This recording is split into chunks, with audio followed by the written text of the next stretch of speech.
Tantor Audio, a division of Recorded Books, presents Pucking Around, a Why Choose Hockey Romance by Emily Rath. Narrated by Amy Hall, Alex Kidd, and Ash Beverly. That One Night, a Jacksonville Rays prequel novella. That One Night. 1. Rachel. Have you ever been to a yacht race, beautiful? The Chad McBoatface hogging all the air next to me hasn't stopped talking for 10 minutes. This walking Patagonia model must not be able to read, because I've got "fuck off" all but stamped across my forehead. God, I just want to be alone to wallow in self-pity. Is that too much to ask? I swirl what's left of the ice in my old-fashioned, watching the cherry spin at the bottom of the glass. I'm sitting alone in this swanky hotel bar. Well, I wish I was alone. It's all dark-paneled walls with a sophisticated nautical theme. Perfect for Chad. I snort into my glass. He doesn't notice. Am I being too hard on him? Oh, God, definitely not. Chad's the kind of guy that talks at you, not to you. Sure, he's got the smile and the blonde curls you could run your fingers through, but he also keeps checking over his shoulder, winking at the rest of his group. They're sitting over in the corner, a great view of the Seattle skyline framed behind them. It's nearly 3 o'clock, and their late brunch is almost finished. They keep flashing us jeering smiles. Wasn't he one stool over like 2 minutes ago? Damn it, I'm gonna have to take this pity party back to my room. I drop my gaze to my phone and click on my inbox, tapping the top email. I must have a degradation kink, because I've reread the first 3 lines of this email 50 times in the last hour. It's the reason I left my own brunch early. It's a form email, because, of course, I wasted a year of my life applying to something and getting my hopes up, only to get a form email where the bot can't even spell my fucking name right. Dear Dr. Rachel Price, thank you for your interest in the Barkley Fellowship, the nation's premier partner in advanced sports medicine. We were overwhelmed by the number of truly exceptional candidates this year. The selection committee has given careful consideration to your application. Unfortunately, I don't keep reading. I click the side of my phone and the screen turns black. That's why I'm stuck here with Chad and not at my brother's wedding brunch. Call me selfish, but I couldn't bear to lose it in front of Harrison and his new husband, and the whole extended family. So I slipped away, ordered a taxi, and came back here to wallow. It's not like I'm missing the actual wedding. That was yesterday. The brunch today is just for those people who didn't have early flights out. I played my part all weekend long, smiling through all the events. I gave my proud sister speech at the rehearsal dinner, and danced like a loon at the reception last night. I'm happy for him. Really. He and Sumchai are the definition of persevering love. But I'm sad for me, too. Harrison will understand. It's a twin thing. My flight home leaves first thing tomorrow morning. Knowing Sam, he'll marshal a small army of Thai aunties to bring me food for the next week, to try and cheer me up. He's not even from Cincinnati, but he has connections everywhere. He and Harrison are both big-name chefs, slowly building out their empire. I can't complain when it means my fridge is always bursting with amazing free food. Losing out on this fellowship sucks, but life moves on. For now, I need to go home. I'll let myself wallow for a day or 2. My roommate will cry with me. She's basically an empath. Tess cries when actors on TV cry. She cries when cartoon animals cry. Meanwhile, I'm an emotionally unavailable closed-off clam. Her words, not mine. So, I guess I'll give crying a try. But then I need a plan. I need to start phase 2. Fucking hell. I need Chad to scoot the fuck back right the fuck now. He's leaning in my space, batting those blonde lashes at me. Is this his smolder? Am I meant to be swooning? How can one man fail to read every single sign a woman is giving him? I'm falling off my stool as he leans in even closer, giving my hair an exaggerated sniff. I freeze. You smell good, he murmurs. Is that Chanel No. 9? Yeah, this is my absolute limit. It's time to yeet Chad back to his table. I take a deep breath, shoving Dragon Rachel back inside her cage. There's no reason to make a scene. I'll just turn him down with my big girl words. But then the fucker dares to reach out and brush his fingers down my spine. This jumpsuit is backless, so he's grazing my bare skin. I smack my drink onto the bar and swivel on my stool, breaking our contact. Get your hands off me, I hiss. It's time to go. Chad dares to look all wide-eyed at me as he stands. Whoa, hey, easy. What's with the attitude? We're just having a nice chat. My nostrils flare. Nice chat? I say, utterly incredulous. He huffs a laugh. Listen, Amy! A deep voice calls. Amy, what the hell? Chad glances over my shoulder, eyes narrowed towards the voice. I've been waiting for you for like 20 minutes. I thought we were meeting downstairs. I spin on my stool to see a man striding towards the bar. Holy shit. Did they put something in the water here? This guy is gorgeous, too. His chocolate brown hair sweeps down over his brow as he hooks me with those hazel eyes. He's got the perfect amount of stubble covering that chiseled jaw. Not to mention the way his chest and arms fill out his too tight t-shirt. He's a pro athlete. I'd bet money on it. I've spent too long in the industry not to know a player when I see one. I'm guessing football. Defense. It's not just the body. It's the confidence. The look of luxury. The sucks all the air out of the room effortless swagger. Oh, and he's swaggering now. Right up to Chad. He's got easily 5 inches on him and 50 pounds of muscle. Is this guy bothering you, Amy? Are you bothering my sister, asshole? I suck in a breath. Sister? Am I that drunk? This isn't Harrison. Oh, we're acting. He's offering me an out. I slip into character. It's fine. He was just... I wasn't doing anything. Chad confidently squares off against his new competition. New guy folds his arms across his broad chest. Well, from over there it looked like you were touching my sister, and she didn't seem to like it. You want a broken hand? No, 'cause no one touches my sister unless she asks for it first. He growls. I reflexively reach out, putting a hand on his arm. I can take care of myself, I warn. And he was just leaving. I stare daggers at Chad. Weren't you? Chad flashes me another smile. Yeah, I gotta get going. But hey, let me give you my number. Nah, she's good. My new friend glances at me. It's quick, but the look is there. The genuine concern. The unspoken question. Are you okay? I give him a curt nod. Hey, man, I can give her my number. Huffs Chad. He's letting his fear of embarrassment outweigh his survival instincts. I'm not surprised, seeing as his jerky friends are sitting across the bar laughing at us. I'm in town for the rest of the week, and there's the regatta I was telling you about.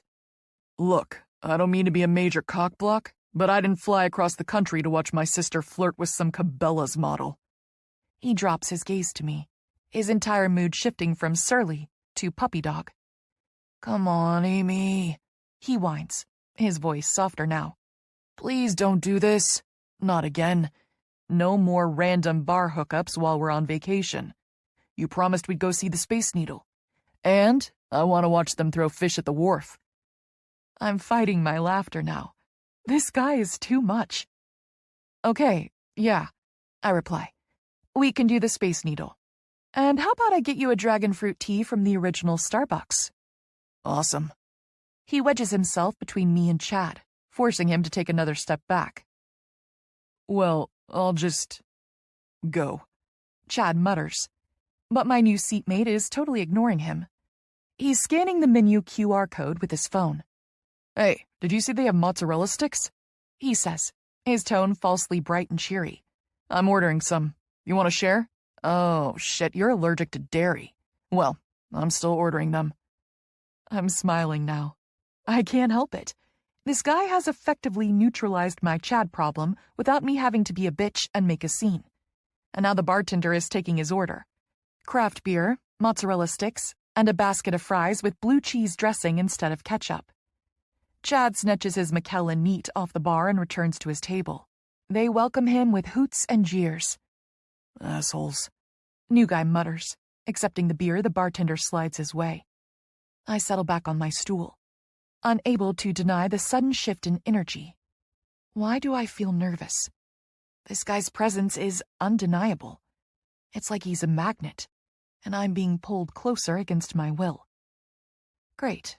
Now I'm the creep. I sigh, draining the last of my old-fashioned, and flag the bartender down.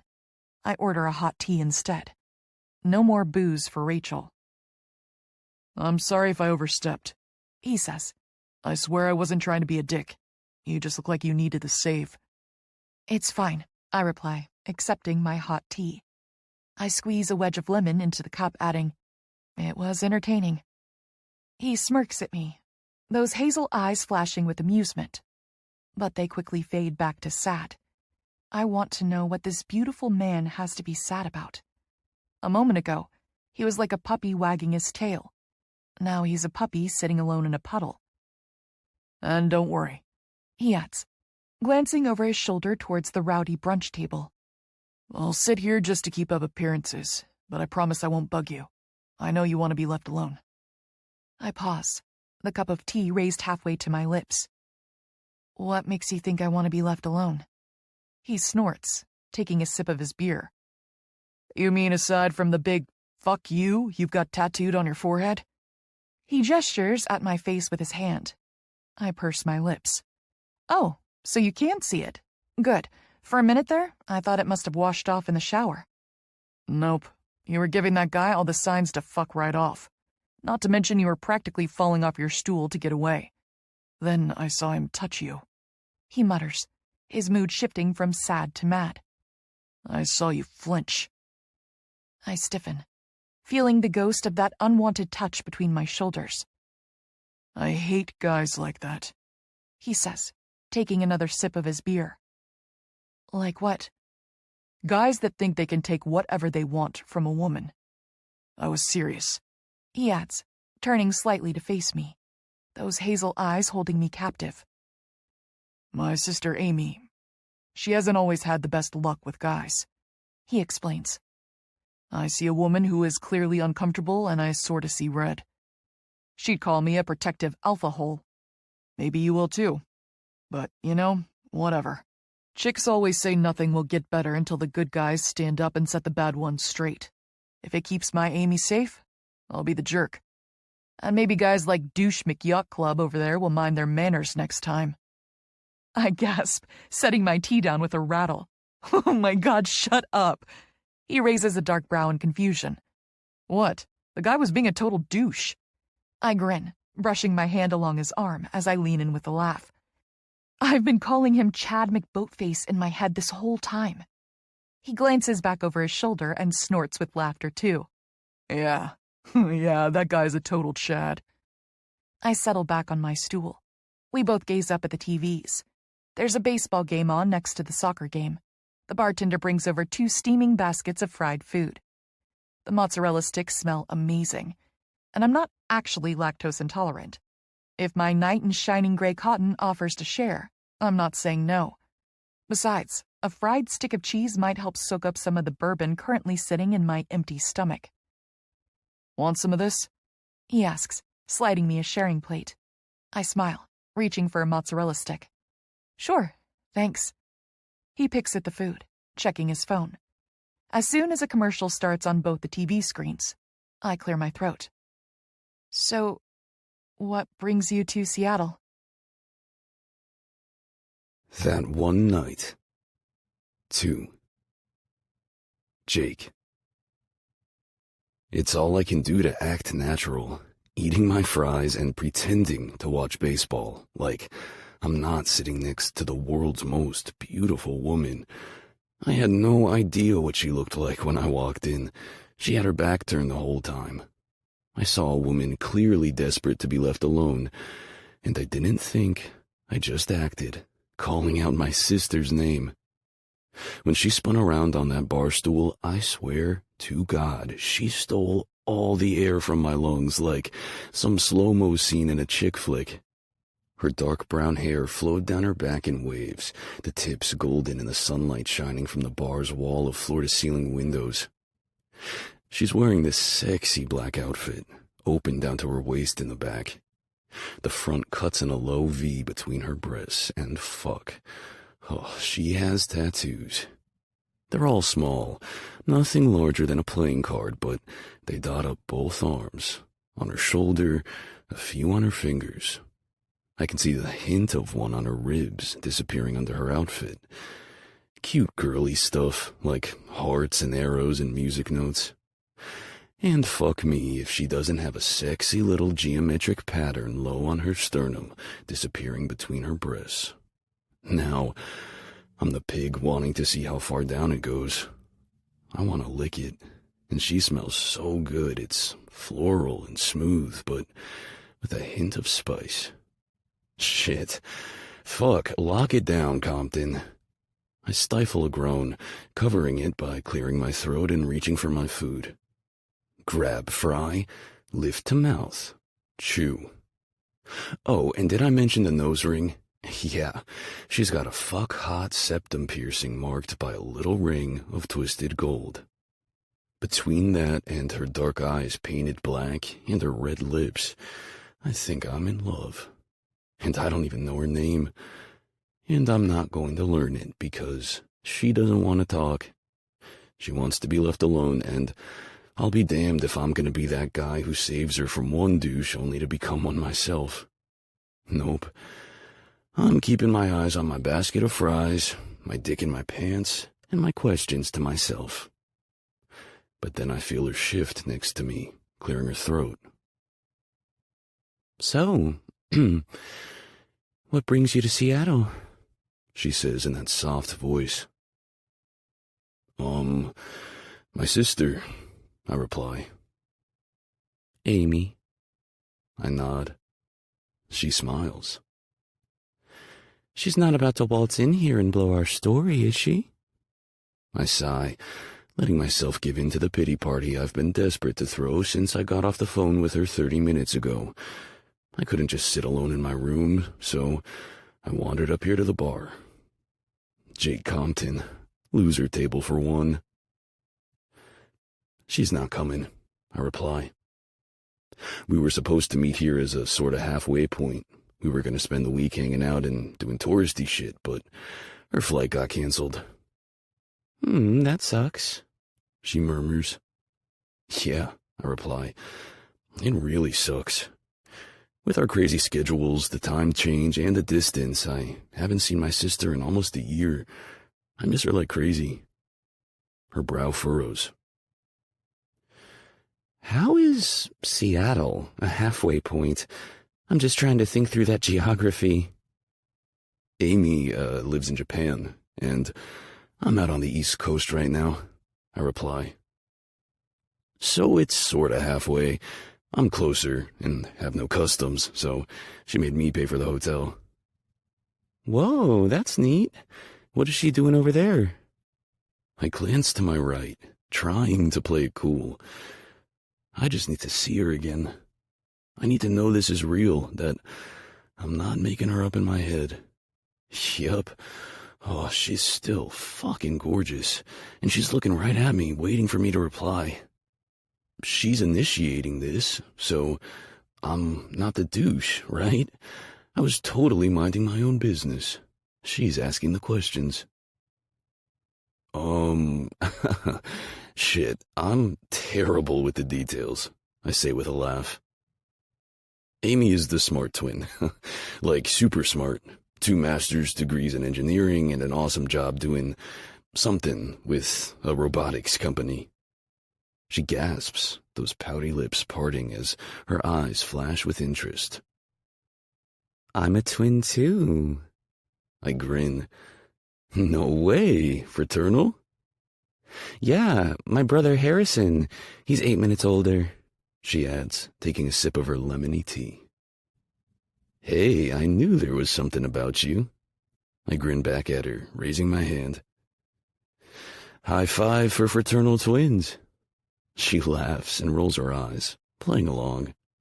She raises her right hand, the slim gold bracelets on her arm jingling as she gives me a high five. We settle back on our stools, and I feel a little lighter. I want to know her name, but I'm terrified to ask. It just feels like if I do, she'll disappear like a puff of smoke. With Amy MIA and my new flight home not scheduled until Tuesday morning, I'm all alone here in Seattle for the next 2 days. Maybe things are looking up. Maybe this is fate. So what if I have to put off seeing Amy until Thanksgiving? I've got a beautiful girl keeping me company, and she doesn't seem to totally hate talking to me. So, what are you doing in Seattle? I ask. I'm also here on twin business, she replies. My brother's wedding was this weekend.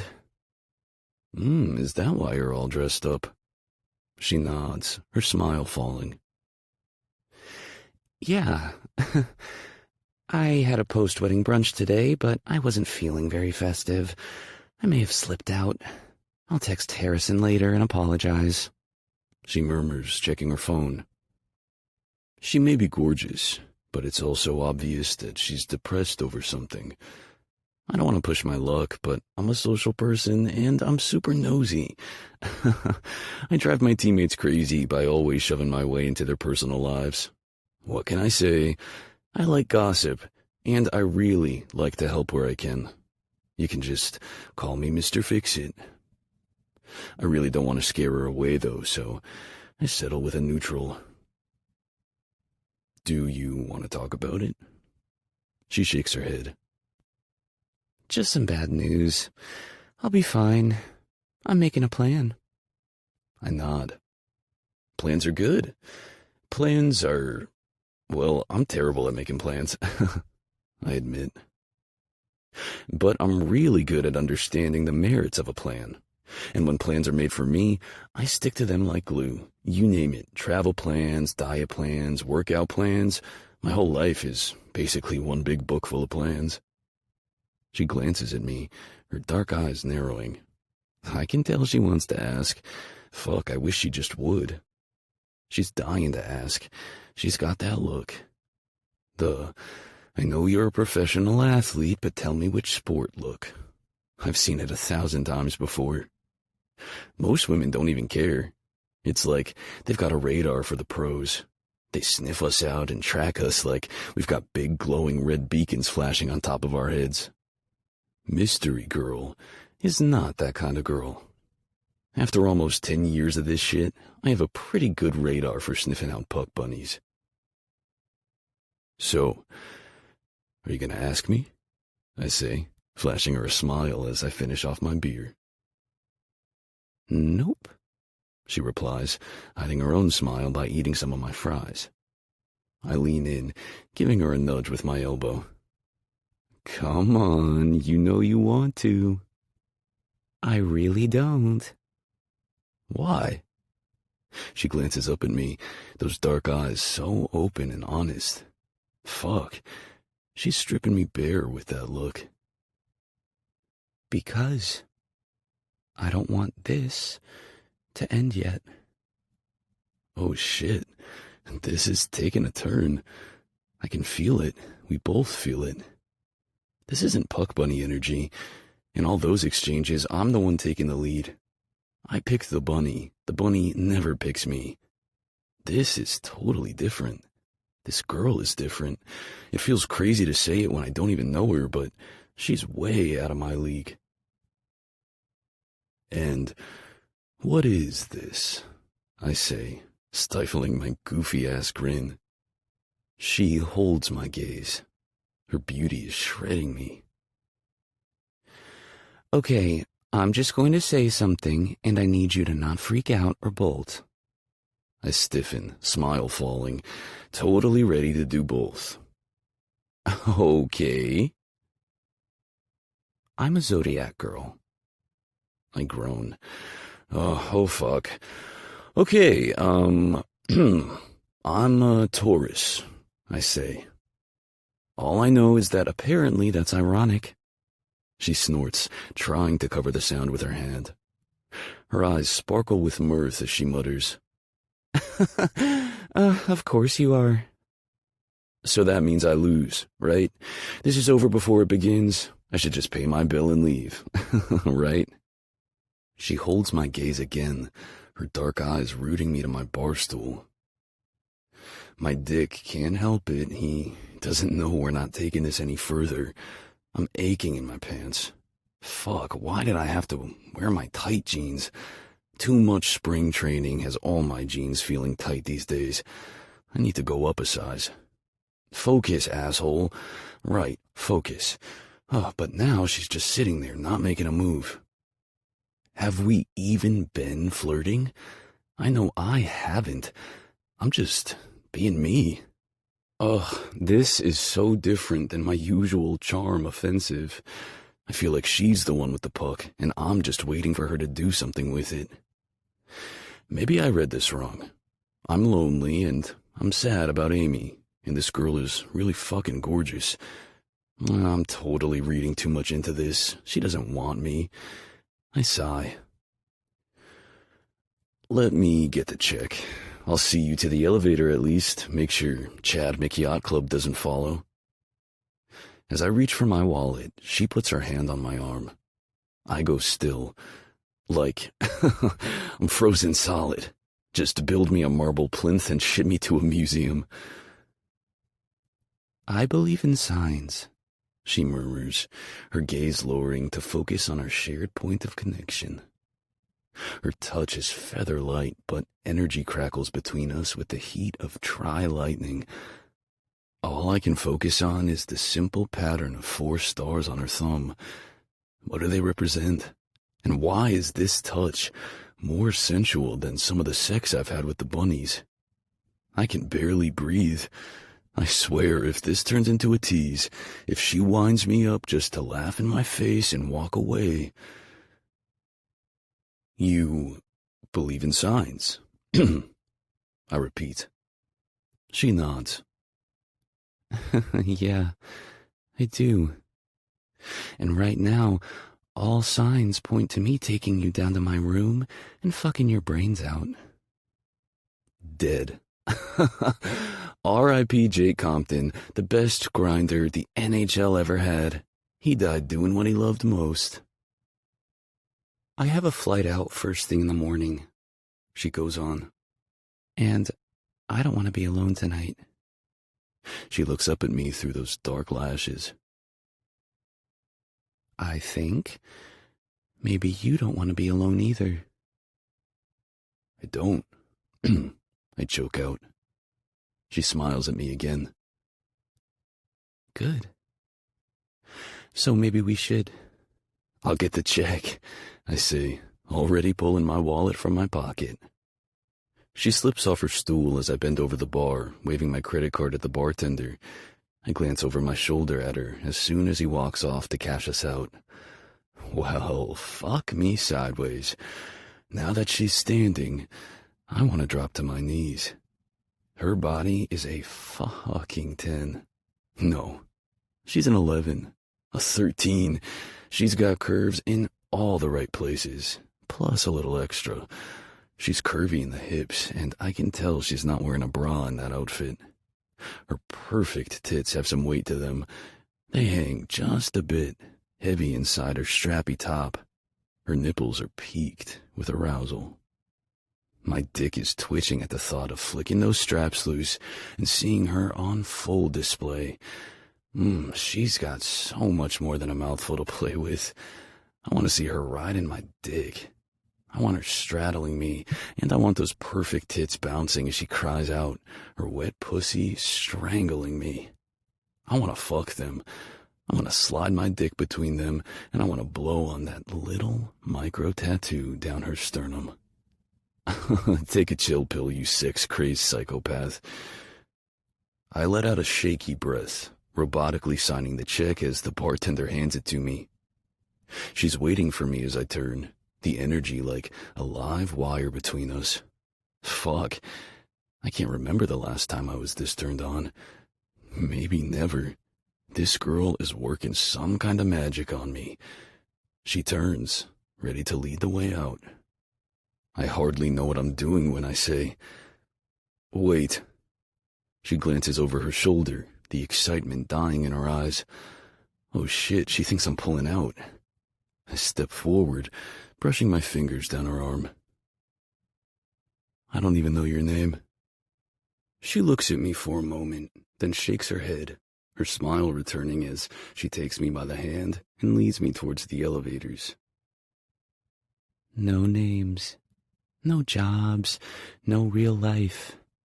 Tonight we're just two people lost in a city not our own." She glances over her shoulder, those brown eyes molten with need. "Come find me."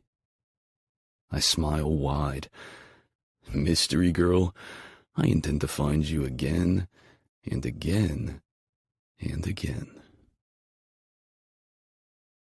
That one night. 3. Rachel. My pulse is racing as I stand. This is crazy. Am I drunk? I do a quick sobriety test with my back turned while he pays the check. My vision is fine. I'm not wobbling. I can walk a straight line. If anything, I'm on the sober side of buzzed. The tea and mozzarella sticks are working their magic. Of all the ways to deal with my broken heart over the failed fellowship, falling in bed with this guy is definitely the least mature. But I'm lonely. And now I'm horny. And he's saying yes. Besides, I was raised in a very sex-positive environment. Rachel likes sex. A lot. I feel absolutely no shame in having a one-night stand. As long as he knows what this is, I'm saying yes too. Plus, there's just something about him. I wasn't lying before. I'm a total zodiac girl, and I believe in signs. I also believe in energy. He's a good person, kind and compassionate. He's a giver. I can feel his eyes on me, memorizing me. My skin pebbles. Why am I nervous? I turn around to face him, and he stifles a needy groan. That sound goes straight to my pussy. His gaze sweeps over me before he turns away, handling the bill. He's tall, maybe 6'3". I'm like 5'5" in heels, so I barely come up to his shoulder. His muscles are tight under his gray t-shirt, and his jeans are doing the Lord's work. You could chip a tooth on that ass. I want to trail my nails over his skin. I want to see him shiver. He slaps the billfold closed and hands it off to the bartender, slipping his credit card back inside his wallet.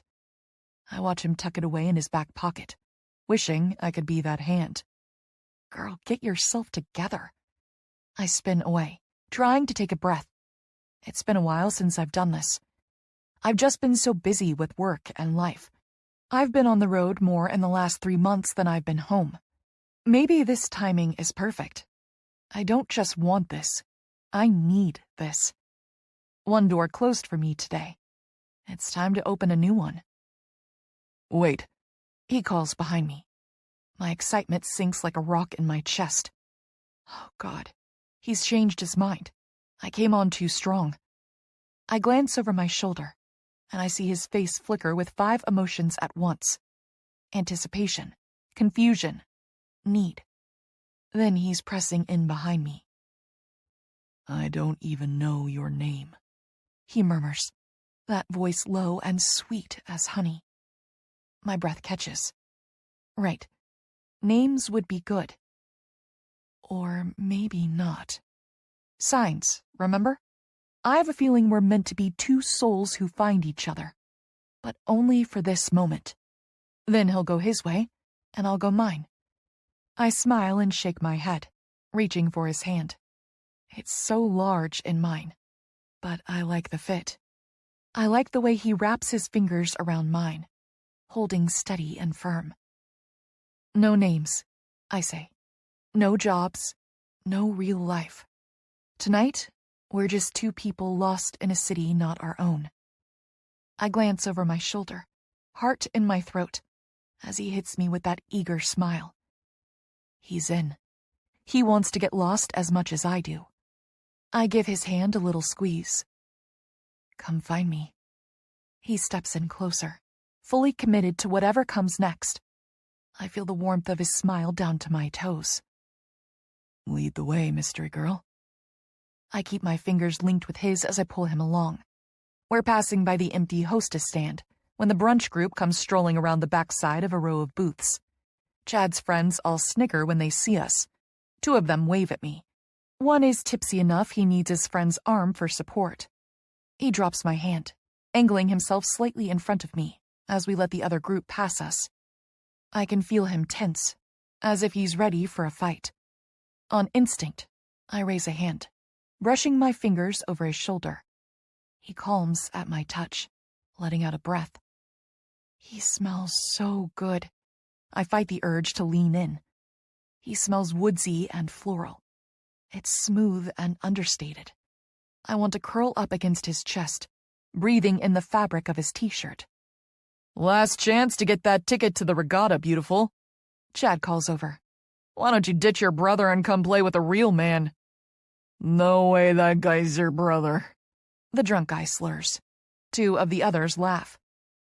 Casual as you like, my new friend steps forward, offering out his hand to Chad. I don't think I caught your name before. Chad pauses, glaring at the hand. It's Brad, he says, taking it and giving it a firm shake. Brad Hollingsworth. Brad, right, he replies, totally keeping his cool. I don't catch their next remarks because I've stepped in against his back, stifling my laugh with my hand and hiding myself against his bulk. My shoulders are shaking as I hold in a cackle. His hand wraps around me from behind, pressing me against him as he waves and says something chivalrous in parting to the tipsy yachting group. As soon as they pass through the doors, he's turning, one hand on my hip and the other under my chin, tipping it up. He's grinning like an idiot. We both are. His name is Brad. I snort again. God, I have tears in my eyes. I swear I didn't know, I say, sucking in a breath. He's standing so close, it's practically an embrace. His gaze heats as he traces the features of my face. He reaches out a hand to stroke my jaw, and I feel that touch everywhere. My breasts feel heavy, and I'm starting to ache, that burning feeling of emptiness settling low in my core. It's been too long since I craved a man's touch like this.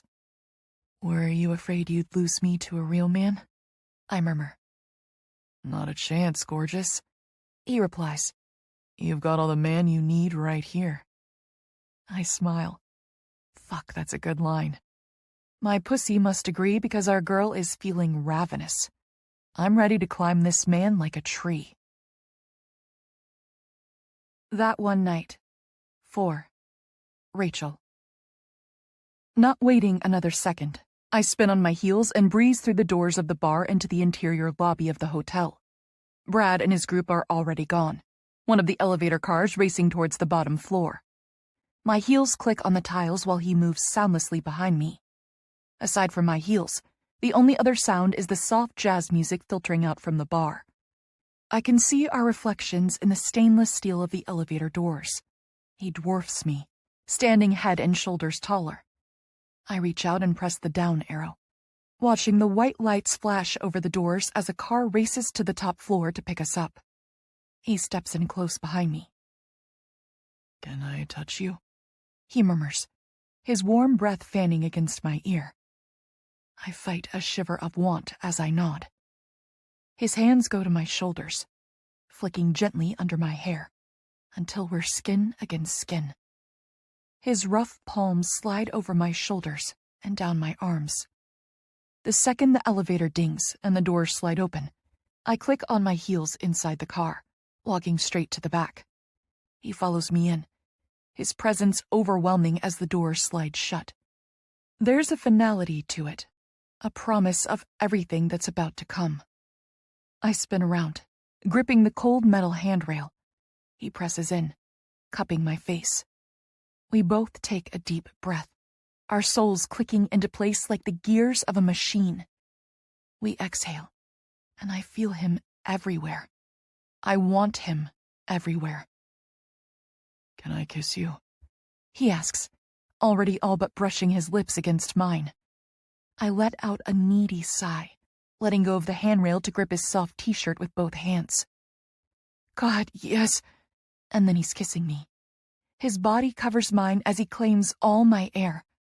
I open to him, my hands letting go of his shirt to snake around his neck. I weave my fingers into his hair, arching up on my toes. There's just enough to grab, and I rake his nape with my nails, earning a groan that has him pressing against me with his hips. We're playful as we explore, our mouths opening until I'm flicking his tongue and teasing his bottom lip. Ding!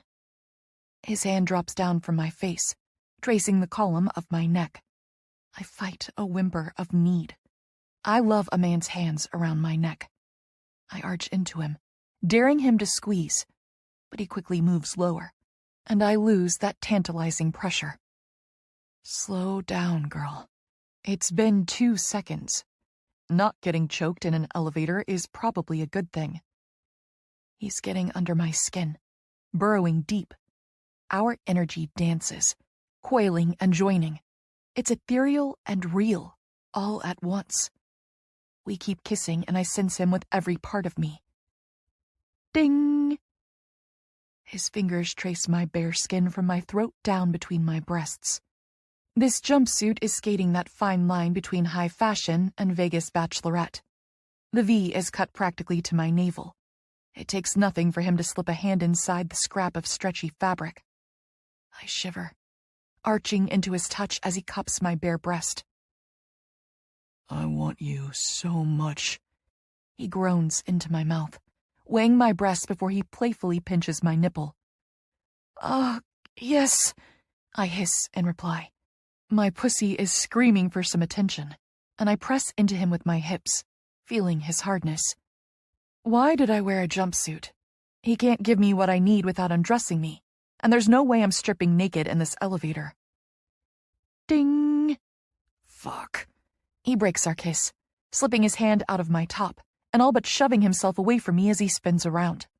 He drags that hand through his tousled hair as he practically stumbles over to the other side of the car.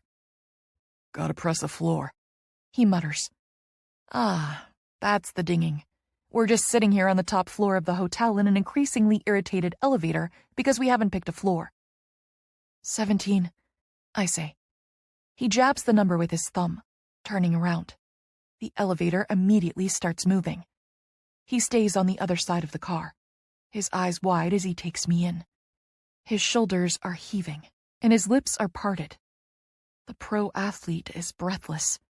It's doing amazing things for my confidence to know how I'm affecting him. I step forward, and he flings up a hand. No, wait. I blink, swallowing my nerves as I tentatively lick my lips. Do you not... Don't even finish that sentence, he growls. You need to stay over there because if you don't, I'll fuck you right here in this elevator and there's no way in hell that's happening. I'm taking my time with you. Dragon Rachel purrs inside her cage. This man is in so much trouble. The elevator dings again at floor 17, and the doors slide open behind him. He holds out his hand, putting his body between the doors. I click forward on my heels. He turns sideways, letting me exit. He follows me like an eager puppy down the colorful hallway. One hand is on my waist as I lead the way towards my room. I stop us outside the door, digging in my clutch for the keycard. He leans down, pressing hot kisses to my neck. His hand on my hips links higher until he's brushing his thumb against my exposed side boob. Yeah, maybe this jumpsuit should be retired from public use. He lets out a soft chuckle. Room 1742? Yep. I tap the keycard against the reader and the door beeps as the light flashes green. I give the handle a tug, pushing it open. Something funny about that room number? Not funny, he replies, following me inside. I think your thing about signs is rubbing off on me. That's all. The door shuts behind us, and he turns to lock it. I all but stumble into the room, kicking off my heels in the direction of the luggage rack. It's a gorgeous room. Daddy never does anything cheap. All the out-of-town wedding guests got upgraded rooms, with family and the groom parties getting suites. This is a corner room, with 2 walls of floor-to-ceiling windows showing off an amazing view of the downtown skyline and the Elliott Bay. It's still daylight, but it's Seattle. The sunshine barely lasted 30 minutes. The sky is overcast now, gray clouds sitting low. It'll probably storm later tonight. Wow, this room is amazing, he mutters. I'm glad my sister isn't seeing this. She'll think I'm a cheapskate and I'd never hear the end of it. I watch him look around. The bathroom is near the door. There's a stocked wet bar and a TV stretched along one wall, with a sofa and a pair of pub chairs framing it out. An electric fireplace is on beneath the TV, the fire crackling. The only other wall space that isn't windows is taken up by a king-sized bed. There's enough floor space in the corner where the windows meet for a chaise-like thing. It's super soft and so comfortable, like laying on a cloud. I read there earlier, wrapped up all snug in my robe, before I left for brunch. Can I get you anything?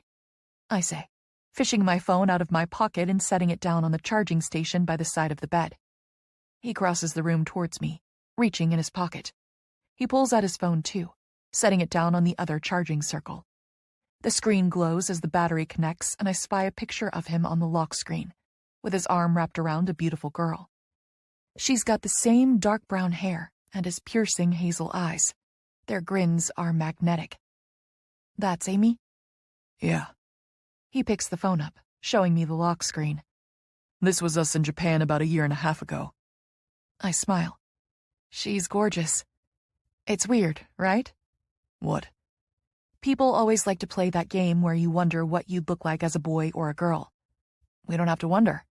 Harrison is proof I'd make a very handsome man. He huffs, setting the phone back down. Yeah, I guess. I sense the sudden change in his mood. What is it? His hand brushes my cheek. I know your brother's name, but not yours. And I know your sister's name, I reply. You gotta tell me something. I fight the urge to go stiff. Like what? Anything, he replies, both his hands now in my hair. For such a big guy, he's so gentle. I know what this is. He kisses my brow. I know you want us both to walk away clean. I get it, and I'll play along. But I can't just... He sighs, his fingers brushing feather-light at my collarbone. I need you to tell me something. I let out a breath, giving him a little nod. He's right. This pull I'm feeling to him has to be satisfied somehow. We need to honor this connection. I'll tell him something that matters. I lift a hand to stroke his cheek. Then I trail my fingernail over the pulse point in his neck. I pause, flashing him a sultry smile. Fine, here's your something. I could kill you and make it look like an accident. He stiffens. Fuck, is that... Are you an assassin? Is this like a Black Widow situation and someone's about to bust through the window? He glances over my shoulder towards the double wall of glass. I laugh, inching closer. No, but I do look better than her in a leather jumpsuit. That gets his attention back on me. I fucking bet you do, he murmurs, his lips teasing mine. 2 more guesses. I let my hand wander, my fingers tracing down his chest. When I get to his waist, I tug on the bottom of his shirt, slipping my hand inside. His skin is so warm, and the muscles of his stomach are tight. I let my other hand wrap around his waist, slipping into the back pocket of his jeans. Fuck, he hisses, his fingers digging into my hair, tugging my head back. I'm trying to be a gentleman here, and you're being really distracting. You're not guessing, I tease. Do you need a demonstration of my skills? He groans again. Oh, shit. I slip my hand inside the top of his jeans, my fingers brushing over the marbled skin of his sculpted ass. I need to see this man naked. Need to worship him. Need him worshiping me. He lowers his face to my neck, breathing me in before he latches on, his lips sucking on my pulse point. My heart flutters as my pussy clenches tight. I don't know how much longer I can delay this. I need physical foreplay, and then I need to get fucked. Hard. Are you a nurse? He groans out, his hand slipping back inside my top to knead my aching breast. I sigh, arching into his touch. Not quite, but you're getting warmer. His breath is hot in my ear, his hands everywhere at once. Will you take it off? The fact that he's asking instead of telling, or just straight up ripping it off me, has my heart melting like a popsicle. Guys can be Neanderthals when it comes to a quick hookup. In and out, fast and furious. They think they need to show off, own my body like they're owning the moment. I had my fill of that kind of hookup in college. But I was right about this guy. That's not his style. He's sweet as sugar. I'm sure this lethal muscle machine has the capability for violence in the game. But out of uniform, he's a big softy. I stifle a groan. My mission for tonight clear. I want to unravel him. I want to make him beg, make him crawl. And please, goddess, let him take off these kid gloves at some point and make me crawl too. Last guess, I reply. Get this right, and you can strip me naked and fuck my pussy with that talented tongue. He shudders as he sinks against me, grazing his teeth up my neck. You like that plan? I tease, my fingers combing through his hair. My other hand is still inside the top of his pants, holding him to me. Are you hungry for my pussy? You want a taste? Fucking starving, he replies, his large hands fumbling with the zipper at the small of my back. Then what am I? I whisper against his lips, biting down lightly on the bottom one. He hisses, jerking down the zipper until he's exposed my ass to the room. Doctor. Are you a doctor? I smile up at him. Good boy. Now you know something about me. He blinks at me, his lips wet with kisses. Wait, seriously? I nod. His face splits into a grin. You're a doctor? Like a real one? I laugh. I'm not a TV doctor or a doctor of furniture upholstery. I'm a real, honest-to-God, licensed-to-practice medicine doctor. His grin widens as he drags a hand through his dark hair. That is so fucking hot. He huffs a laugh, shaking his head. God, you're so far out of my league. What the hell are you doing with a guy like me? He's trying to make a joke, but I sense the undercurrent of truth in his words. He's actually confused. I step in, brushing my thumb over his lips. You're a lost boy, remember? You're meant to be finding me. His forehead rests against mine as we breathe each other in. After a moment, he lifts away, gazing down at me with those gorgeous hazel eyes. Can I please fuck you now? I take a step back and reach up with both hands, unhooking the clasps of my halter top. I drop it and give my hips a little shimmy.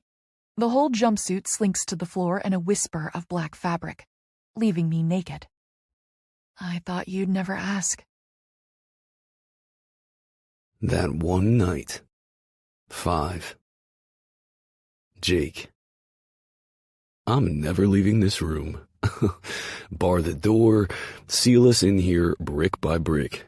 We'll leave a spot at the bottom so the hotel staff can bring us food and water and, like, fresh towels and shit. But I want to stay in here forever. My mystery girl, wait, scratch that, Dr. Mystery Girl, is standing in front of me naked, and my dick has just fainted from overexcitement. She's perfect. Smart and funny and so beautiful I want to shout from the tallest building in Seattle that she's mine. Well, at least for tonight. I don't even realize I've moved until I've got her in my arms.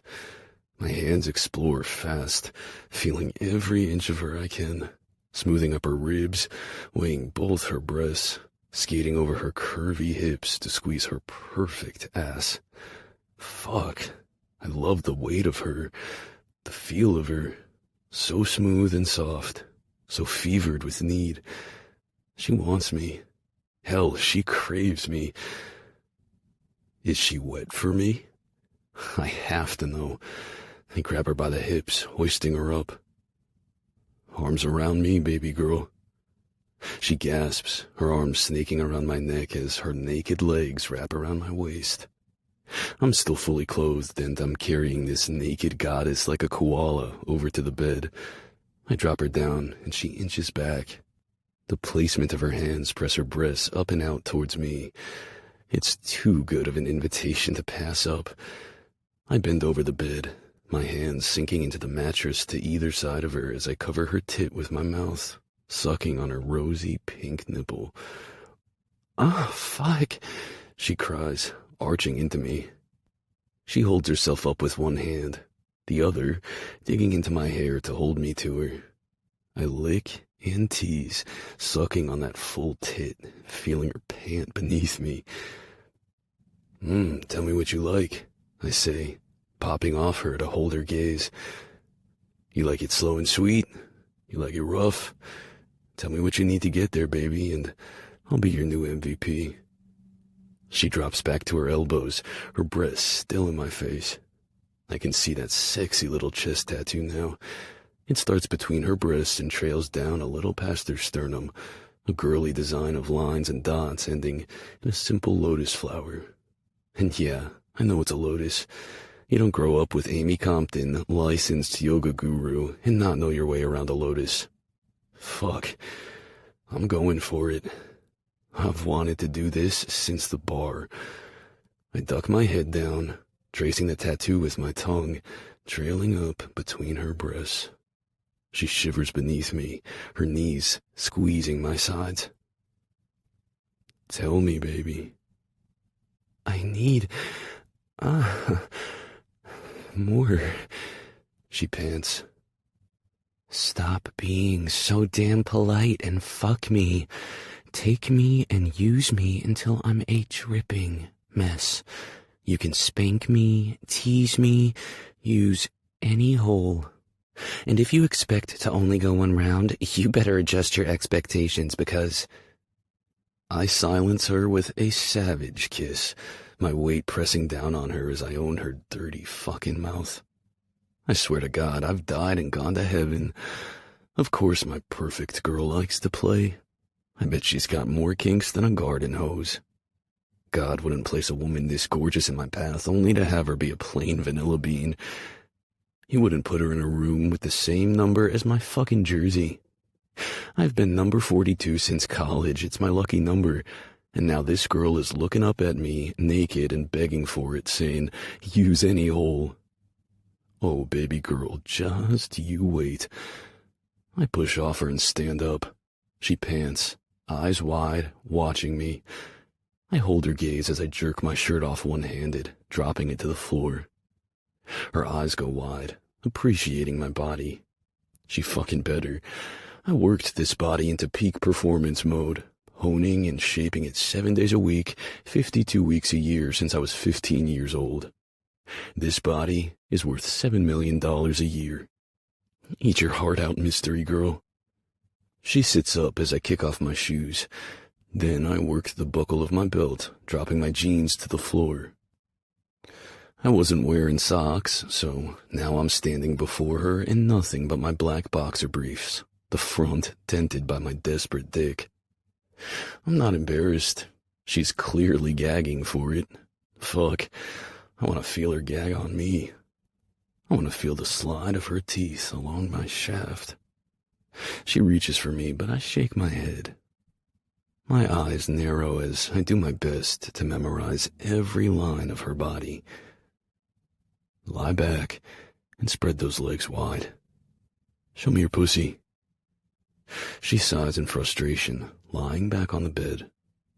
Her dark hair fans out behind her, stark against the white bedspread. With her eyes locked on me, she slowly drops her knees open. She's waxed bare, her pussy lips open, and I'm graced with a perfect view of her glistening pink center. touch yourself, I growl, cupping my dick over my briefs.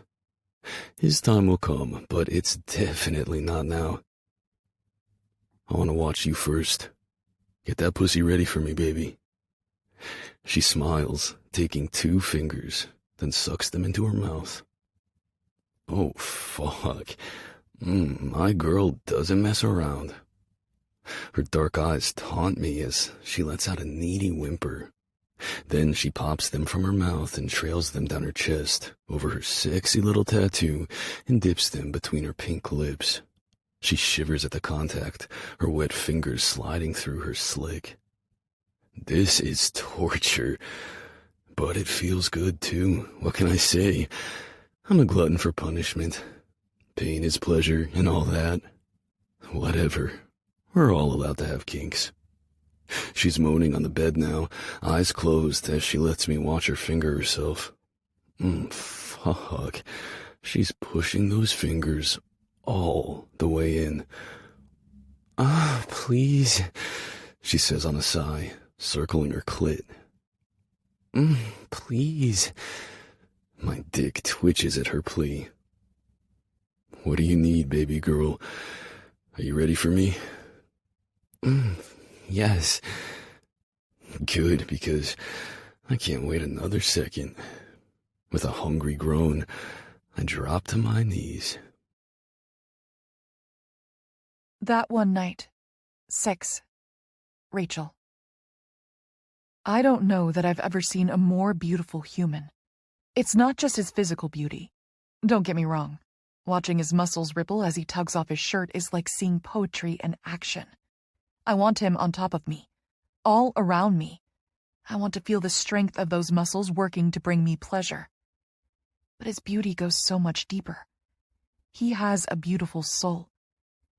He drops to his knees at the side of the bed and snatches both my ankles. I gasp as he jerks me forward, dragging me to the edge. He flips my knees over his shoulders and looks up at me, his hazel eyes hooded with lust. His warm breath fans against my clit as he says, "Don't be shy, baby. Let me know if I'm doing something you like." Before I can reply, his mouth is on me, that talented tongue swiping over my clit. I sigh with relief, sinking back onto the bed. I take a deep breath, letting my legs fall open as he goes down. "That feels good," I tell him. "Don't stop." This man holds nothing back. I don't think he knows how. If he's in, he's all in. I can only imagine the level of concentration and professionalism he brings to his game. He ravages me with his tongue, flicking and sucking, learning what makes me gasp and what makes me press against him, desperate for more. My first orgasm coils tight in my core. God, he's good. I'm right there, and it's been all of 2 minutes. That warming feeling spreads out from my clit until my whole body is humming. I feel it down to my toes. Oh God, so good. Right there? More. He presses in with 2 fingers, his tongue working double time against my clit. And I'm gone. I arch my back, hands fisting the sheets, muttering nonsense as I tip over the edge. My pussy clenches tight around his fingers, and he groans with longing, rubbing just right along my front vaginal wall. Meanwhile, my clit vibrates, the waves of my orgasm crashing against me. In moments, I go limp, my body shaky and warm as I come down. He slides his fingers out of me, leaning up over me with need in his eyes, his face still buried between my legs. "Suck," he says, his wet fingers tracing my lips. My core flutters as I curl forward, sucking his fingers into my mouth. I taste my own release, tangy and warm. "What a good fucking girl," he croons. I shiver. I typically like to be the one giving the praise, but coming from this sweetheart, it feels dirty, and I love it. I love being his good girl. I love earning his praise. I want more. I flip my legs off his shoulders and sit up. "Was that good for you?" he asks, his dark brows raised in eagerness. His earnest puppy dog look is too much. I cup his face with both hands and pull him forward, pressing my mouth to his. I don't care that his lips are still wet with my release. In fact, it turns me on. He tastes like me. Even if only for one night, this beautiful man is mine. I break our kiss, brushing his hair off his brow. Tell me something, I murmur. Anything. His smile lights him up inside as he kisses my chin, my cheek. I play defense, he replies, leaving it there. It's enough to confirm my pro-athlete suspicion, but not too much to give away his sport or his team. Our anonymity remains intact. I mean, if I wanted to, I could Google all the pro sports teams and look for him. But that feels like breaking the rules. I decide to offer him another crumb. I already knew that. He stills, keeping his hands on my breasts as he lifts his mouth off my chest. What? How? I smile, kissing the tip of his nose. I read it all over your body the second I laid eyes on you. At his look of confusion, I add, my specialty is sports medicine. His eyes go wide. Oh shit. Do you work for a team? Which one? I place 2 fingers over his lips. No more job talk. If it's all the same to you, I'd like to keep having sex. He huffs, rolling his eyes as he rocks back on his heels and stands. The new angle puts me at face level with the massive bulge in his boxer briefs. Oh yeah? And what does my dirty-talking mystery girl want next? He asks, his fingers combing through my tousled hair. My hands are already smoothing up his thighs, brushing the bottom hem of his briefs. He groans, his hand tightening in my hair. I drag with my nails over the fabric up to his hip bones, and he lets out a shiver. Don't play with me, baby girl. I'll happily stay in this room giving you what you need all night. I'll eat that pussy like it's my goddamn job. Say the word, and I won't get off my knees. I can't hide my smile. See? He's a giver. Apparently, he's a talker too. And I'm here for it. My greedy pussy squeezes tight with excitement as my fingers brush over the waistband of his briefs, giving them a playful tug. And if I want more than your mouth? He groans again, fisting my hair tight. He tips my head back, gazing down at me. When these briefs come off, it's all over. You don't know the meaning of the word stamina until you've been with me. I will fuck you senseless, and you'll beg me for more. Oh, thank God. I tug at his briefs again, ready to see him unleashed, but he stops me, both hands grabbing my wrists. Wait, tell me again you want this, he says, a hint of uncertainty in his voice. Tell me you want me. He almost winces once the words are out, his hands loosening on my wrists. I don't think he meant to say that out loud. I sit back, looking up at him, my hands still on his hips. I feel him like he's part of me. I feel his excitement, his nerves, his need. There's no way this sweet golden retriever isn't a ladies' man. He's way too talented for this to be his first time. No, everything about him screams experience. So why the nerves? Why this hesitation? From the moment we paid the bill, he's been putting up speed bumps. When all I wanted to do was drive us at 100 miles per hour straight to Pound Town. I study him, my mind racing. This is different for him somehow. Why is he doubting if I want him? At what point have I given him that impression? Then it hits me.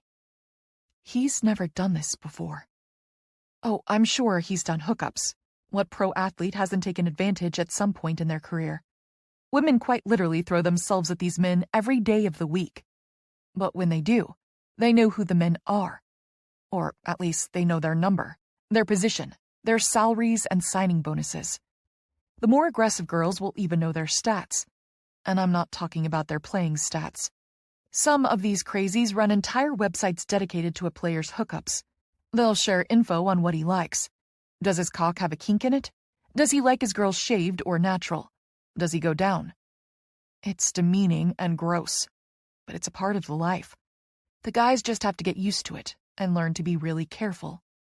The groupies don't care about the athletes. They only care about getting what they want. A few days or weeks of being pampered, some free gifts, access to exclusive clubs and parties. Is that what he thinks this is for me? Am I using him like a groupie? No way. I don't know his name or his sport. I don't know his salary. And I'm not asking for anything. I would never do that. Hell, I'm still in bi-monthly therapy from being raised in a similar environment. That's what happens when your father is a world-famous rock star. Just one more reason I like my anonymity when it comes to my hookups. We still share a last name, and the press can be relentless and cruel. I've learned the hard way how to keep my head down and avoid all that spotlight-sharing bullshit. I glance back up at the beautiful man standing so close to me. He wants me. He wants this. But he wants more. He doesn't want to be used. And he's feeling out of control. I've been the one driving this car from the start. Oh, God. He feels like the groupie. He didn't go up to the bar looking for a hookup. He went to get a drink and to feel sad about missing his sister. He's only here now because he couldn't avoid my pull, just like I couldn't avoid his. I stand, running my hands up his sides, resting them on his shoulders. Look at me. He looks down, need and hesitation swirling in his hazel eyes. I want you, I whisper. Not for your fame or your name. If anything, fame sends me running. It doesn't reel me in. And this isn't about your body or me getting a quick fuck. I add. Maybe it started that way for like 2 seconds up at the bar. I admit. I was lonely and sad about some news I got today. But now I want you here because you're kind and funny. I want you here because I feel a connection to you. I step closer, my tits brushing his bare chest as I splay my hand over his heart, feeling his strong heartbeat. I reach for his hand too, placing it over my heart. I close my eyes, letting my heart beat under his palm. Do you feel that? I murmur. Yeah. Do you feel the synchronicity? We're beating in time. I feel locked in with you. I feel it too. He says.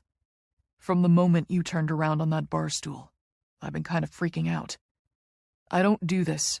I don't do feelings with hookups. He adds awkwardly. This is crazy. I feel like I've got a lit firework in my chest. He leans in, cupping my cheek with his free hand, his thumb brushing over my parted lips. Who the fuck are you? We hold each other's gaze for a long moment before I reply. You already know me, I think. Don't you? He nods, his gaze softening. Yeah. I think maybe I do. That truth settles between us. We know each other. Not in any real sense, obviously. We're two nameless strangers. But we know each other all the same. Sometimes people enter your life and it's a meeting. But sometimes it's a meeting again. Déjà vu. Soul recognition. Whatever it is, we have it. I know him. I'm safe with him. I want him. I sink back down onto the edge of the bed and scoot back. He follows me, crawling over me with ease, the muscles in his arms taut as he braces himself. He sinks into the cradle of my hips, his hard length still trapped behind a layer of fabric. Hands on his shoulders, I pull him down with me. Our lips meet in another kiss. This one is slower, deeper, but just as starved. I'd be content just to kiss him for the rest of the night. A great makeout session can be more intimate than sex. Thank God he seems to want more. We work each other up as we explore with our hands. I'm no dainty size 2 plastic groupie. I've got curves, and I love them. Freckles, cellulite, scars. He seems more than happy with my body, gripping me under the thigh to spread me wider, pressing in with his hips. His hard cock grinds against my clit, the friction from his briefs rough and delicious. I fight a shiver, heat building in my core. That empty ache is growing. I need to be filled. I want him inside me. Too curious for my own good, I slide a hand down his marble-sculpted chest, brushing my fingertips down the little trail of dark hair on his stomach that leads to the top of his briefs. He knows what I want, and he tips up his hips, not breaking our kiss. I flip my hand, slipping it inside his briefs.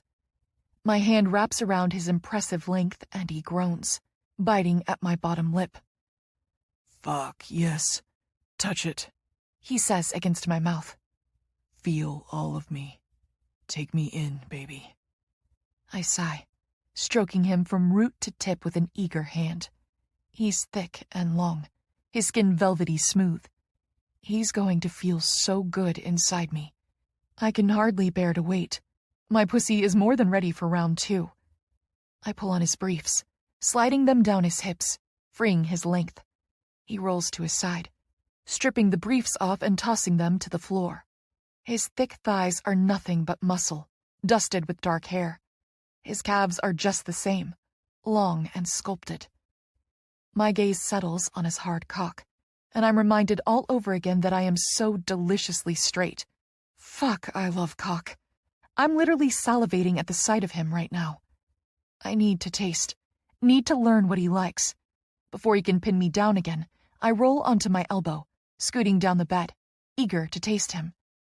He stays on his back, stretched out and waiting, totally at ease with me. He's got one arm tucked behind his head and the other in my hair. I roll up to my hands and knees, letting myself appreciate him for another second before I sink my mouth around his tip. Fuck. Good girl. Suck me. He groans, one leg sliding up until his foot is planted on the bed. The other relaxes, his hip flexors rotating to open himself up for me. I eagerly tease him, licking and sucking, running my tongue around his tip. My hand stays firm around his thick base. Don't play with me, he growls, his hand tightening in my hair. Show me what that mouth can do. Own me, baby girl. Take me deep.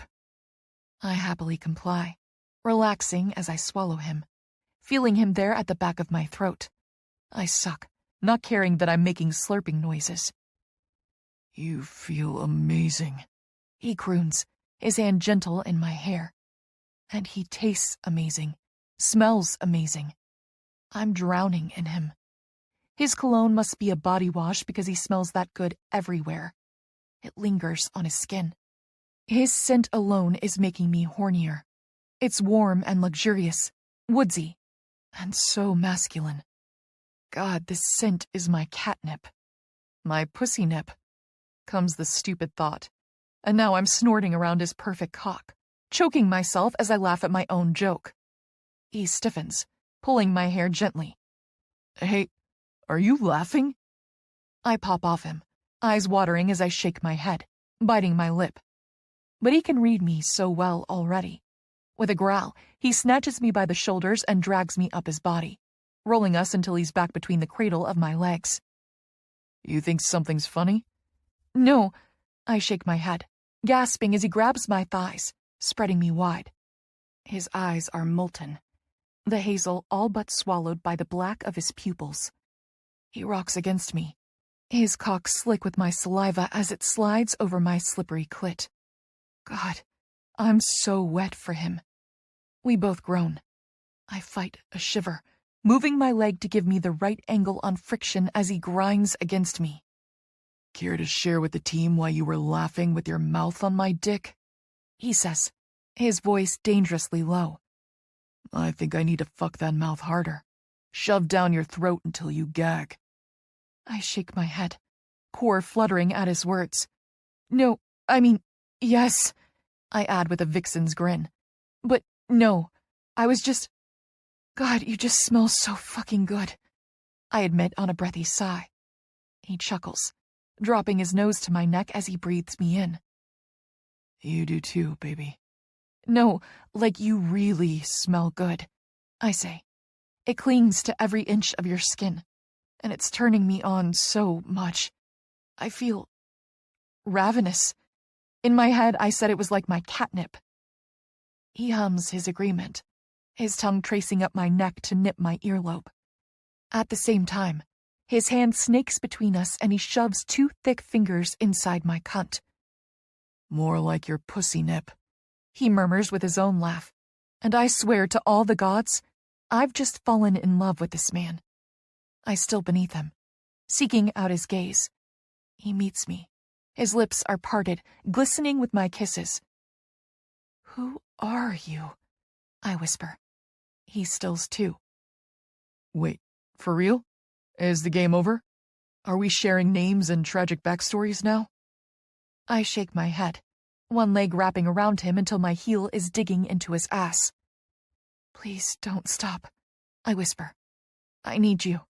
Please, need to feel you. Need you in me. He sinks back over me. Oh, baby, I'll never stop. He soothes. You're mine. All fucking mine. He rocks against me, lifting my leg to get the right angle as he presses in with the tip of his cock. I'm so ready to feel him fill me up. I want him touching every part of me inside and out, body and soul. Even if all we have is tonight, I know I'll never unhook this man from my essence. I know he feels it too. But then he stills. Shit. Baby. Fuck. He pulls away with an almost painful whimper. I gasp, reaching for him. What's wrong? I don't have a condom. That one night. 7. Jake. Cue the fire and brimstone. The world is officially ending. Jake Compton doesn't have a condom. I scramble off her, my dick literally screaming in pain. I was right fucking there. The tip was in. For the first time in my life, I was about to ride a girl bear. I was so caught up in the moment, in her, in this crazy weird magic between us, that I seriously almost crossed that line. I can hear the voice of every coach and team nurse I've ever had screaming in my head. Are you crazy, Compton? Safety first. Always safety first. She sits up as I drop to one knee, scrambling to tug my wallet from the back pocket of my discarded jeans. But I know what I'm gonna find. Zippo. Nada. Zilch. Ugh, I check anyway. Do you have one? I groan, slapping the wallet down. Oh, no. She purses her lips, tucking her hair behind one ear. You don't seem like the type to come unprepared. I'm not, I bark, my desperation making me feel manic. No way am I losing out on the chance to be with this girl due to the slight hiccup of not having a condom. Mystery girl will be mine if I have to run naked through this hotel and raid the lobby. Okay, so that's probably not the best idea. My agent would murder me if those pictures made the press. Only if Coach didn't beat him to it. There's also our scary new team PR liaison. She's all of 5'0" and 100 pounds soaking wet, but she's intimidating as fuck. I'm always intimidated by a woman in a pencil skirt. Well, do you have any in your room? I shake my head, letting out a mirthless laugh. Sure.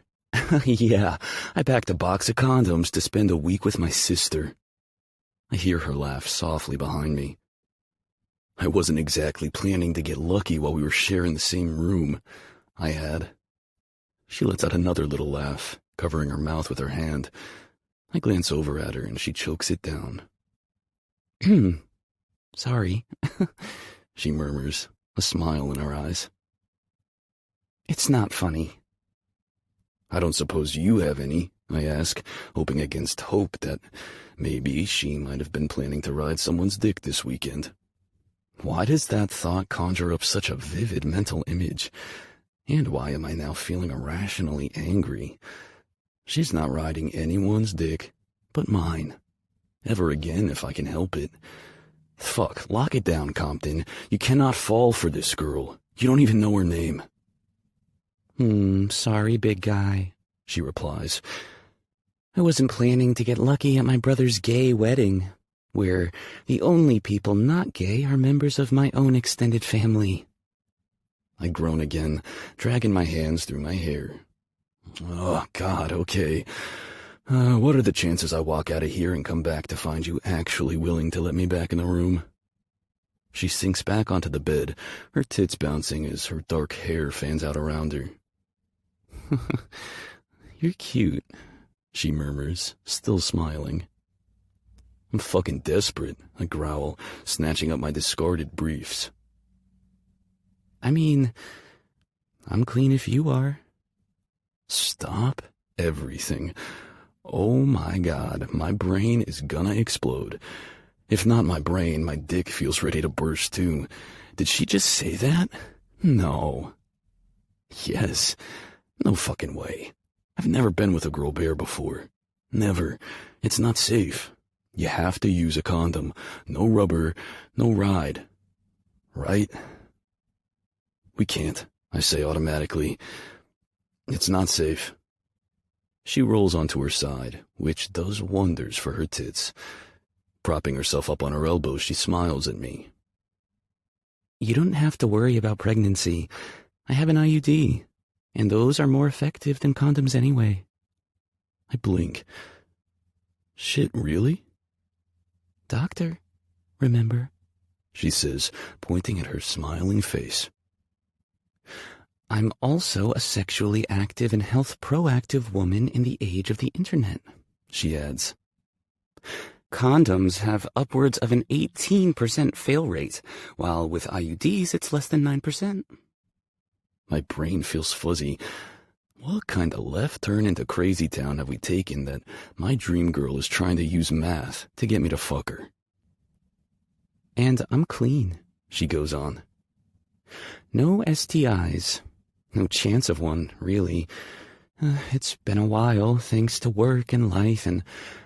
God. She sits up, slipping off the bed. I swear, I'm not trying to pressure you. She raises a soothing hand, brushing her fingers down my arm. Oh, is it that obvious? I'm freaking the fuck out. I feel like I just finished a set of suicide sprints. My heart is racing. Pretty soon I'm going to start sweating. We don't have to do anything, she adds gently. Your health and comfort come first. Always. This has to be right for both of us. You can go get the condoms and... I'm clean, I blurt out, reaching forward to snatch her arms. I pull her to me, needing to feel her close again. I have to get tested all the time. Drugs, steroids, all the illegals. They do blood and urine tests on us like twice a month, sometimes more going into playoff season. I bet I have more thorough medical records than some of your patients. And you're clean, she says with a raised brow. As a whistle, I reply, raising 2 fingers. Scout's honor. She laughs, the sound soft and musical. Lifting that hand with the little star tattoos, she brushes my hair back on my brow. She keeps doing that. She keeps touching my hair, and I fucking love it. I don't typically let the bunnies get up close and personal like this. We often don't even leave the bar or the stadium or wherever I pick them up. I don't like kissing them either. Their lips always feel sticky from that gloss chicks wear. Not Mystery Girl. Her lips are buttery smooth. She has me all twisted up in knots. I've kissed her more tonight already than I've kissed anyone in years. I want to lean into her every touch like a dog. I want to curl up in her lap, my face buried in that sweet pussy, and I never want to leave. I'll wait for you to get condoms, she murmurs, brushing kisses across my chest. Fuck, her lips feel so good, soft and seeking. I'll happily wait. I promise. I'll let you back in, she adds, grinning up at me. I'm not done with you yet, mystery boy. I groan with my whole chest. This girl has been a surprise from the moment I walked into that bar. She's asking, and I'm saying yes. I'm saying hell yes. I swear to God, if this was Vegas, I'd be calling up room service for a box of condoms, some Gatorade, and an Elvis minister. That's how fucking nuts I feel over this girl right now. She looks up at me with those dark eyes. Her black eye makeup is smudged a bit, making her look hazy like a Polaroid filter. She's got a dusting of soft freckles over her cheeks and nose. My gaze settles on that fuck-hot septum piercing. It's small, 2 thin bands of twisted gold. Is it crazy that I want to touch it? Behind her, framed by the double wall of windows, a flash of lightning splits the sky. It cracks above the Seattle skyline, racing from left to right, branching and spiking. She jumps with fright, spinning around. Her back presses in against me, and I wrap my arms around her shoulders, holding her close. Our naked skin is warm, and she fits perfectly pressed in close against my ribs. My dick is nestled at the small of her back. It'll take nothing to get me hard again. I'm already halfway there, and all I'm doing is holding her. I nuzzle my face against her hair and breathe her in. It smells different from her perfume. There's a faint note of mint. We stand naked together and watch as the heavens open and rain starts pouring down over the city. Thunder rumbles so loud I feel it in my chest. "I've always loved storms," she murmurs, her hands resting on my forearms. "The complexity, the power, it's nature showing herself to us. We dare to cage her in, but storms are her way of showing us the truth. She is limitless." Fuck, the way she strings words together, I could listen to her talk all night. But right now, I want something more. I need to connect with her. I need to feel our hearts beating as one again. I move slowly, keeping her pressed to me as I loosen my grip, my hands smoothing over her chest, my thumbs grazing her collarbones. She lets out a soft sound low in her throat that has my dick hardening at her back. My hands graze lower to cup her breasts. They're heavy and warm, her nipples peaked with arousal. She presses her hips into me, and we watch the storm as I explore, teasing her nipples and massaging her. She arches her back, her hips locked against me, her head on my chest. She tips her head back, looking up at me with those sultry dark eyes, lips parted. The unspoken question is written all over her face. She wants more. I gaze back, holding eye contact as I let my left hand slide down, smoothing over the curve of her hip before I'm delving between her legs.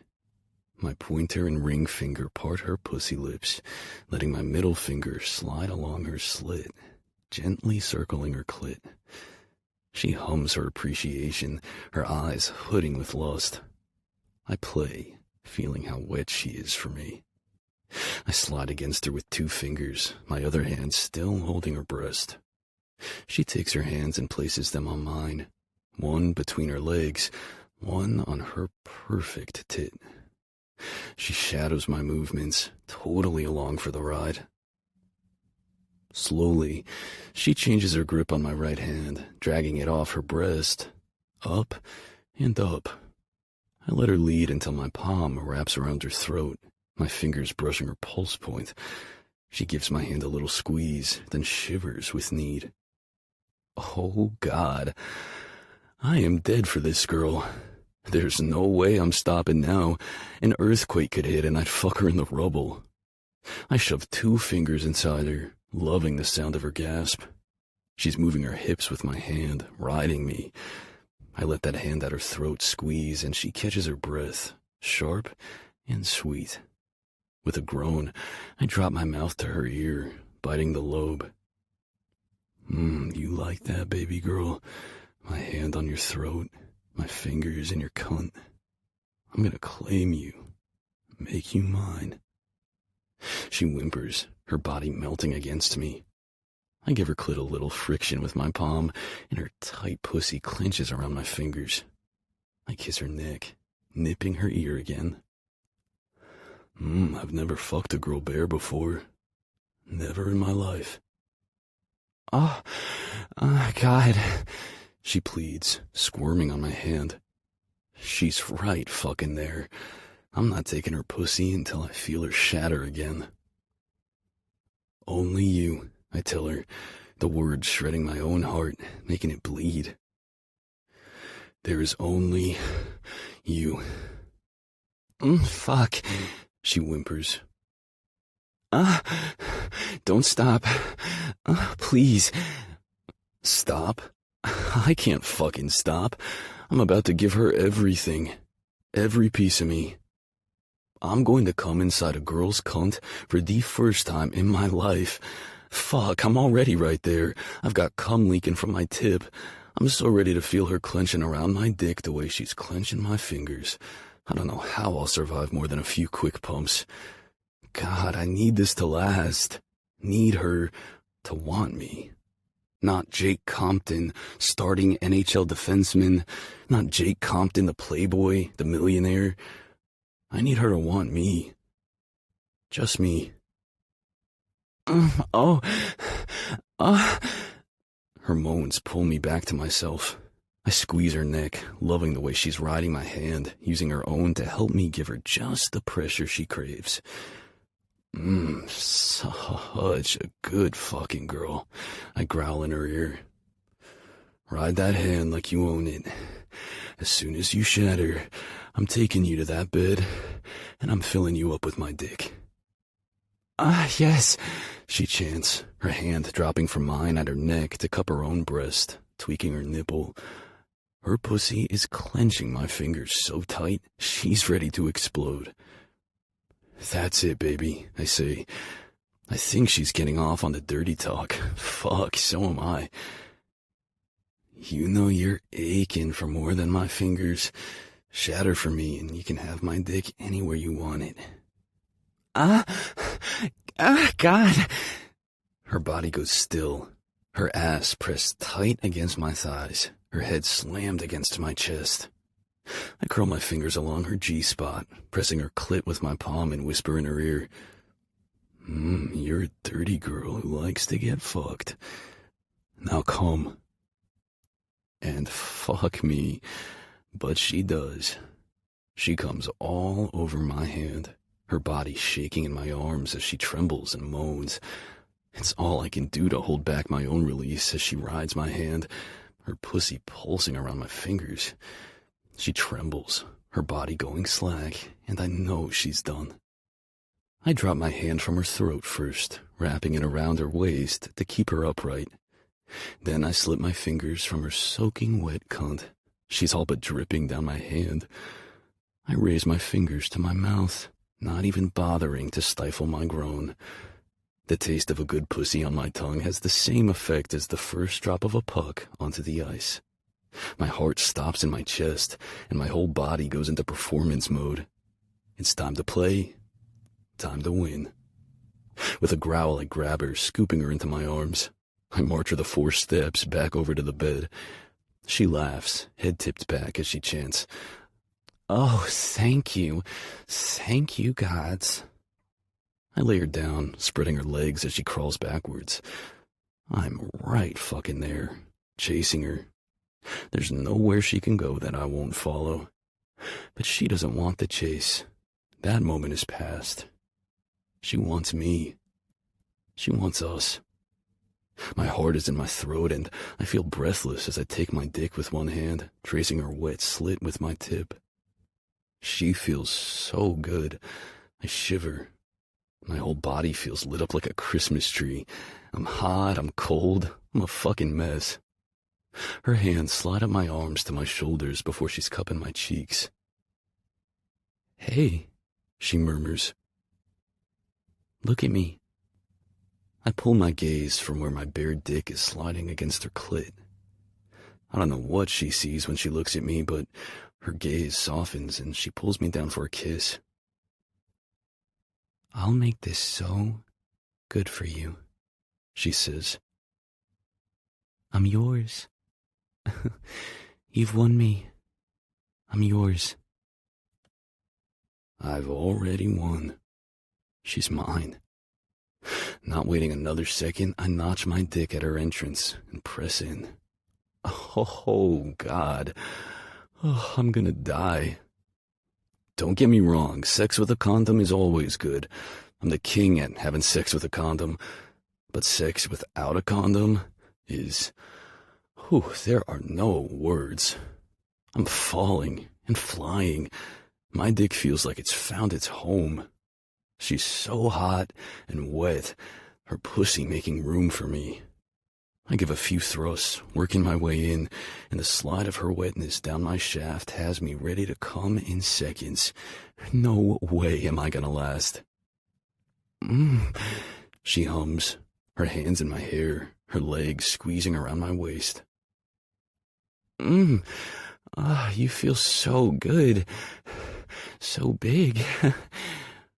I open my eyes, unaware I'd shut them. She's got her head thrown back, her dark hair splayed around her on the bed, and she's smiling. With the smudged dark makeup and the piercings, she looks like a fallen angel. My angel. No holding back now. I thrust deep, burying myself to the hilt. She groans with pleasure, her hands drifting back to my shoulders. I do it again, loving the look of her breasts bouncing, those pointed nipples peaked and perfect.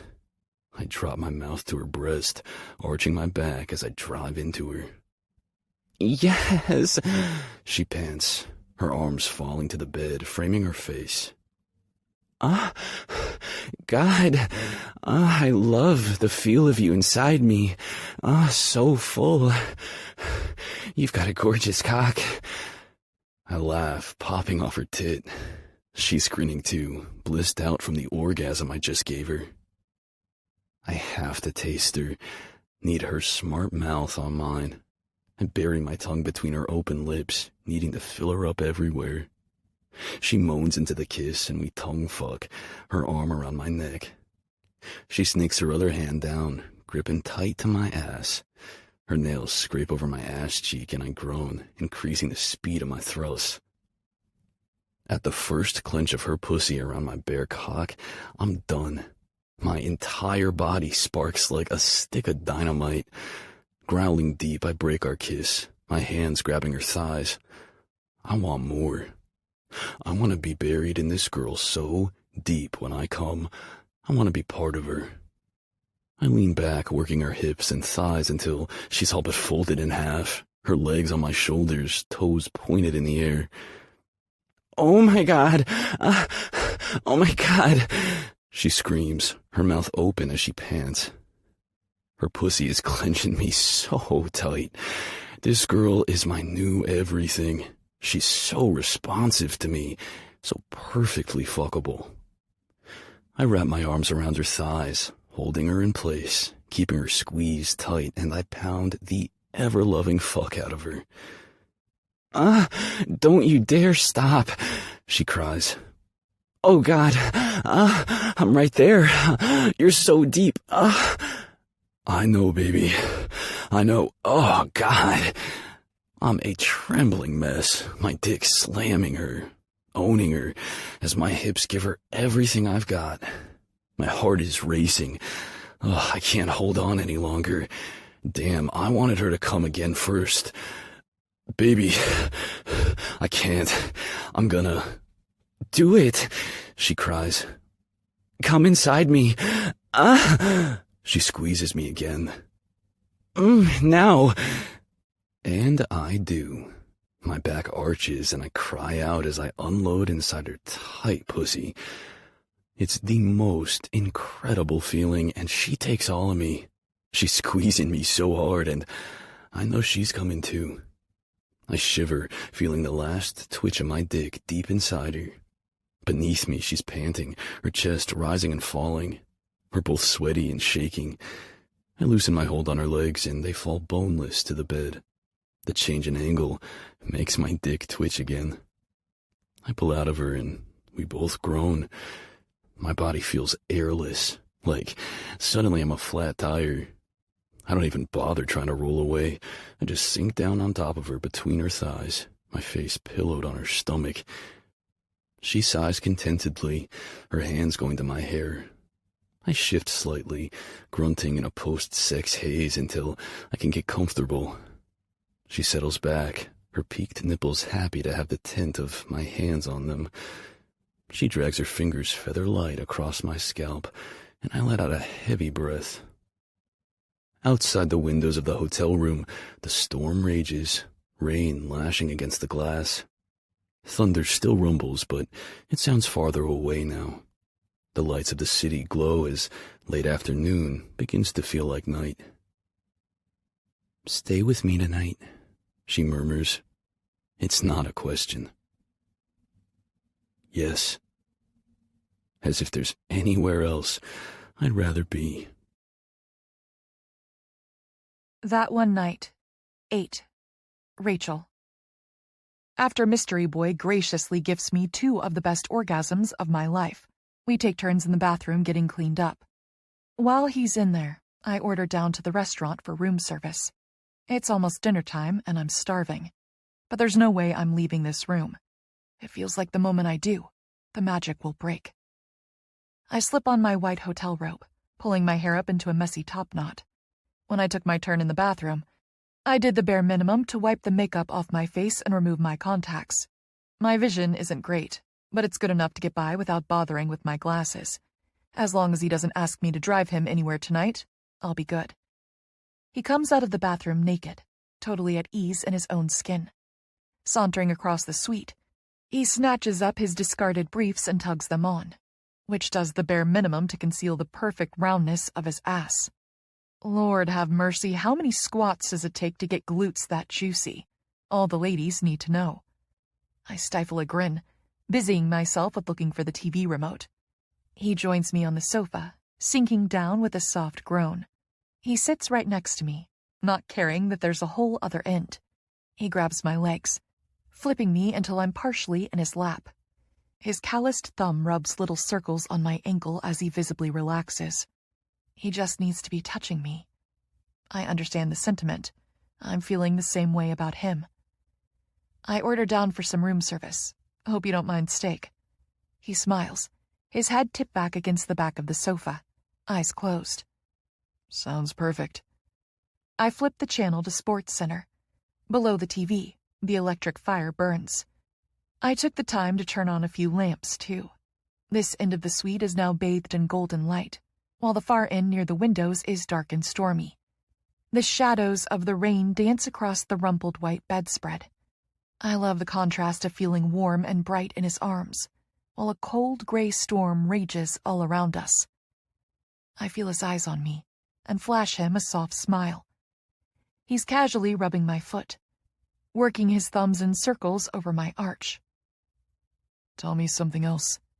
He reaches over with one hand, flicking at my robe. The V opens a bit more, and he brushes his finger down my chest tattoo. Tell me about this. What does it mean? I huff a laugh, stretching out a bit. It means I was 15 and high on shrooms at a music festival, and a guy named Hector had a tattoo gun. He stills, glancing my way with a raised brow. 15, huh? I shrug. I had a rather unorthodox upbringing. I don't mention that the festival was Coachella, or that my dad's band was headlining, or that the shrooms were stolen from my dad's personal stash. What can I say? I was a rebellious teen, angry and bitter. I was practically a caricature of a rock star's spoiled, rotten kid. It took a while for me to figure out the balance between privilege and purpose.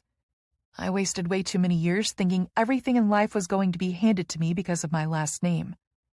Harrison caught on much quicker. He may have used Daddy's name to secure himself a start in the culinary industry, but he's built everything he has on hard work and skill. I've spent years playing catch-up, fighting tooth and nail to prove I can earn my own way too. That's why losing this fellowship hurt so fucking much.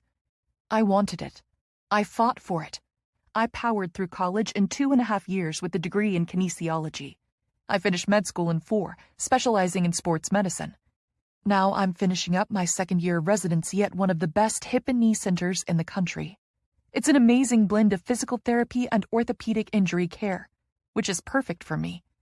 I love the balance of using proactive physical therapy to protect against injury, rather than only cleaning up the mess once injuries happen. The Barkley Fellowship was going to be the thing to launch me fully into the highest level of sports medicine. It pairs doctors with sports teams from the NBA to the NHL. 10 months of hands-on experience working with the best orthopedic specialists and physical therapists in the world, who work on the world's top-performing athletes. The last 3 applicants to apply for my program all won. All 3 now have permanent positions on pro teams, and my mentor said I was a shoo-in. He says he's never seen a more natural talent. I don't know what I'm going to say to him. How will I tell him his record is broken? Thanks to me. Fuck.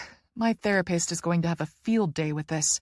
My debilitating fear of disappointing authority figures rears her ugly head again. Hey. I raise my gaze off my knees. He's looking at me with such tenderness, such open curiosity. You want to talk about it? I shrug. Maybe I'll feel better if I spill my soul. I open my mouth, and there's a sharp knock at the door. Room service! He smirks. Saved by the bellhop. As I go to get up, he puts a hand on my knee. Stay. I'll get it.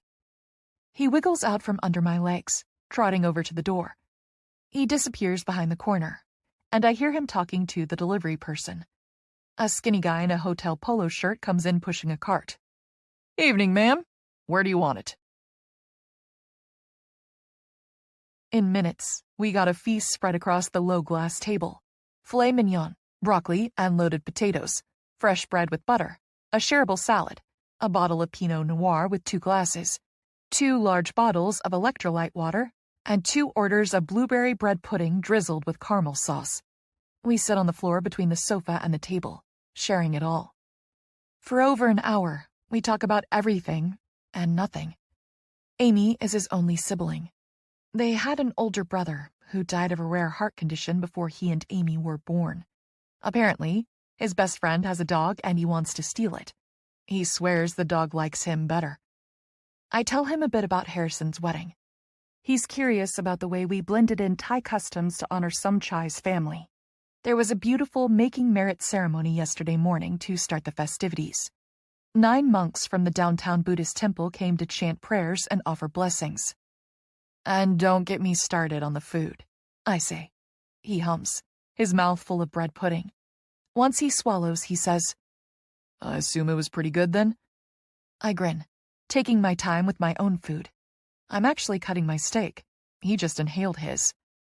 I think the word that comes to mind is orgasmic. I reply with a wink. Oh, don't play with me.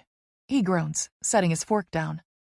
If you're about to say your dinner last night was better than the 3 orgasms I've given you tonight, you're gonna make me cry. He lunges, wrapping his arm around me and pulling me into his lap as I laugh, squirming to get away. I mean, I don't try very hard. Is that what you want? He growls, his hand diving inside the open slit of my robe to cup my breast and tweak my nipple. Do you want to see a grown man cry into his blueberry pie? I giggle, still squirming. It's bread pudding. I don't care what it's called. It's fucking delicious. But you taste better. He adds, nipping at my ear. His other hand slides up my thigh, cupping me between my legs. I sigh. This doesn't feel so playful anymore. Open. He growls, his lips sucking on the sensitive skin behind my ear. My legs fall open for him, as if I'm a genie who can only do her master's bidding.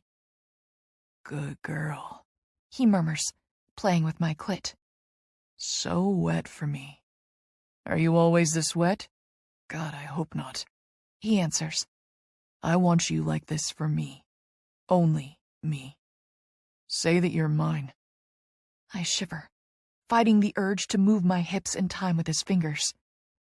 I'm yours. Fuck. I have to have you again. He groans. Please say I can have you again. Need you. He's already pushing me off his lap as I pant out a desperate yes.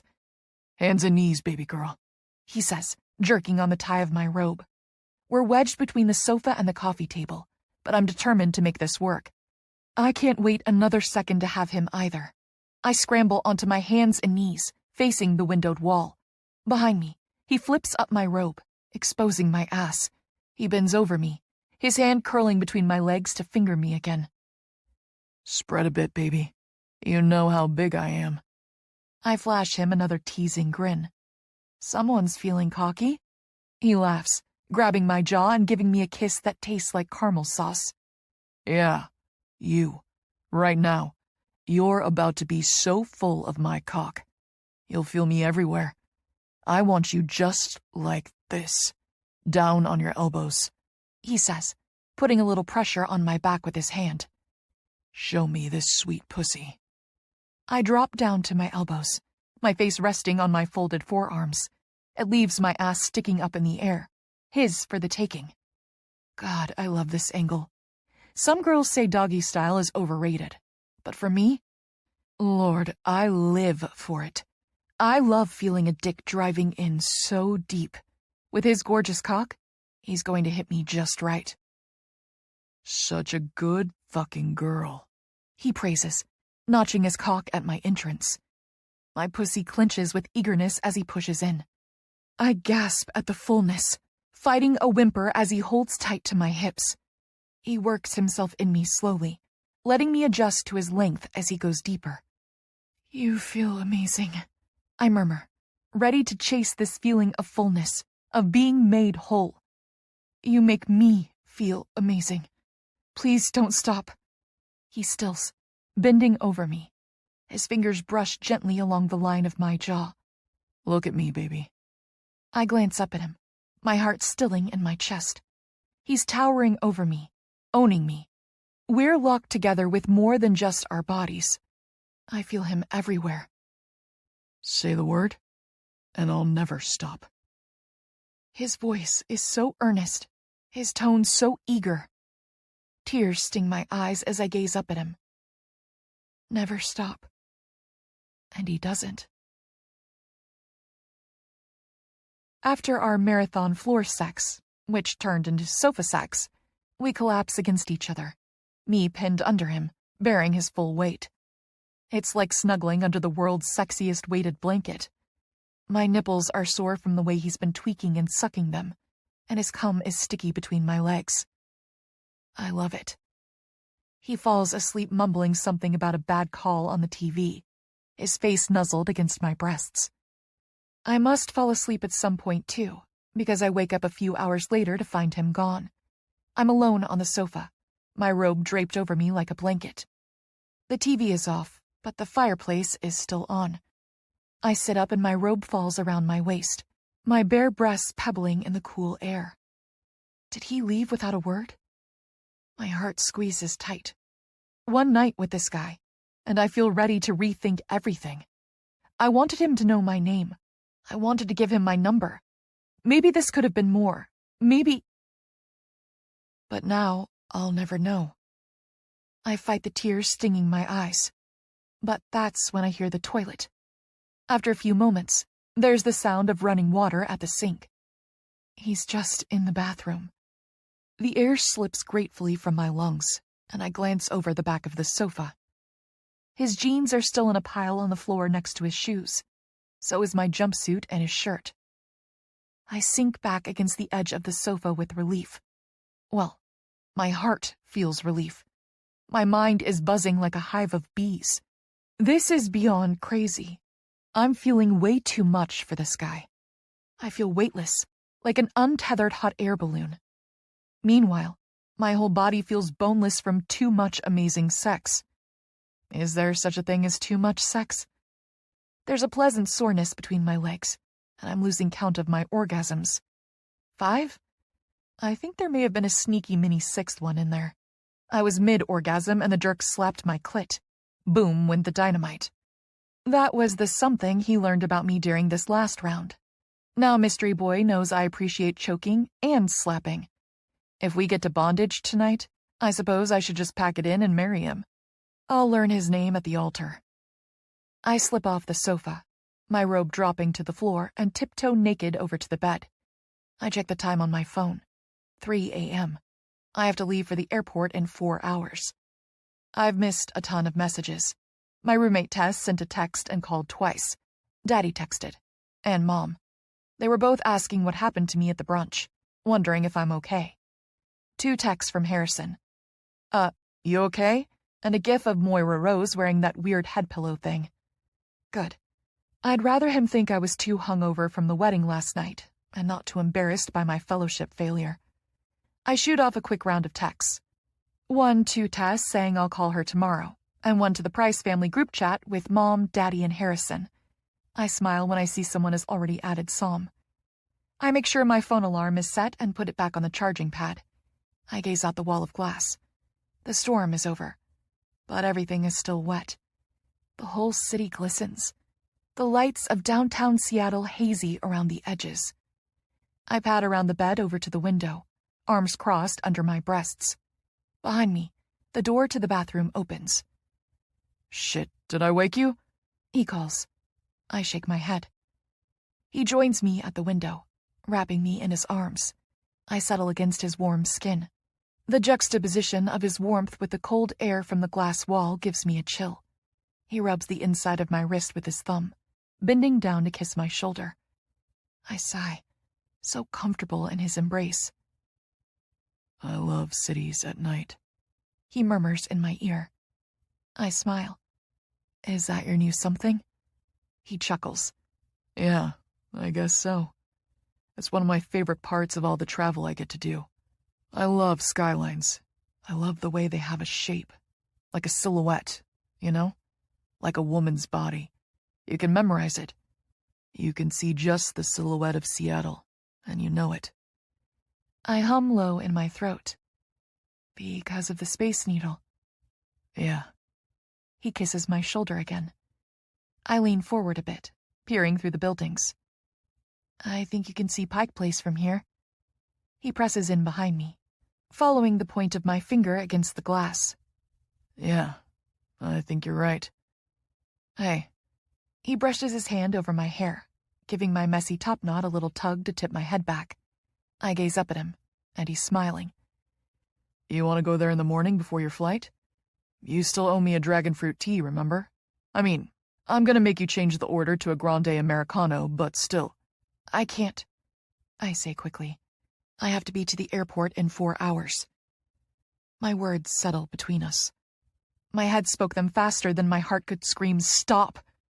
He's still as stone behind me, his body tense. After a minute, he lets out a heavy sigh, his body curling around me. Stay. I close my eyes tight, heart racing. Stay the week with me, he says, kissing my shoulder again, his warm breath fanning over my skin. Change your flight. I'll pay for it. The hotel is already reserved. I'll cover everything. Just don't leave yet. I shake my head, my body at war with itself. I can't stay. I've got a job and a life and obligations. Yeah, like the obligation to let Dr. Hala know I'm a failure and that I won't be his next sports medicine rising star. He was planning on me winning the fellowship, so he was already interviewing candidates to take over my residency position. Now I get to crawl back to Cincinnati and beg him not to give my spot away. Well, then stay 1 more day, he urges, turning me in his arms. He puts a firm hand under my chin, tipping my face up. I don't want you to go. I don't want this to end so soon. Give me 1 more day. Why does it feel like my heart is breaking? I wrap my hand gently around his wrist. Listen, my life right now is chaotic. I got some really shitty news today about a job, and I honestly don't know what comes next. I have to go home. I have to deal with this, and I can't... I go quiet. I can't possibly let him know what I'm really thinking right now. The truth is almost too painful for me to admit to myself. I can't have 1 more person in the audience watching me fail. He sighs, and I know he's not going to fight me leaving.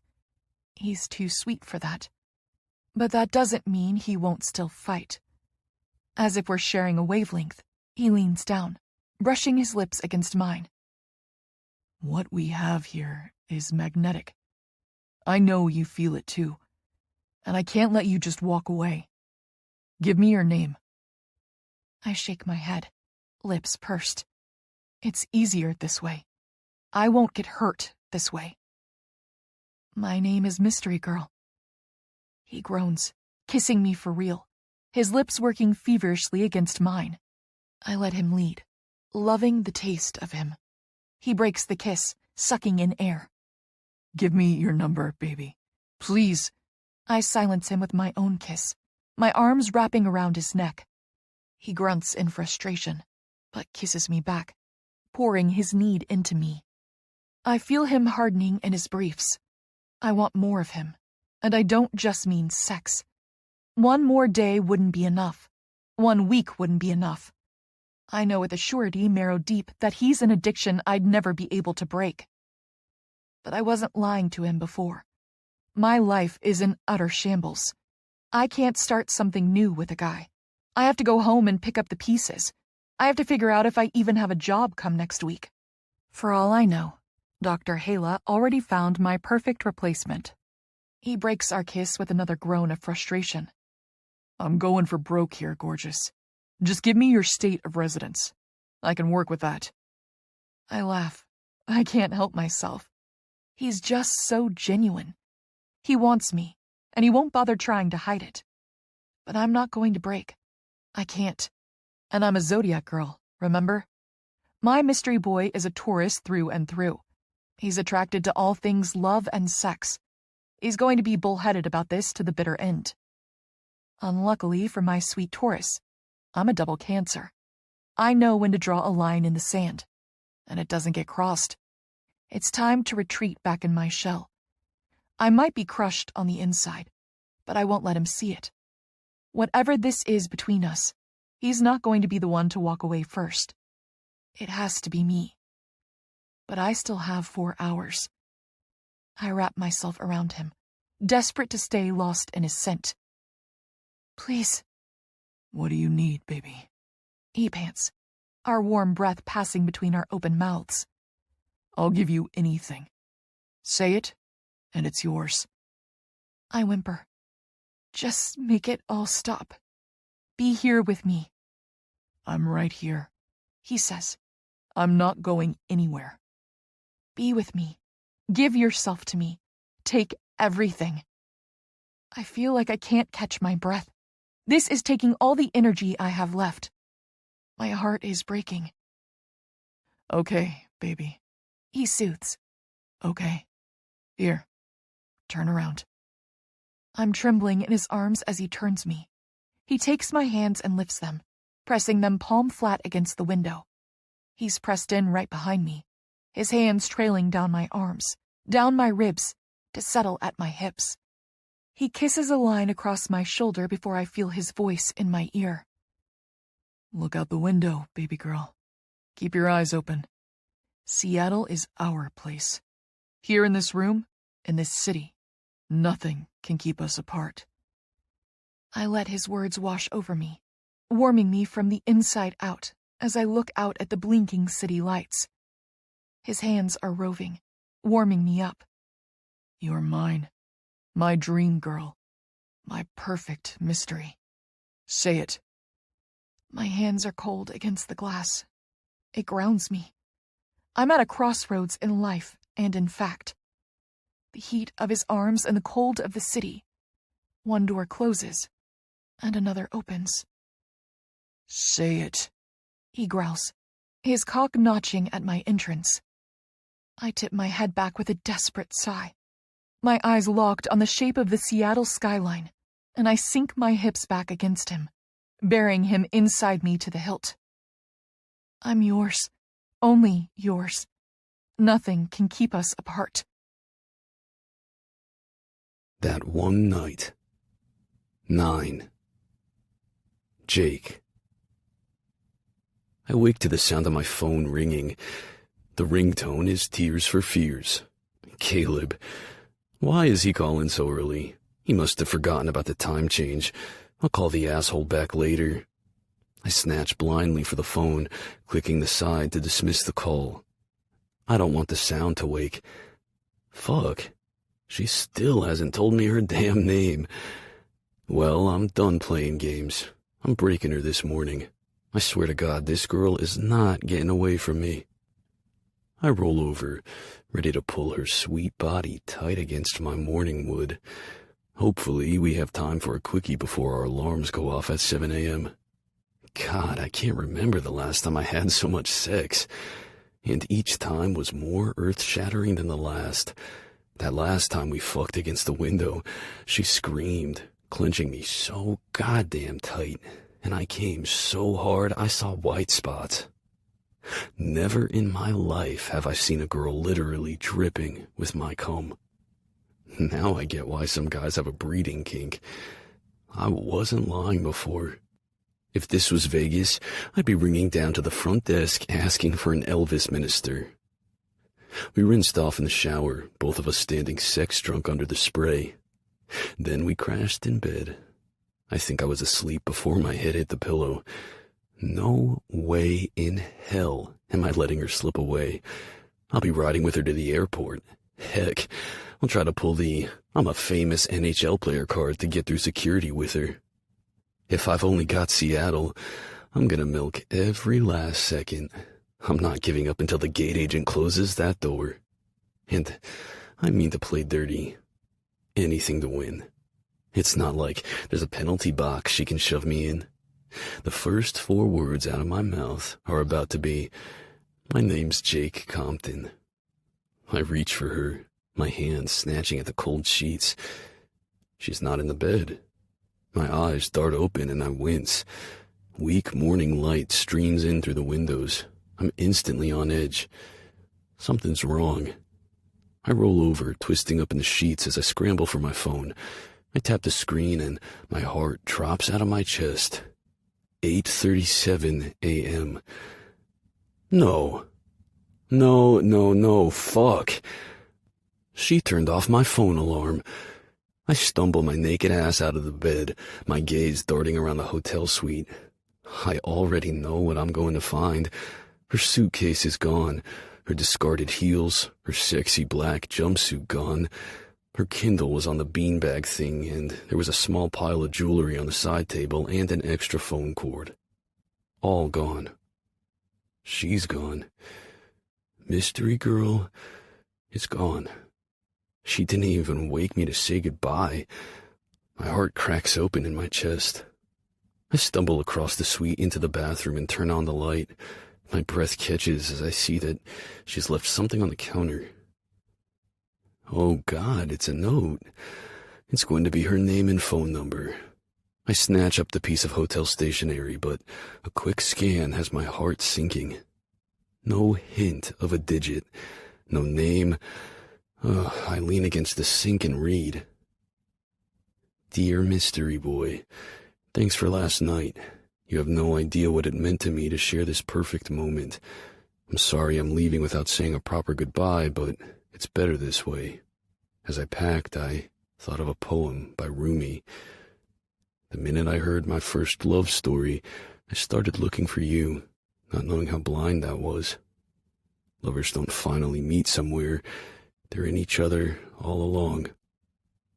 Maybe we'll meet again, maybe not. Either way, we've been in each other all along.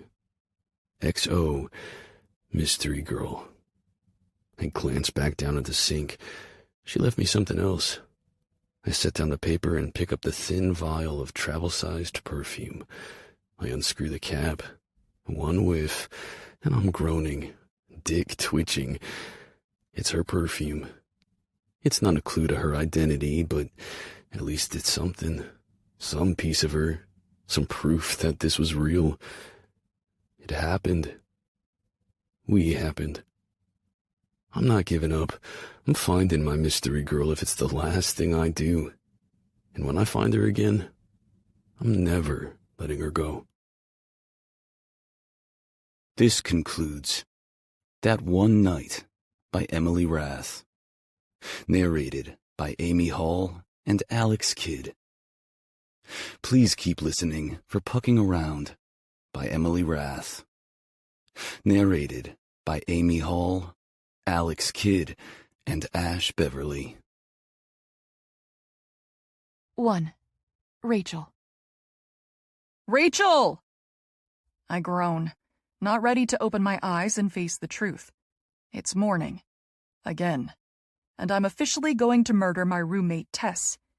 Just as soon as I remember how eyelids work. Why did I let her talk me into going out last night? Because you're 27 and single, girl. Live your damn life. I can hear her voice echoing in my head, along with the steady thump, thump, thump of last night's dance music. I'm pretty sure there was drinking last night. What else explains why my tongue feels superglued to the roof of my mouth? Oh God, I think I'm gonna be sick. I'm getting too old for this. I can't bounce back like I could when I was 18. There's only one solution. I'm just never drinking again. No more dancing, no more bars. Consider this my retirement from nightlife. Rachel! Girl, get up! I roll onto my back, wincing as I gaze up at the blades of my slowly circulating ceiling fan. I think I slept with my contacts in. My eyes itch so bad. Make a list, Rach. Make a plan. That's been my mantra for the last 2 months as I've tried to put the pieces of my shattered life back together. Hot shower, strong black coffee, maybe some eye drops. Rach! Tess stomps down the hall and stands in the doorway, her wild red curls spilling around her shoulders. She's a smokin' hot size 20 with a perfect pear-shaped body.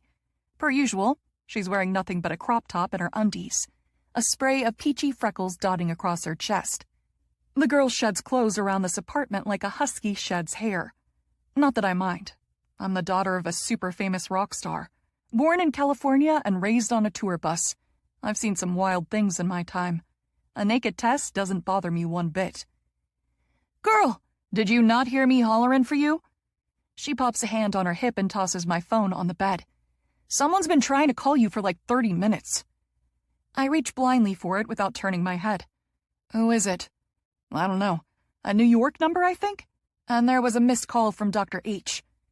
I bolt upright, swallowing down the instant wave of nausea that hits me. Oh my God, Tess! I snatch up my phone. My boss is calling and you let it just keep ringing? Hey, I've got my own boss breathing down my neck. Thank you very much. She says with a huff. You handle your arrogant asshole, I'll handle mine. She flicks her hair over her shoulder as she turns. Her cheeky undies show off her freckled booty as she saunters away. I roll my eyes, knowing she means well. Tess is just being overprotective, because she's never liked Dr. Hala. She doesn't like the way he micromanages me, or his cold, aloof manner. I guess it's just never bothered me. He can't help that he's European. I drag a hand through my tousled hair, checking my text messages while I wait for my brain to warm up. 6 texts and a missed call from my twin brother and his husband. I'm pretty sure Somchai is back in Seattle, which means this is early for him. Harrison, 8:01 a.m. An NYC for cooking show. Want to fly up for taping on Sat? Harrison, 8:04 a.m. You... skull emoji. Harrison, 8:05 a.m. Missed call. I grin, shaking my head. Just like a twin to give me exactly 3 minutes to respond to a question before he jumps to rigor mortis in his mind. Harrison, 8:07 a.m. Hello? Eyes emoji. Som, 8:12 a.m. Girl, you better be dead because your stupid brother just woke me up at 5 a.m. Call him back. Som, 8:14 a.m. Please don't actually be dead. Harrison, 8:20 a.m. I texted Tess and she says you're hungover, not skull emoji. LMK about Sat. Now I'm laughing. These two are too much. My brother and his husband are rising stars in the culinary world. Apparently, Harrison was asked to be a guest judge on some new cooking show. He's always been more comfortable using our famous father's name and connections. I wouldn't be surprised if he drags him to the taping. Which means that if I go, I'll be seated in Daddy's shadow, when the cameras inevitably pan to him for a close-up. Then I'll get 3 weeks of hassle as the tabloids remember I exist. Yeah, no thanks. I type out a quick reply in our group chat. Rachel, 8:31 a.m. Not dead. Can't come because I gotta work. But good luck. Kiss face emoji. Spotlight glare is literally the last thing I need right now because, 2 months ago, My own career rocket crashed out of the sky. I was in Seattle for Harrison's wedding when I got the news that I lost out on the Barkley Fellowship, the top sports medicine fellowship in the industry. It pairs early career doctors and physical therapists with professional sports teams. The last 3 residents Dr. Hala put up for it all won. After their 10-month rotations ended, they were all offered permanent positions. I was supposed to be lucky number 4. Dr. Hala was so sure I would win that he confidently started interviewing for my replacement in the residency program. I had to crawl back from Seattle with my tail between my legs and beg him not to give my spot away. He was kind about it, righteously indignant, swearing he'd never recommend a doctor to their sham of a program again. So that's where I've been for the last 2 months, back in Cincinnati, going through the motions day to day. When I'm not putting in my residency hours at the hip and knee clinic, I'm working out or hiding out, until Tess gets fed up and drags me out. My therapist might be ready to prescribe Prozac, but Tess has a whole other kind of therapy in mind. Dick therapy. Since I got back from Seattle, she's been on a mission to get me laid. She thinks a wild night with a guy will cure me of my funk. But just the thought of touching another guy has me cringing. I go still, my phone balanced in my hand. Another guy. God, I'm such a mess. As if I already have a guy, and Mr. Random Hookup would be the other guy.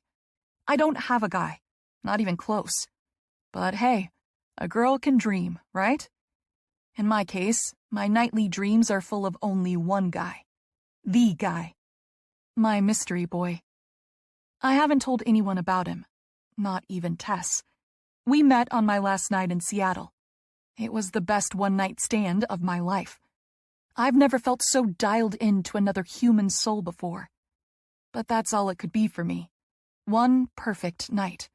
No names, no numbers. I woke in the morning and quietly packed my bags, leaving him naked in my bed, looking like my every dream. I regret not telling him my name. He asked me to stay. He wanted me like I wanted him. Want him. I groan, dragging my hand through my messy hair again. I can't think about Mystery Boy right now. I've got to deal with Dr. Hala. Dr. Hala, 8:08 a.m. Bryce, call me ASAP. Dr. Hala, 8:15 a.m. Missed call. Taking a deep breath, I lift the phone to my ear and tap the little green call button. The dial tone chirps 3 times before it connects. Dr. Hala, sorry I missed your call. Bryce, are you here? Come to my office. He says in that posh, slightly accented voice. No, sir. I'm not scheduled to come in until this afternoon. Damn. Well, I didn't want to do this over the phone. I do a quick inventory. A shower is pretty much non-negotiable, and I have to put some food in my stomach. And coffee. Lots of coffee. I can be there in 30 minutes? No, I don't want to keep them waiting. Them? Why do I feel suddenly on edge? Sir, what? You got it. My mind cranks like a pair of rusty gears as I try to puzzle out his meaning. What? The Barkley Fellowship. You got it. He repeats. His delivery's so deadpan that I'm not sure what to say. Is he joking? Because it's not funny. Bryce, did you hear me? Yes? My heart is racing a mile a minute. I don't understand. I just got off the phone with Dr. Ahmed from the selection committee at the foundation. He explains.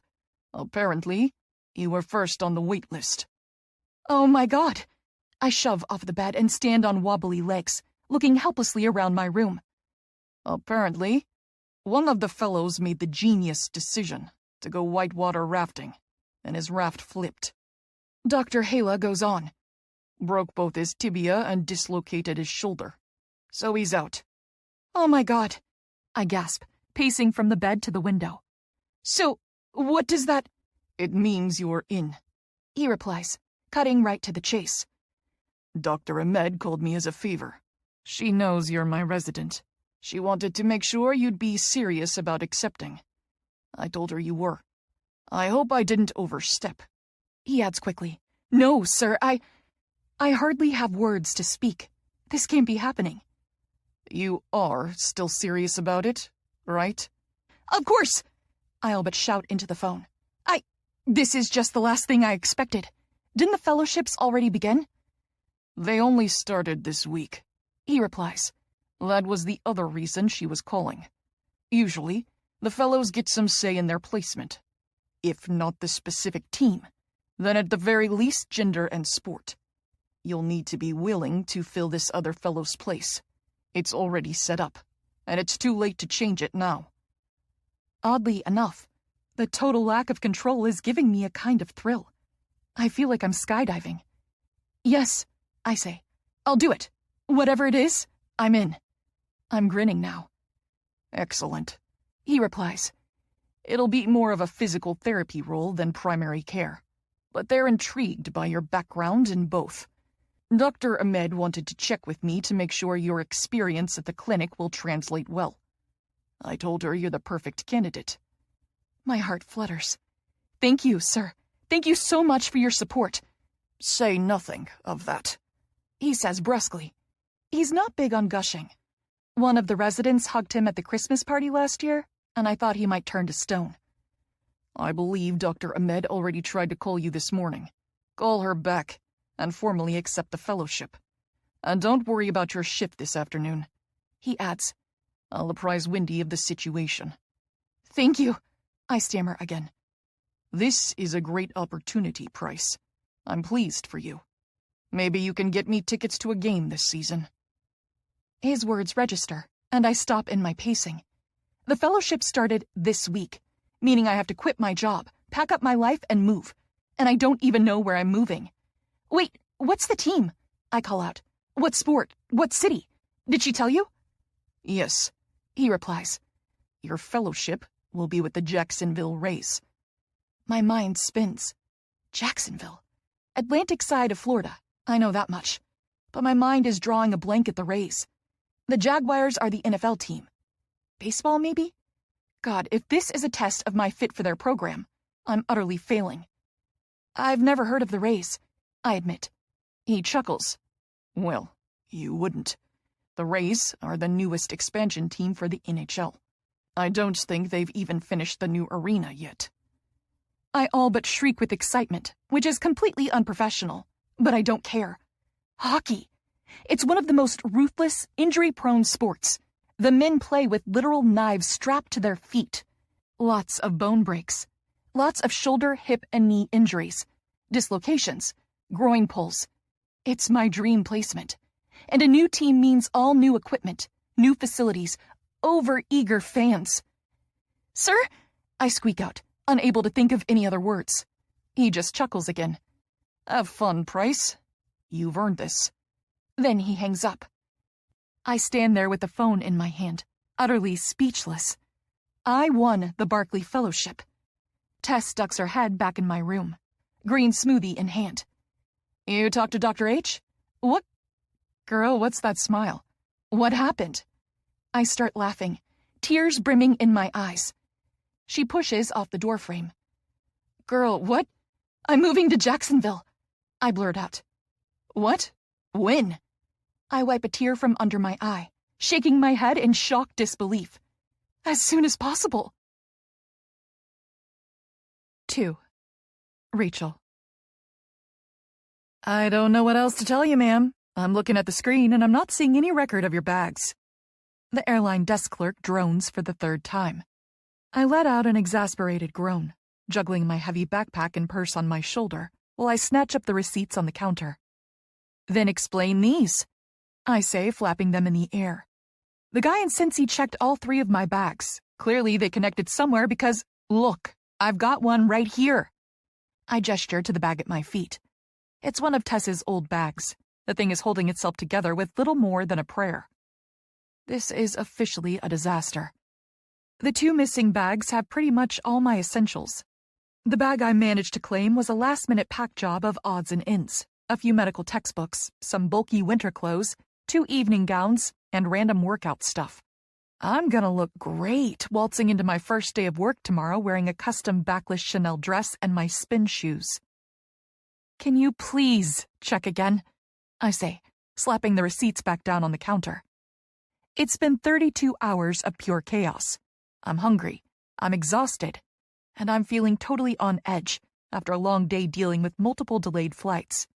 I didn't even sleep last night, too busy packing. I said a tearful goodbye to Tess before I was at the airport by 6 a.m. for my first flight. But a series of mechanical delays means it's now after 5 p.m., and I've only just landed in Jacksonville. And now this human gargoyle wearing a button on her vest that says, "I love corgis," is telling me my luggage has disappeared off the face of the earth. I don't understand how 2 bags can just go missing. Oh, wait, she murmurs, the screen of the computer glowing in the reflection off her glasses. Here they are. I typed the flight number in wrong. I stay very still. It's easier this way. I don't get a manager called on me this way. Or a police officer. Please just find them. While she starts clicking away, I shift the bags on my shoulder, looking down at my phone.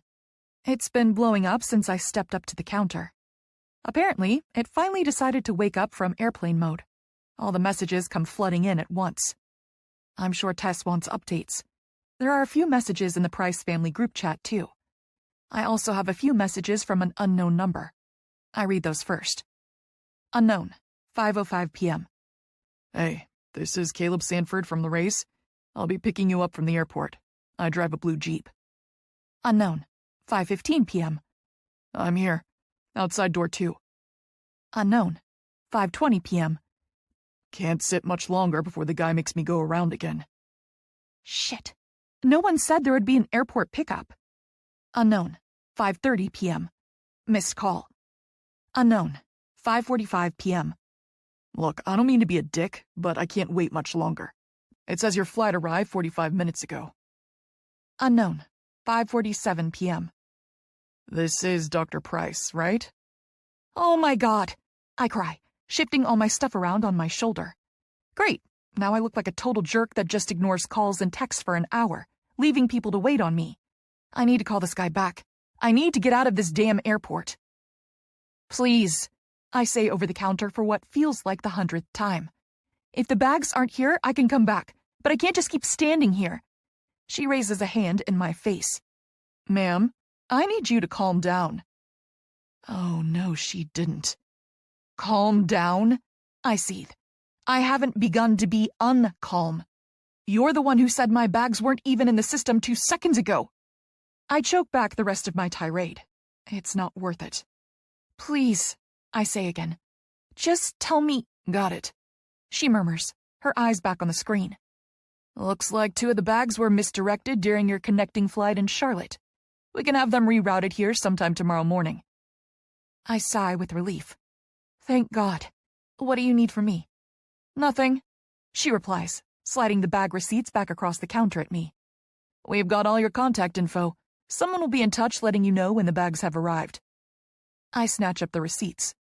Thanks, I mutter, only adding the "for nothing" inside my own head. Welcome to Jacksonville, she deadpans, already waving at the next person in line. I fight with the strap of my purse, which is now wrapped in my backpack strap and hooked around my metal water bottle. At the same time, I reach down for the handle of my checked bag. It's one of those boxy black rectangles, lumpy down the front with all the odds and ends I've crammed inside. The thing weighs a ton. Whatever, it rolls. And now I'm on a roll. I hurry away from the lost baggage desk, dragging my one lonely bag behind me. I've got my purse strapped across my body, so my left hand can be free. I'm already tapping the call button on my phone. It rings and he picks up immediately. Hello? His voice is deep. Hi. Shit. What was this guy's name? This is Rachel Price? I say. I'm so sorry. My bags are lost and then my phone was stuck on airplane mode. It was a whole thing. I'm coming out now. I'm pulling around again, he says.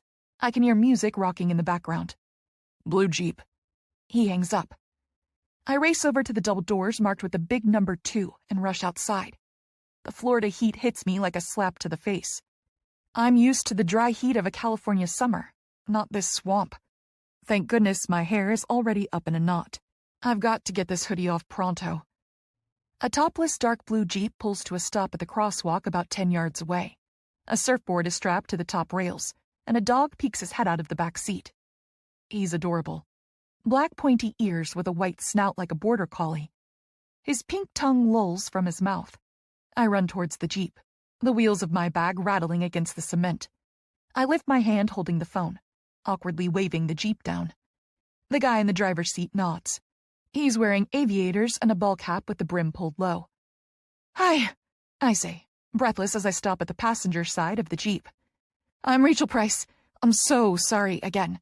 My phone wasn't working and 2 of my bags are missing and I've been up for 36 hours and I'm just a red-hot mess. But I'm here now and I'm ready to go and oh my God, you are so cute." The guy in the front seat stiffens, his mouth opening a little in surprise, but I'm not actually paying attention to him. As I spilled my guts, the dog hopped between the seats, popping his face over the edge of the passenger door. He's got gorgeous icy blue eyes, so bright and curious. I'm a huge sucker for animals. I could never have one growing up with the way we always traveled. So now I become painfully awkward in social settings if there is a dog involved. "Cy, back," his owner commands, cranking the Jeep into park. The dog wiggles his whole body, his tail flapping in the guy's face before he hops dutifully into the back seat. "Need help with your bags?" "Oh, no, I can get it," I say, my eye going back to him. Oh, shit. Here I am fawning over a cute dog when his owner is even cuter. He slips his aviators off, tucking them into the top of his t-shirt, and I get the full effect of those dark eyes and cheekbones for days. He's got a day or 2 of stubble along his jaw, and the sexiest bow pout to his lips. Girl, get yourself together. I snap my mouth shut. Shit, when did it open? "I'm fine," I repeat. "Let me just—" I don't even bother finishing the sentence. I just duck my head in shame and move around the back of the Jeep. "Here, let me," he calls out. "The door can get jammed sometimes." That's when he unfolds himself from the driver's seat and, oh my sweet heavens, he's sculpted perfection. I could see the shoulders from the Jeep, but I wasn't betting on the height, too. He's graceful as he moves, turning his back on me to fiddle with the door. Ink covers his right arm from the wrist up, disappearing under the sleeve of his t-shirt. Swirls of color and detailed patterns. He swings the door open, and I step back, ready to heft my bag inside. "Here, let me get it," he mutters. "No, don't bother." Why is my voice coming out so squeaky? "That looks heavy." "I'm a big girl," I reply, hefting it by the handle. Then, a few things happen at once. First, the car behind us honks, making me jump and the dog bark. Then the PA system starts blaring about parking in restricted areas. Lastly, as I lift the bag, I snag the edge of the door. This must have been just enough force to fray the ancient bag's last will to live. I hear the fabric tear, and then all hell breaks loose. And by hell, I mean the contents of my bag. Yup, I stand there, mouth open in horror, watching as all my belongings flood from the shredded canvas, spilling all over the curb at our feet. Surfer Boy exchanges a wide-eyed look with me before we jolt into action, trying to catch all my falling stuff. I shriek as a book slams down on my exposed toes. This has me knocking back against the open Jeep door. Now the dog is barking in alarm, watching us scramble to keep my stuff from rolling into oncoming traffic. Once we get the bag to the ground, I drop to my knees, desperate to shove everything back inside. This is it. I finally found it. Hello, Limit. I'm Rachel. I work quickly, stuffing things back inside the broken bag. A few seconds pass when I realize Surfer Boy is just standing there, making no effort to help me. I glance up, my eyes trailing up his bare legs dusted with sand. Did he come straight from the beach? I pass over his board shorts, up his cut torso, to his face. He's looking down, but he's not looking at me. No, he's looking at the thing in his hands. His expression is frozen on his face, totally unreadable.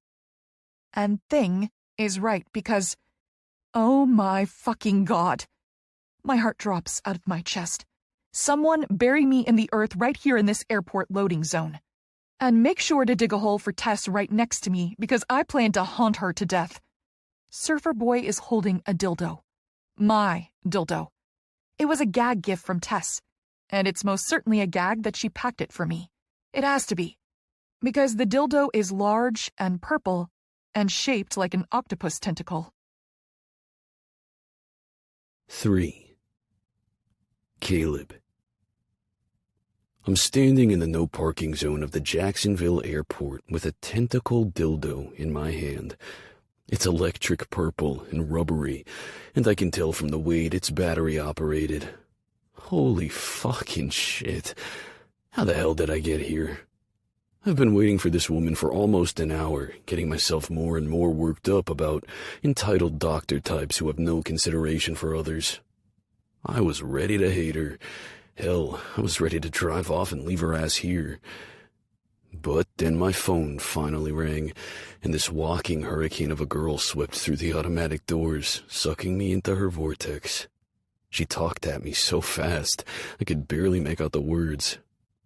All I could do was watch the elegant arch of her throat as it moved. Then, Sai had to go bouncing around, distracting us both. She's gorgeous, I'll give her that. Her curvy body is clad in high-waisted black leggings and a cropped hoodie unzipped to show her cleavage. She did the world a favor by strapping her purse between her breasts and running towards me like a Baywatch model. Once she's close enough, I see the little glint of gold at her nose. Fuck, she's got a septum piercing.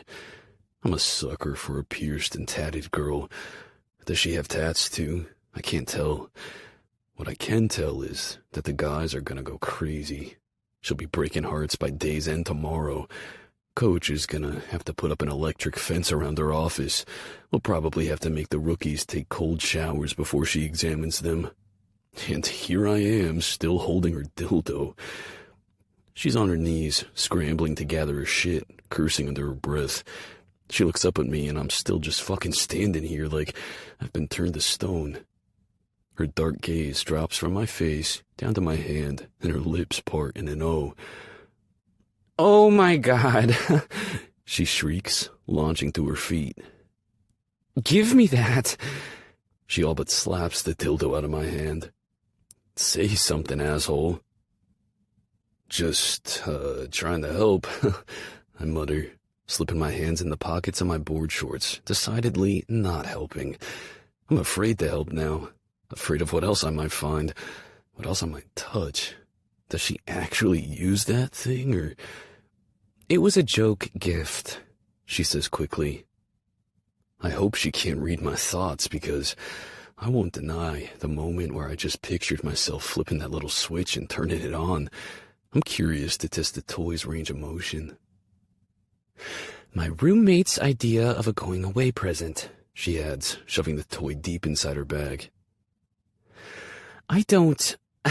I've never, God, will you just get down here and help me before we get towed?" I don't bother hiding my smirk. So, she's never used it before. Don't go breaking my heart, Hurricane. I bend my good knee, dropping down with a slight wince and help her shove things back inside the broken bag. The rest of the plunder is innocent enough. Books, random chargers, and cables. I pick up a snow boot. "You expecting snow on the beach?"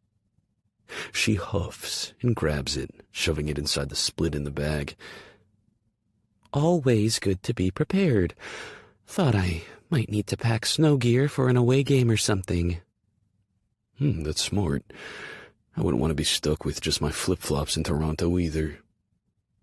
We finish gathering our stuff quick as we can and team lift the bag into the back of the Jeep. Whatever won't fit back inside is tossed unceremoniously on top. She tucks her backpack safely in the back seat, keeping her purse with her as she climbs in the front. I slide in on the driver's side and slip my sunglasses on. "Any preference on the music?" "No," she replies, helping herself to my phone charger.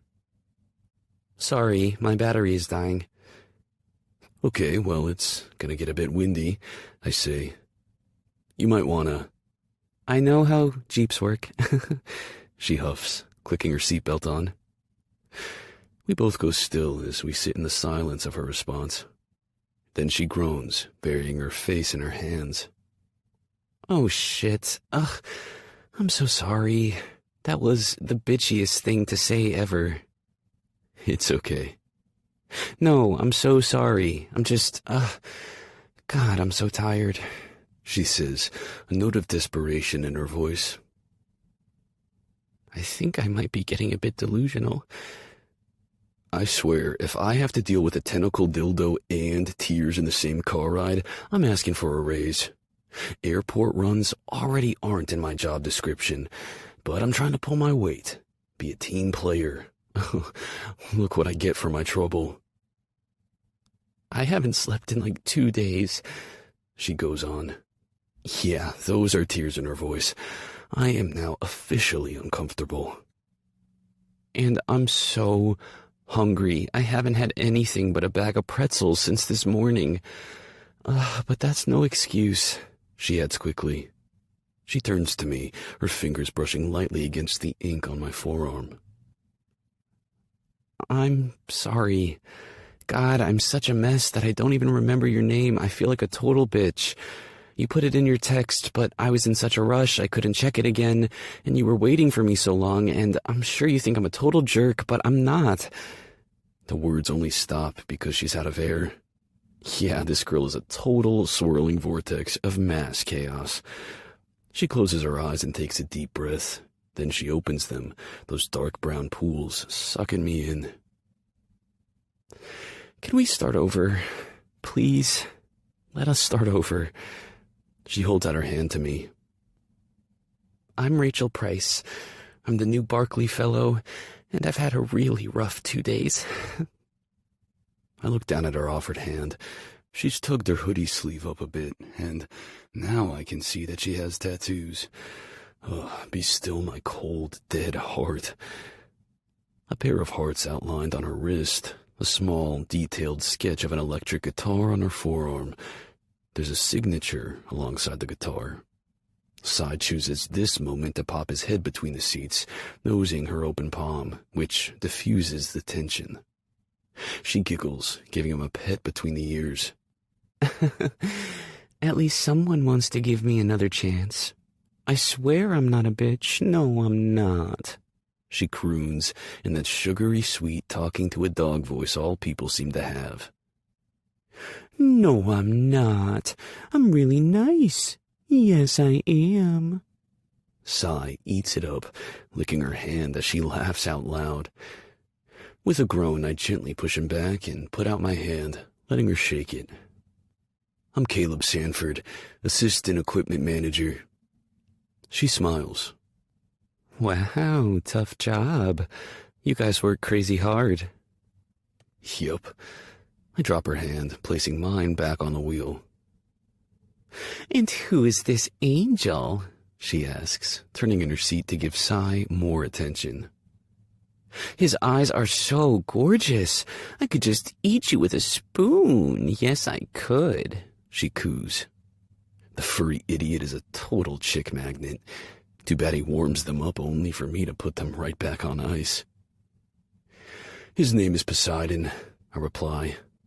I call him Cy for short. Oh, how regal, she says, her fingers scratching the thick fur of his neck. You feel a bit salty, Cy.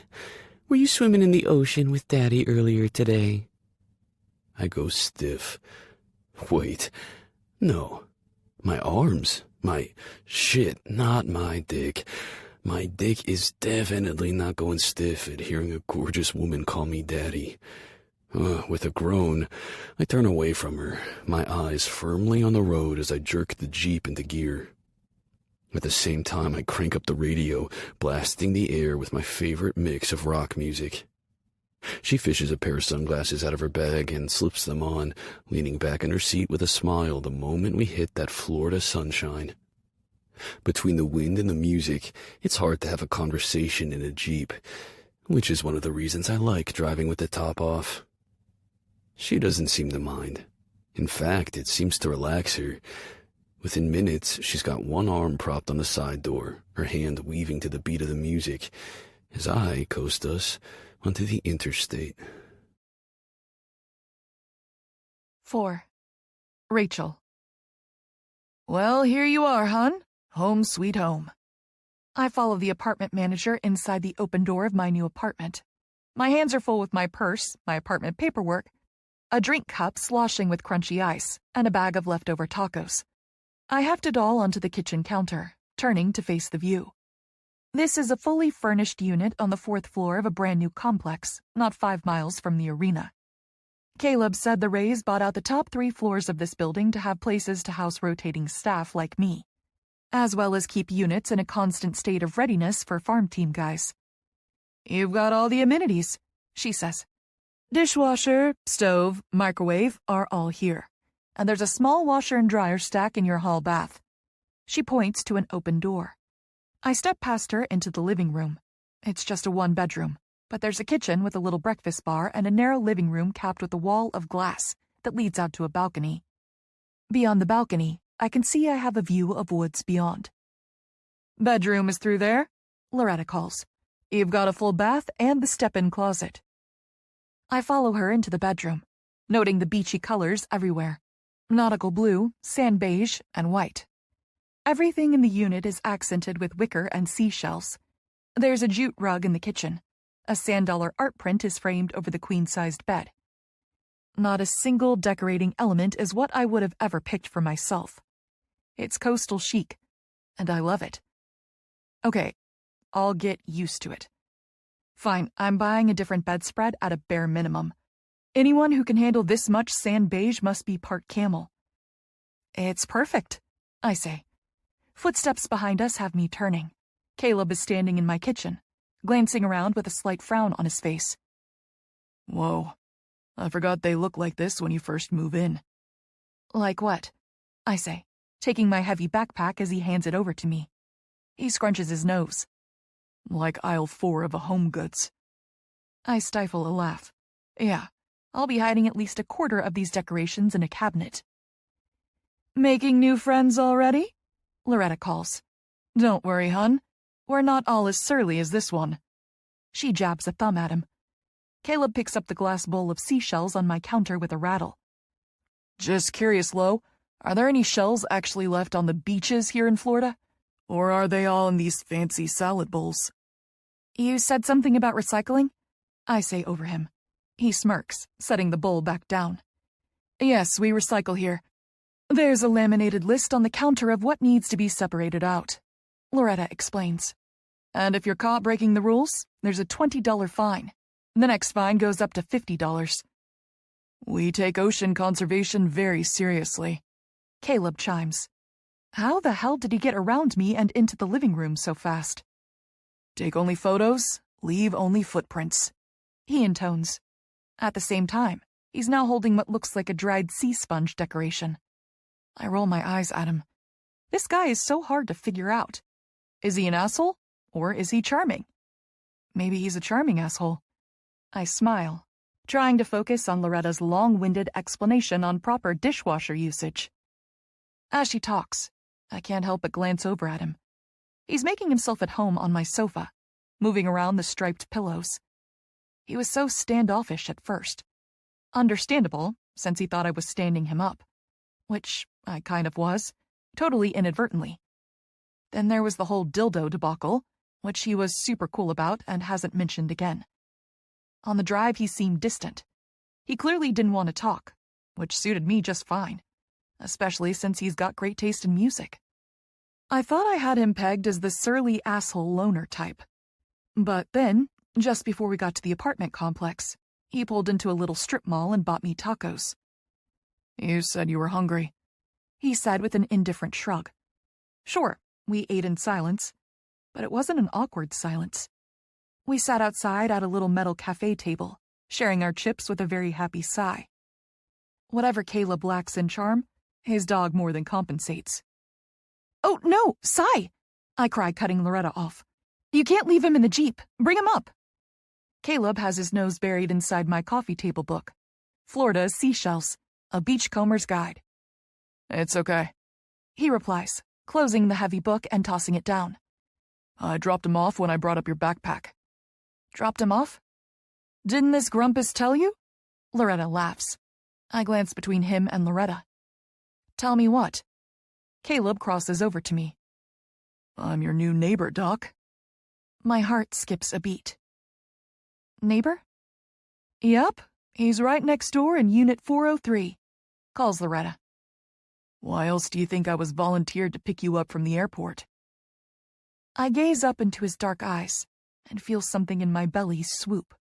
And no, it's not the tacos. Oh, this is so not happening. No way. Red alert. Back up, Rachel. Shut it down. I'm not getting involved with a coworker. I don't care if he's gorgeous and working a smolder so hot it burns. So, if you ever need some sugar, he murmurs, you know who to ask. 5.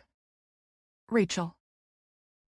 I sigh with exhaustion, swaying at my kitchen counter as I pour myself a generous glass of Chardonnay. I successfully made it to the end of this marathon 2 days. At this point, I'm not sure which I need more, sleep or air. It's a toss-up, really. As soon as I down this wine, I plan to crash. Once Caleb left, I unpacked my one ridiculous bag, confirming what I already knew.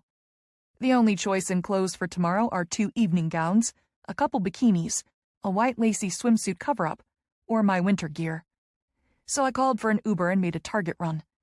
3 hours and $600 later, I was back in my apartment with a stocked fridge and pantry, a new comforter on the bed, new pillows on my sofa, and a load of laundry spinning in my mini washer, to include new scrubs and underwear.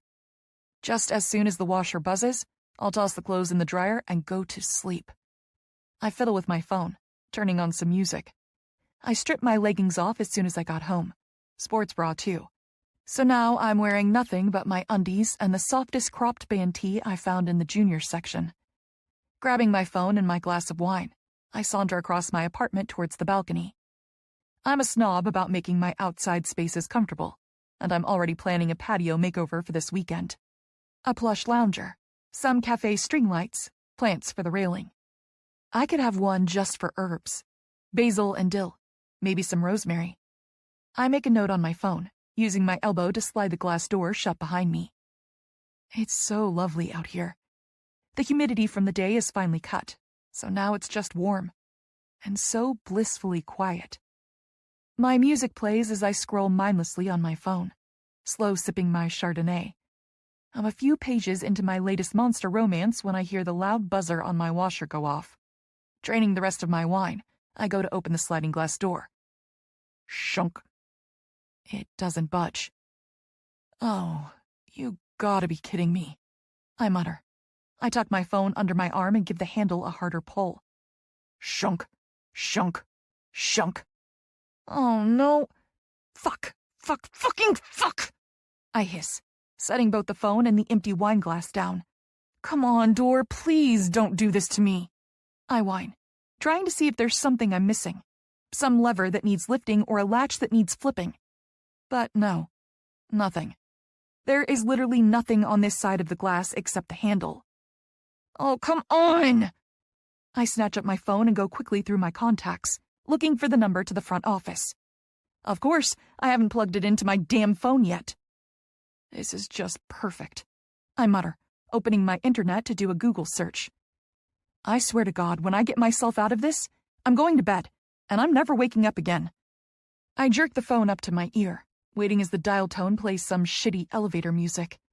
After what feels like an eternity, an answering service finally connects. Thank you for calling the Silver Shells Maintenance Service. Our office is currently closed. If this is an emergency, please hang up and dial 911. I hang up. Oh, God. I am not calling the police to come rescue me. I have a sudden image of a fire truck raising up a ladder to my 4th-floor balcony. A handsome fireman reaches out his hands, ready to lift me over the rail like I'm a kitten stuck in a tree. I'm sure all my new neighbors will enjoy watching me shimmy my bare ass over the balcony into a fireman's ladder bucket thingy. I gasp. I know my new neighbor. I glance over the edge of my balcony towards Caleb's unit. Less than 2 feet of space separates our railings. The angle isn't quite right for me to see inside his unit, but I can tell that a light is on. Please, oh please, I mutter, pressing the call button on his contact. It rings and rings. No answer. No, I whine, dropping the phone to both hands to shoot off a text. Rachel, 11:04 p.m. Hey, Caleb, this is Rachel. Are you home? I see the light is on. Can you come out onto your balcony? Rachel, 11:04 p.m. Right now. It's kind of an emergency. I wait, desperate to see the 3 little dots flashing at the bottom, or, better yet, hear him open his sliding glass door. Nothing. Rachel, 11:06 p.m. Caleb, please, I'm stuck out on my balcony. I keep waiting. Nothing. Oh, God. My heart is starting to race with anxiety, and now I really have to pee. Going for broke, I take a deep breath and start calling his name. Caleb Sanford? Hey, Caleb! I wait. Caleb! Inside his unit, I hear Cy barking. Yes, help me, Cy! I call out like an idiot. Get Daddy's attention for me! Caleb! And whoosh goes my relief with the sound of his sliding glass door as it opens. Cy hops out, his little black and white head darting between the railing bars as he barks over at me. What the— Caleb! I call again. Oh, thank God! Rachel? He peeks around the corner at me. He's shirtless, his coppery hair mussed. I can see that his tattoo sleeve goes all the way up his arm, over his shoulder. The rest of him is long and lean, cut with muscle. What are you— Do you ever check your phone? I cry, cheeks burning with embarrassment. He raises a confused brow. It's in my room. Rachel, what the— I'm locked out, I blurt. What? I came out on my balcony and I shut the door behind me and apparently it locked. He chuckles, dragging a hand through his messy hair. Oh yeah, Lo should have warned you. Don't shut the door all the way unless you want to get locked out. I deadpan at him. Yeah, gee, thanks. I think I've learned that lesson. Now can you help me? He glances around. Well, did you call the maintenance number? The office is closed. The auto message said to call 911. That's probably your best option. They can unlock your unit and get you free. I whimper, already moments away from doing the pee dance. But that'll take ages. He smirks. You got somewhere fancy to be? I freeze. Of fucking course. If I can see him standing there in nothing but his shorts, he can see me in my thong and cropped Guns N' Roses tee. I cross my arms over my braless tits. No way is he getting more of a show from me today. He's seen my dildo, and now he's seen me in my underwear. He's not getting a glimpse of the girls, too. I can keep you company if you want, he says with a shrug, while you wait for the police. I groan again. The last thing I want is to sit up here, possibly for hours, waiting for the police to force entry into my unit and come free me from this balcony prison. If that happens, they're going to find a sobbing mess of a woman sitting in a puddle of her own pee. And that's when the world's worst, most genius idea slips into my head. Or what? Caleb replies, one elbow leaning on his rail. I judge the distance. Not even 2 feet, with more than enough space where both our balcony railings extend out. Easy peasy. Just don't look down. Or I could just climb over there. He blinks at me. The fuck you say? We're on the 4th floor. You fall to your death, Doc. Splat. I'm not going to fall. I huff. Look, just extend out your arms and we can better judge the distance. No. He barks, taking a step back. No fucking way. I'm not gonna help you ninja crawl your way over here. How would that even help? You'd still be locked out. But you've got a bathroom, I plead. And if worst comes to worst, maybe I could crash on your couch and maintenance can open the door for me first thing in the morning. That way we don't have to involve the police. Please, Caleb. You're fucking crazy, Hurricane. He mutters, shaking his head. I'm not helping you. No is my answer. Don't even ask. I whimper, hands dropping to my sides. Oh, God. I can feel the tears coming. Once the lower lip starts quivering, there's no stopping it. And I'm not a crier. This has just been a ridiculously stressful 2 days. Oh, what is that? He growls, tone wary. I sniffle. Nothing. It's fine. Oh, God, this man is going to hate me. Between the way we met and my dildo surprise and now this, I wouldn't blame him if he never speaks to me again. And we have to work together. He was giving me a ride to the arena in the morning. Now he's standing there like a handsome, bare-chested Hercules, leaning over his railing, looking at me like I'm a three-headed hydra. Don't. He shakes his head. Please don't do that. Don't fucking cry. I can't stand when people cry. I can't help it. I snap at him. God, I can't let him watch me fall apart. I duck away from the railing's edge, using our shared wall as a barrier as I fall quietly to pieces. After a minute, he groans and sigh whimpers. Come on. Rachel? It's fine. I garble. I'll be fine. Just go back inside. I'll call the police and wait here. I can hear him muttering to the dog. Good. Fuck. Fine. He shouts over at me. Rachel, I'll help you. I go still. You will? Yes. Fuck. He mutters again. But if you fall and die, I'm telling the police that a crazy woman was trying to break into my apartment. I wipe my nose with the back of my hand, sniffing back my tears. That's fair. I call over. Here, take my phone first. I reappear at the balcony's edge, leaning over with my arm outstretched, phone in hand. He reaches it easily. See? This is totally gonna work. He takes it and slips it in the pocket of his shorts. His mouth is set in a grim line. How do you want to do this, Doc? I survey the scene. I think if I sort of climb up, I can reach out with one hand. I mime as I talk. Then maybe you can support me as I let go and reach out with the other. Then I'll sort of just jump over and you reel me in. Thoughts? Yeah, I think this is the stupidest fucking idea ever. I scowl at him. Shut up, we're doing it. Why can't you just sit over there and wait for the police? Because, I huff, testing out the railing as I shimmy my way up. Because why? Because I'm taking back control of my life, I shout. In the last 36 hours, I've gone from wallowing in the depths of a depression thinking I didn't win this fellowship to learning that I did. I climb up, using all my yoga balance to cling like a monkey to the bars of my railing. I packed up my life, said goodbye to my best friend, moved to a state and a city I don't know, to take a job I'm not sure I can do with a team I've never met. I go on with a huff, carefully letting go of the wall to reach out my hand towards him. He's there in an instant, his warm hand wrapping tight around my wrist, providing me balance and support. I've survived flight delays and missing bags. I had a stranger fondling my dildo in public, a dildo I totally use, by the way. I add as I fling my other arm out towards him. Shit, fuck. He grunts, his hands going from my wrist to just under my ribs as he takes a death grip hold of me. Wait, seriously? Yeah, I was lying before. I reply. And before you ask, yes, it vibrates, and yes, it feels amazing. And now we are never going to talk about it again. Ever. Do you understand me? Yeah. We're both panting as I'm now in a kind of stretched out downward dog pose, with my feet pressed against the top of my balcony railing and my hands gripping tight to his bare shoulders. He shifts his hold on me and stills. Doc? Yeah? I pant, wiggling my toes and doing my best not to look down. My hand is, totally grabbing my bare tit. I finish for him. Because, yeah, this crop top is too big, and his hand just slipped right under the bottom hem.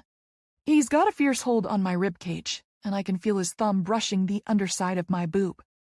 Yeah, I got that, Caleb, thanks. Just pull me the fuck over. Ready? Yeah, shit, please don't die. Please don't drop me. I echo. 3, 2, 1, go.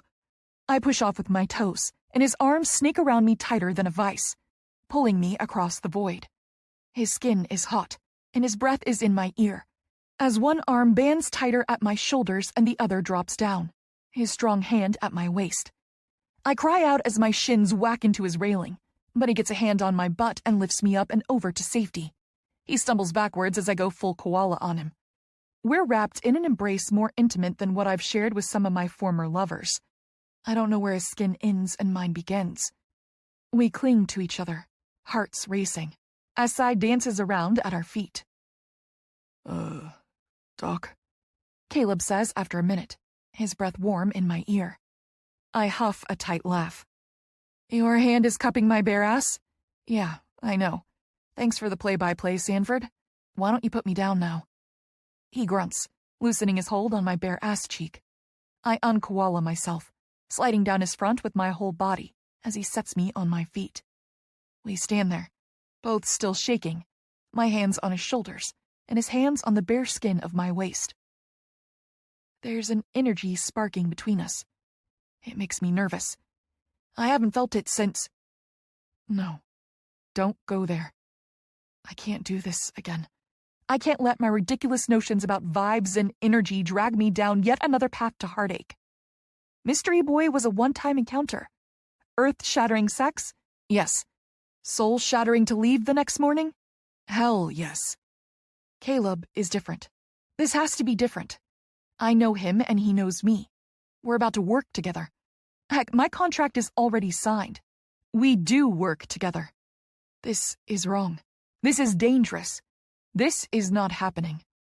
I inch away from him, my body stiff. Are you okay? He murmurs, his hand raising to brush softly along my jaw. I close my eyes at the gentle touch. Don't be nice to me, I murmur. Please. He stills. Then his hand is under my chin, tipping it up. Look at me, Hurricane. Hurricane? Is that supposed to be me? Why does the nickname make my pulse flutter? I open my eyes and glance up at him. The light from his apartment is soft, casting half his face in shadow. He's beautiful. Those sharp cheekbones and dark eyes put me in mind of a fey prince, cold and mysterious. Not to mention those pouty, kissable lips. Are you okay? He repeats. I nod. Then after a moment, I shake my head. I don't even know how it happens. But in moments, I'm back in his arms, crying against his chest as he holds me, his hand soothing down my back. I cling to him as I let loose all my exhaustion and stress and pain. When nothing is left to feel, only one thought remains. You want to talk about it? He murmurs. I let out a soft sigh, my body relaxing against him. I miss him. He stiffens slightly. Miss who? Your boyfriend? I shake my head. No, not my boyfriend. Not my anything. Your husband? I smile, pushing off his chest. Nope, never married. Me neither. Brother, then? I laugh, shaking my head again. No, he's... no one, I reply, even as my heart says the word I really mean. Someone. He's my someone. Somewhere out there he's being a whole person. And I'm here, afraid to let myself give in to the energy sparking between me and this beautiful man. Who knows? Maybe this surly equipment manager is meant to be my new someone. But I'm not ready for new. I'm not ready for any of the changes life has suddenly thrown my way. And yet, I have to find a way to fake it until I make it. Because my life is happening right now. I've got the throbbing shins to prove it. Come on, Caleb says, offering out his hand. You're dead on your feet, Doc. Let's get you set up on the sofa, huh? Live to fight another day. Nodding, I take his hand. 6. Rachel. Ready to go? Caleb is standing in my doorway holding a travel mug. He's dressed in a Jacksonville Rays tech shirt, a pair of workout pants, and trainers. His coppery brown hair is slightly damp, curling at his nape. And he didn't bother to shave. His 5 o'clock shadow from yesterday is officially stubble today. And I don't hate it. Yeah, just give me a sec, I say, leaving the door open as I dart back in to grab all my stuff off the counter. I only left his apartment about an hour ago. I spent the night on his couch wearing a pair of his gray sweatpants to hide my bare ass. At some point in the night, Cy joined me. I woke up to my alarm, body sweating, with 60 pounds of dog tangled between my legs. I slipped out while Caleb was still sleeping, and did a barefoot walk of shame down to the leasing office. I was ready and waiting the moment the guy arrived at 7 a.m. He was cool about it, dropping everything to help me get back inside my unit. I barely had time to shower and get dressed before Caleb was knocking on my door, ready to drive me over to the arena. Here, I say, hurrying back over. He holds out his free hand and I give him my spare key. What the hell is this? He mutters, looking down at it like it's a live tarantula. A little forward, don't you think, Hurricane? Ha ha, I say drolly, closing the door behind me. Look, you're literally the only person I know in this city, okay? We work together and now we share a wall. For now, you're my person. The moment I find someone to relieve you of this heavy responsibility, I'll take the key back, thus sparing you the continued horror of being associated with me. He frowns, closing his hand around the key. How do you know I won't use my newfound power for evil? I snort, snatching the travel mug out of his hand. Of course, the one thing I forgot at Target last night was coffee. I need a fix more than I need air. I take a sip of his and instantly regret it. Ugh! Holy shit, that is so sweet! I shove the travel mug back at him while he laughs. No one asked you to try it. Gross.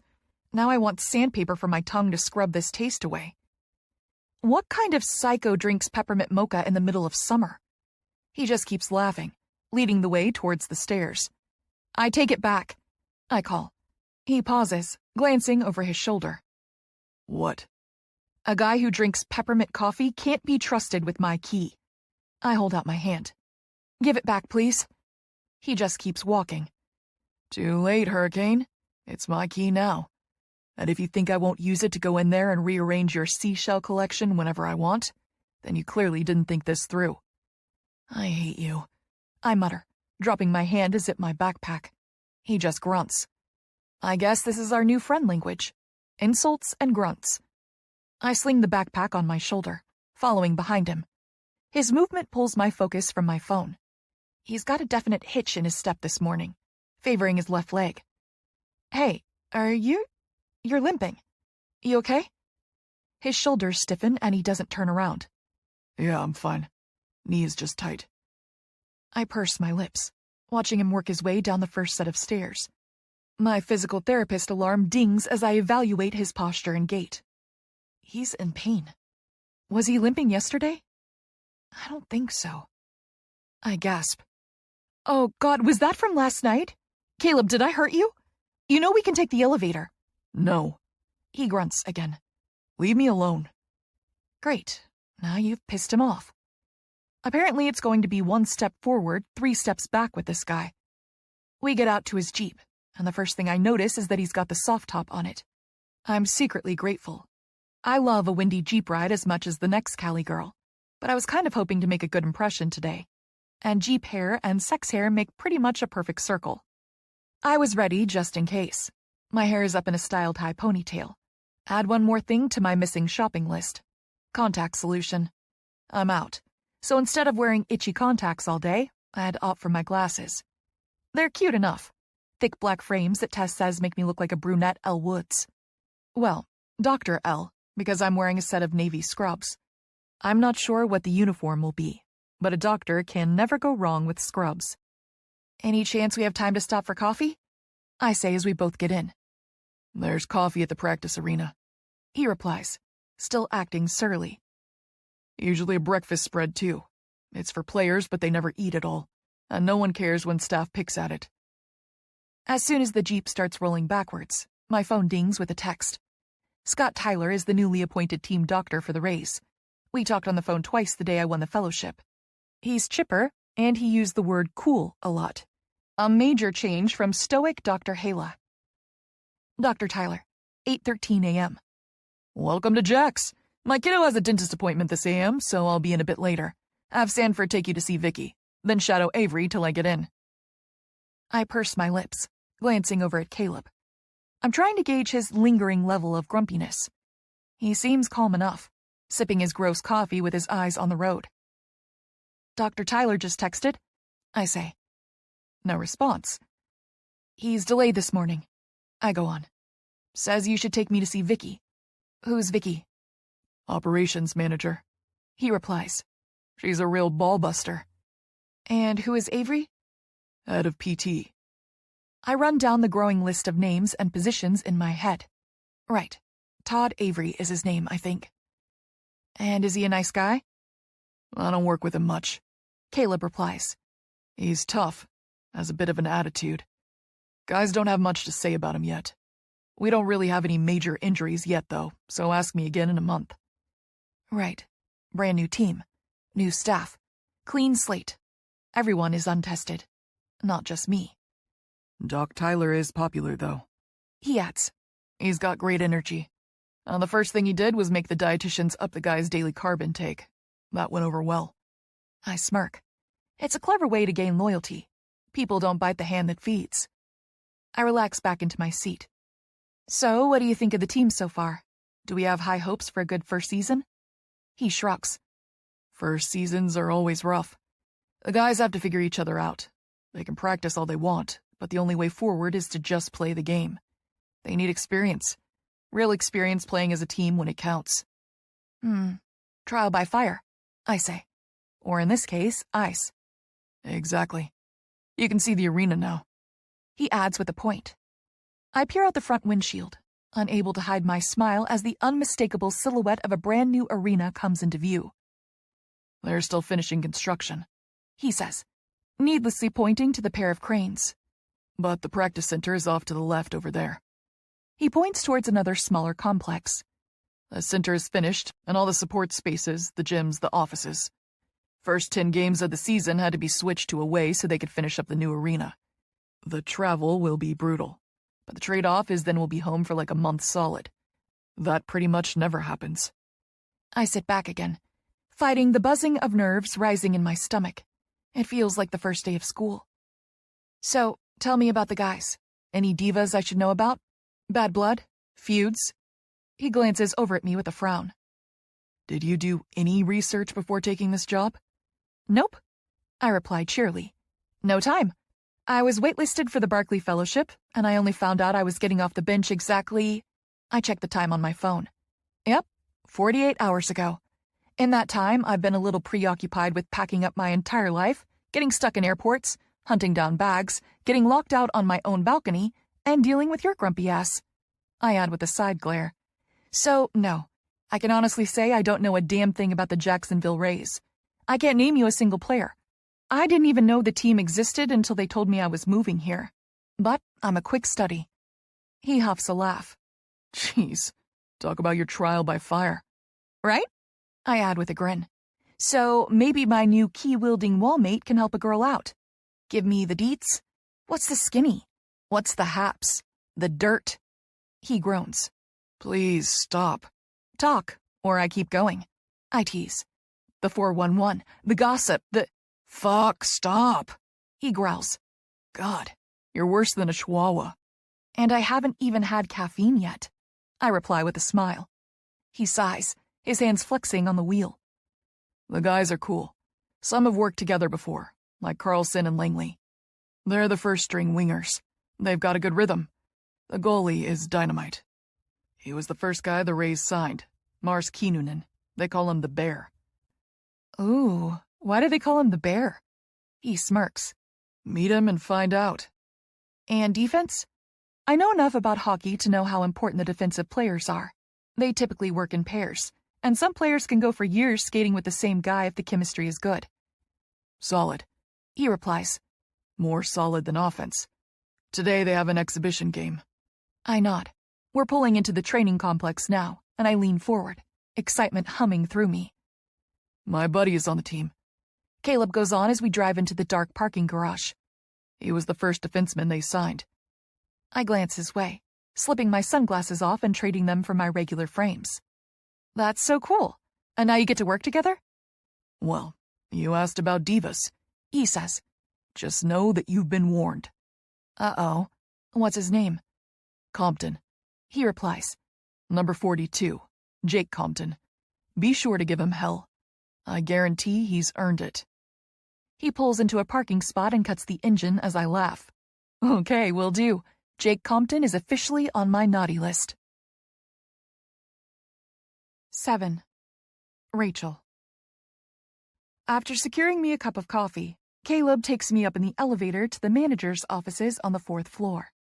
As we ride up, my phone dings with an automated message. My 2 missing bags are currently en route to Jacksonville. Who cares if I'm still feeling nervous?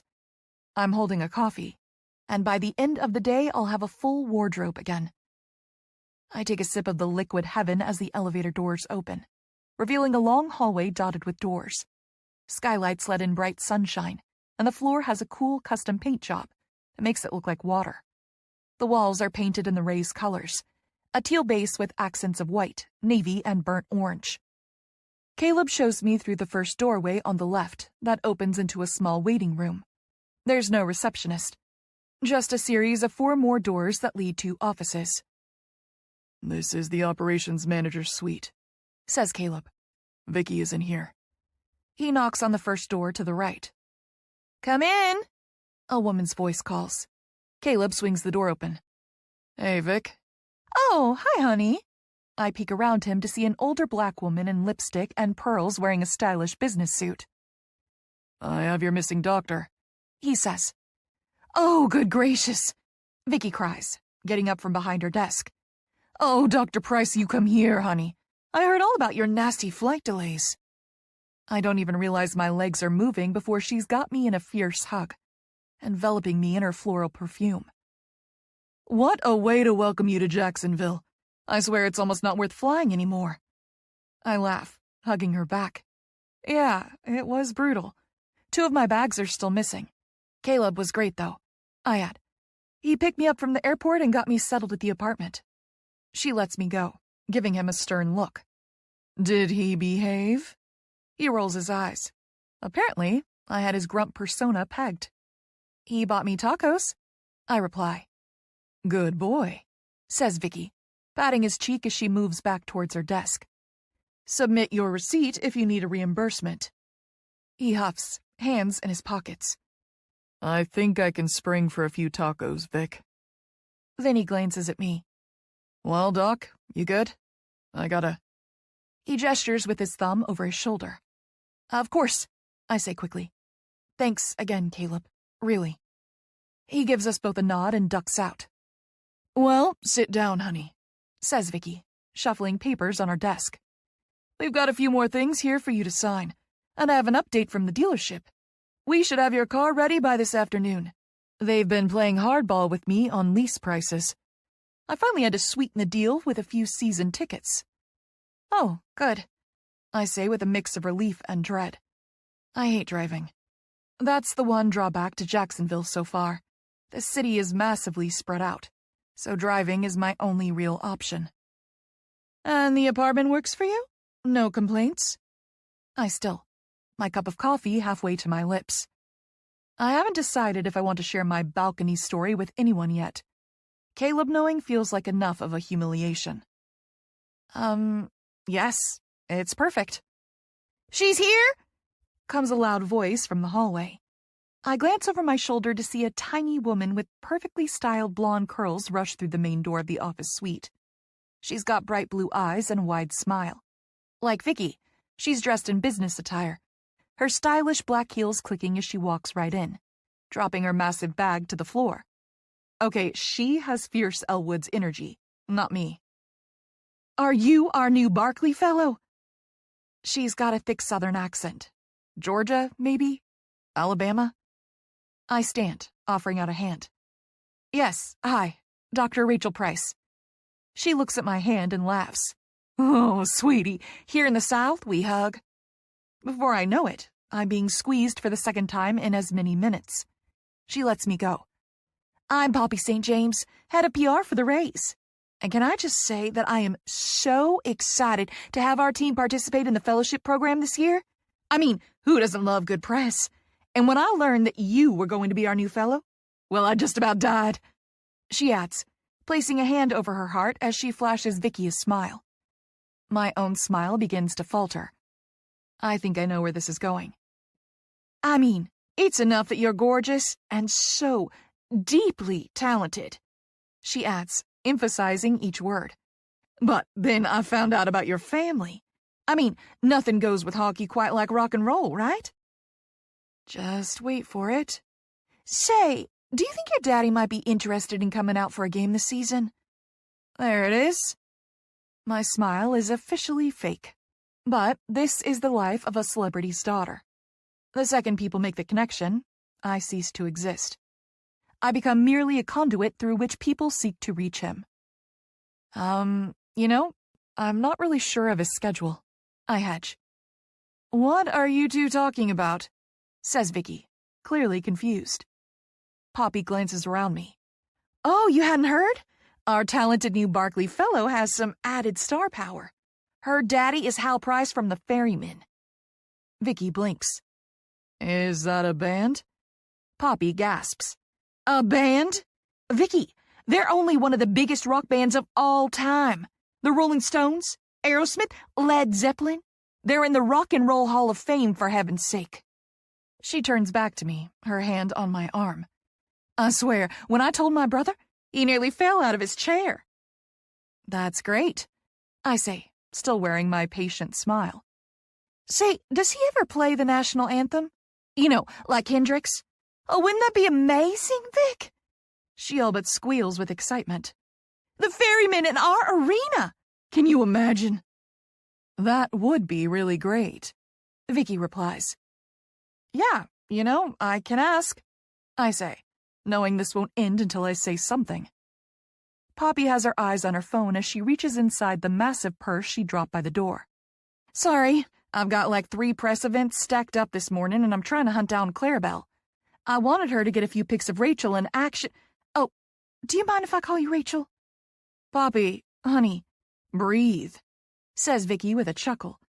Poppy stands still and closes her eyes. She takes a deep, cleansing breath and opens them again. Thanks, Vic. I needed that. I'm sorry. I'm just a big old mess these days. It's all this stress leading up to the first game day. We're all a little on edge, Vicky assures her. Poppy smiles, stepping forward with a folder in hand. I promise I'm not always like this. I can be normal. You'll see. Hopefully once the season starts, we'll all find a rhythm. Of course, I reply. My esteem for her is rising again. I can appreciate her for being honest. She's being totally neurotic right now, but at least she knows it, and she's sorry. I take the folder from her. What's this? That's a schedule for some upcoming public relations events, she explains. With a new team, we can't leave it to just the players to help put the Rays on the map. I tug out the top paper and scan it. Holy shit. It's a block schedule going day by day for the next 2 months, showing all kinds of events, from a meet and greet at a hospital to something next week called FinFest. There's hardly a day not accounted for, including some weekends. I'm attending all these events? I say, glancing up at her over my list. Yeah, don't you think it'll be great? She says with a smile. We've got the coaches hitting the town too, the players, even staff. Like I said, it's all hands on deck. I really hope you're a team player, because we mean to win this game. Which game? I say, returning the paper to my folder. She finally glances up from her phone. The game. The only one that matters. She narrows her eyes at me, lips pursed. Sports at this level is never just about the sport, Rachel. It's about everything else. Our most important game this year won't be played on the ice. It's about winning the hearts and minds of the people of Jacksonville. We need to let the hockey world see that the Rays are here to play, and we're here to stay. 8. Caleb. If someone told me 10 years ago that I would go from being the number 3 draft pick in the NHL to a glorified blade sharpener, I would have laughed in their face. Hockey is my life. It's always been my life, but playing the game, not sitting on the sidelines. Growing up in Minnesota, I was skating almost as soon as I could walk. I skated my way through high school into a coveted spot as a starting forward for the University of Michigan. My nickname was the Lightning because I was so damn fast. I was the great hope for the Sanford family to make it to the NHL, and I did. For 7 minutes. 7 minutes and 13 seconds to be exact. That's how long I was on the ice. One bad check into the boards, one brutally broken knee, one career ended before it even began. Pittsburgh kept me on their injured list for over a year before it was clear my rehab was only going to restore so much function. I just had too many setbacks. Unexpected inflammation, nasty infection, a third surgery. I've still got 3 screws in there holding it all together. In my life before the injury, everything made sense. I knew exactly what I wanted. I had the drive and the natural talent. I hardly studied in school and still got good grades. If I wanted girls, all I had to do was curl my finger. Parties, drinking, friends, I had it all in the before. But now, I live in the after. The after is a place where I wake up every single day with my knee hurting. The after is a dark place where I'm in my head more than I'm out of it. The after is where the risk of spiraling is always just within reach. Within the span of 2 years, I went from starting in the NHL with a 2-year, multi-million-dollar contract to waiting tables at a sports bar in Duluth, Minnesota. It was Jake who saved my life. We grew up playing in the same junior league. Eventually, we both earned starting spots at Michigan. I was the 3rd draft pick our year to join the NHL. He was the 13th. We both went to the Penguins. After the injury, I shut him out like I did everyone else. But he's not the type to let anything or anyone go. I shouldn't have been surprised when he showed up one night during my shift at the bar with a one-way plane ticket in his hand. He'd just been traded to the LA Kings, and he was anxious about moving across the country all alone. He gave me the plane ticket, ordered a burger with fries, and left me a $10,000 tip with a note at the bottom of the receipt that said, "You'll have your own room. Oh, and I signed you up for surfing lessons. You start Monday." I didn't think. I just left the bar, packed my life into 2 bags, and moved across the country into the spare room in his downtown LA apartment. We've never looked back. Here we are 6 years later, and Jake is one of the top-ranked defensemen in the league, notorious for his ability to grind men into the boards. He was one of the first trades Jacksonville made. And he doesn't keep anything from me. I know he's got a 5-year contract worth over $7 million a year. There was a handsome signing bonus, too.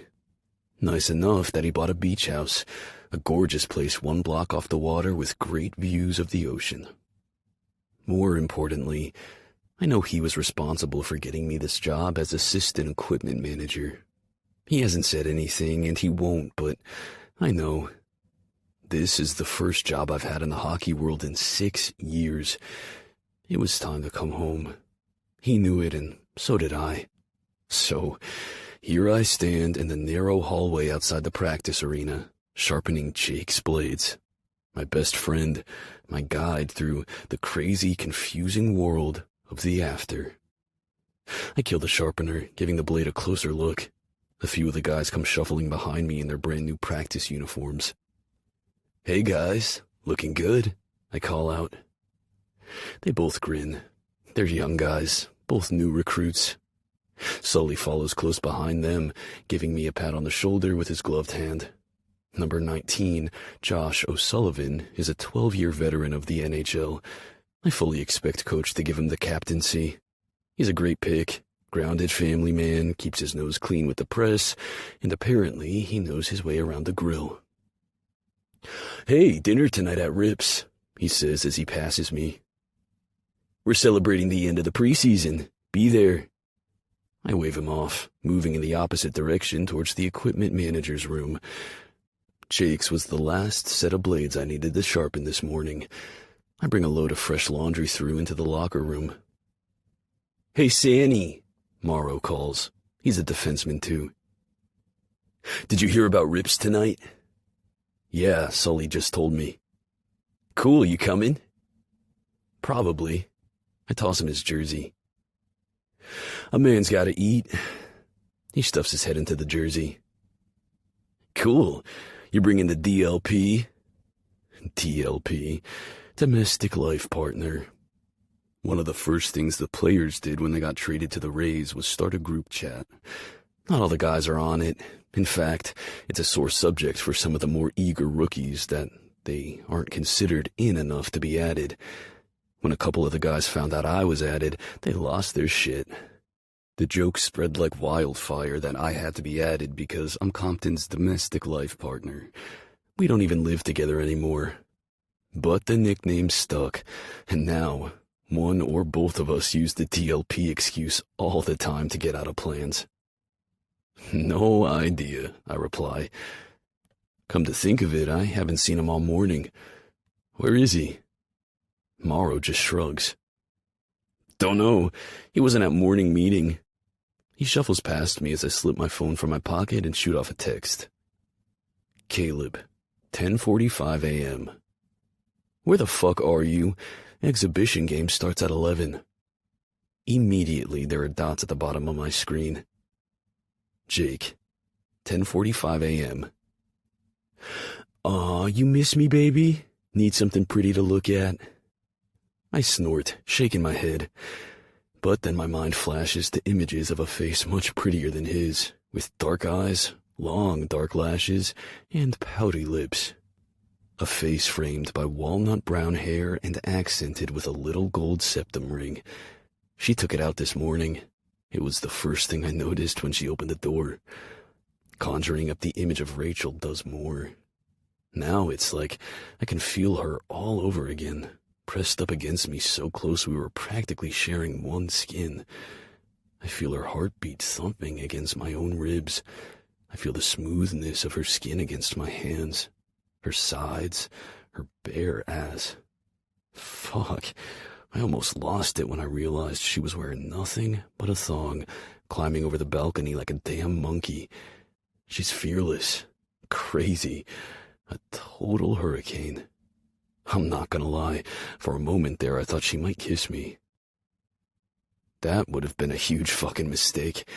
After 6 years of dealing with all my physical and emotional bullshit, I'm still a goddamn mess. I'd be no good for anyone, least of all a coworker with whom I now share a wall. I raise my phone and snap a picture of J-Lo while he's still got his shirt off. His chest of curly black hair is on full display.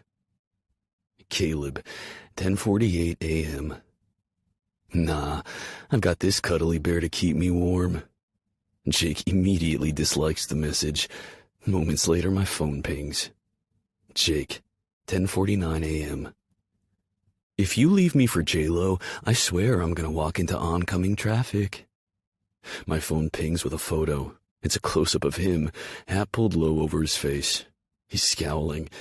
In the background above his head, I can just make out the words on a sign. Caleb, 10:50 a.m. What the hell are you doing at the DMV? My phone rings and I answer, tucking it under my ear as I start the process of organizing the locker room. It always looks like a tornado blasted through whenever the guys use it. Man, don't get me started, Jake mutters. What happened? I nod at Jerry, the other assistant equipment manager. We both get to work straightening things up. Jake groans. Apparently, whichever genius helped me the last time messed up my fucking ID. Flipped my birth date around. That sucks. Yeah, I think Vicky was ready to cancel my contract if I didn't come get it fixed. She's been hounding me for like 2 weeks. I just kept forgetting. Are you missing this game, then? Yeah, we all gotta keep Vic happy, right? Totally, I reply, tossing a used banana peel in the trash. He groans again. There's still like 1,000 people ahead of me in this line. And hey, you never told me what happened with this new doc. What's her name again? The group chat has been blowing up for the last hour as news of Rachel's presence spread. Novi was the first in the chat with a "Whoa, hot doc alert." Since then, the guys have been playing Hot Doc Spotted. I think based on the last ping, she's somewhere over in the PT suite. Nothing else happened, I say, lying through my teeth. I told him about the dildo. I don't know why I'm not telling him about the balcony.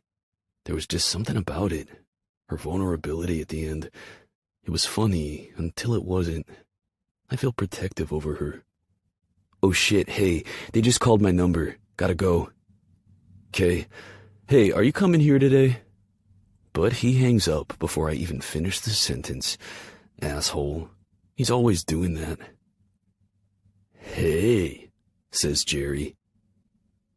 "What's this I hear about a hot new doc on the block?" I groan.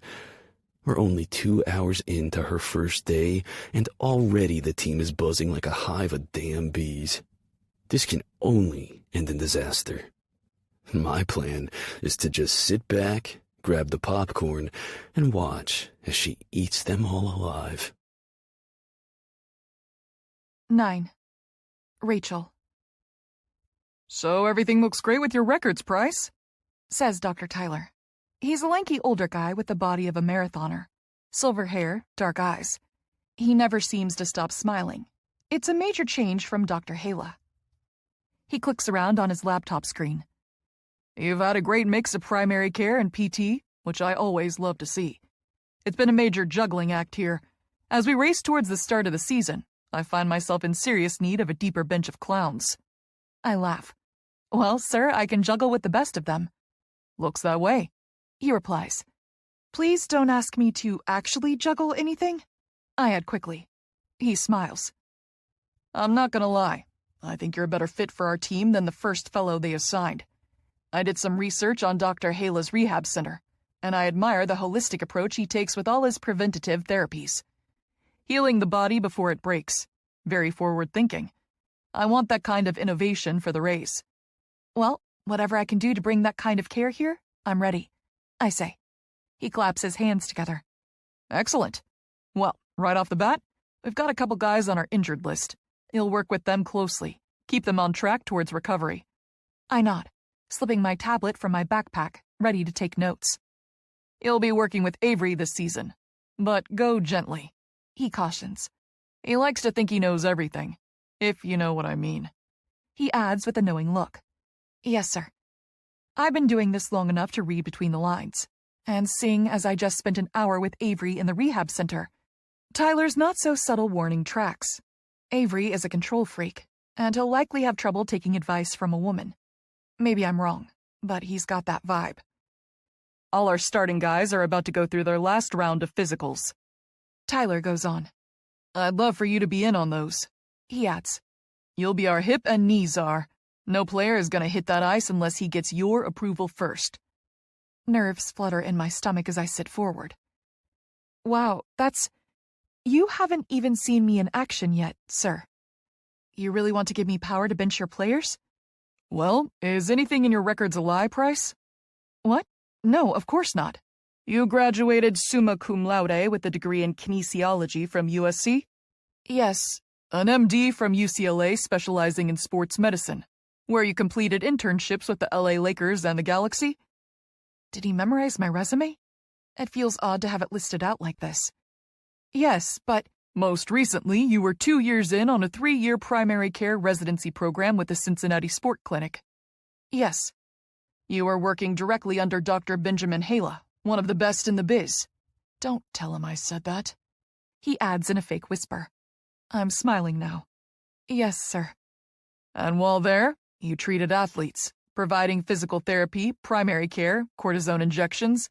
You've even clocked hours in the operating room, he adds, clearly impressed. It's all true, but it makes me sound cooler than I am. The operating room isn't my favorite place to be. I prefer to work on athletes before and after the surgeons take their turn. But Dr. Hala demands a holistic education for all his residents. So I clocked hours observing hip and knee replacement surgeries whether I wanted to or not. Based on your records, you've worked with everything from Olympic swimmers to golf pros to, I believe it was 12 of the Cincinnati Bengals? I sigh, frustrated with myself that I let self-doubt creep in. Yes, sir. Well then, Price, I don't think there's really much else to say, he says with a shrug and that same kindly smile. You're qualified. Hell, you're more than qualified. Our guys are going to be in good hands, and I need everyone pulling their weight. You ready to grab an oar? I nod. Yes, sir. More than ready. Perfect. Then let's go. The exhibition game starts at 11, and I want you to see the guys in action. I'll have Hillary get the players signed up to do physicals with you starting on, let's say Monday? Give you the weekend to settle in. Sound fair enough? I smile, standing as he stands. Yes, sir. More than fair. He groans. Yeah, and you can nix the sir nonsense. Call me Scott. Call me Tyler. Anything but sir. It reminds me too much of my father. He adds with a suppressed shiver. I laugh. Got it. And you can call me Rachel. He leans over his desk, offering out his hands again. Welcome to the Rays, Rachel. Now, let's go meet the team. 10. Rachel. The practice arena is buzzing with activity. Tyler takes me through to a restricted section of the stands right on center ice behind the plexiglass. The chill of the ice raises the fine hairs on my arms. A few other people are already seated in this section, tablets and clipboards in hand. We do a quick round of intros, but it's hard to hear over the blasting sound system. Avery, I already know. He's a big guy, built like a linebacker. He keeps his hair shaved close, and his brow is furrowed with lines.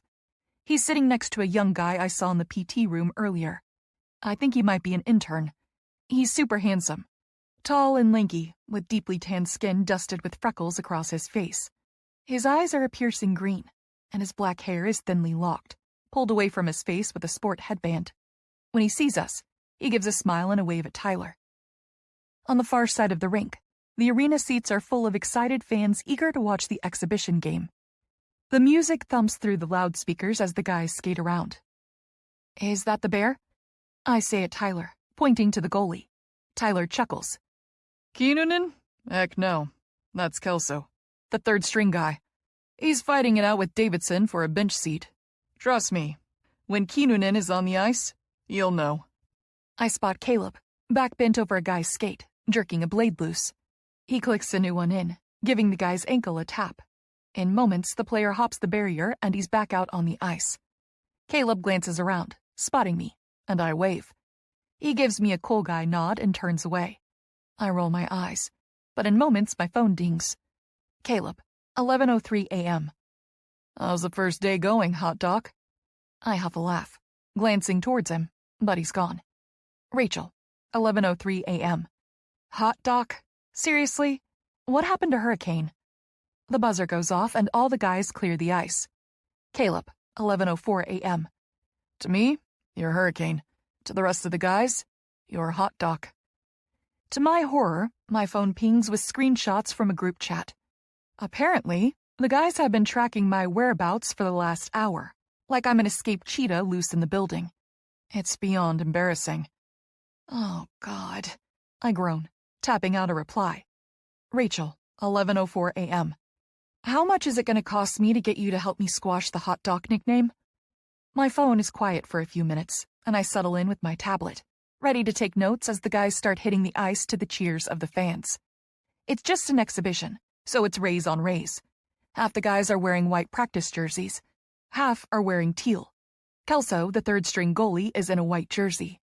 The crowd roars as a new goalie takes to the ice wearing teal, and my breath catches. He's massive.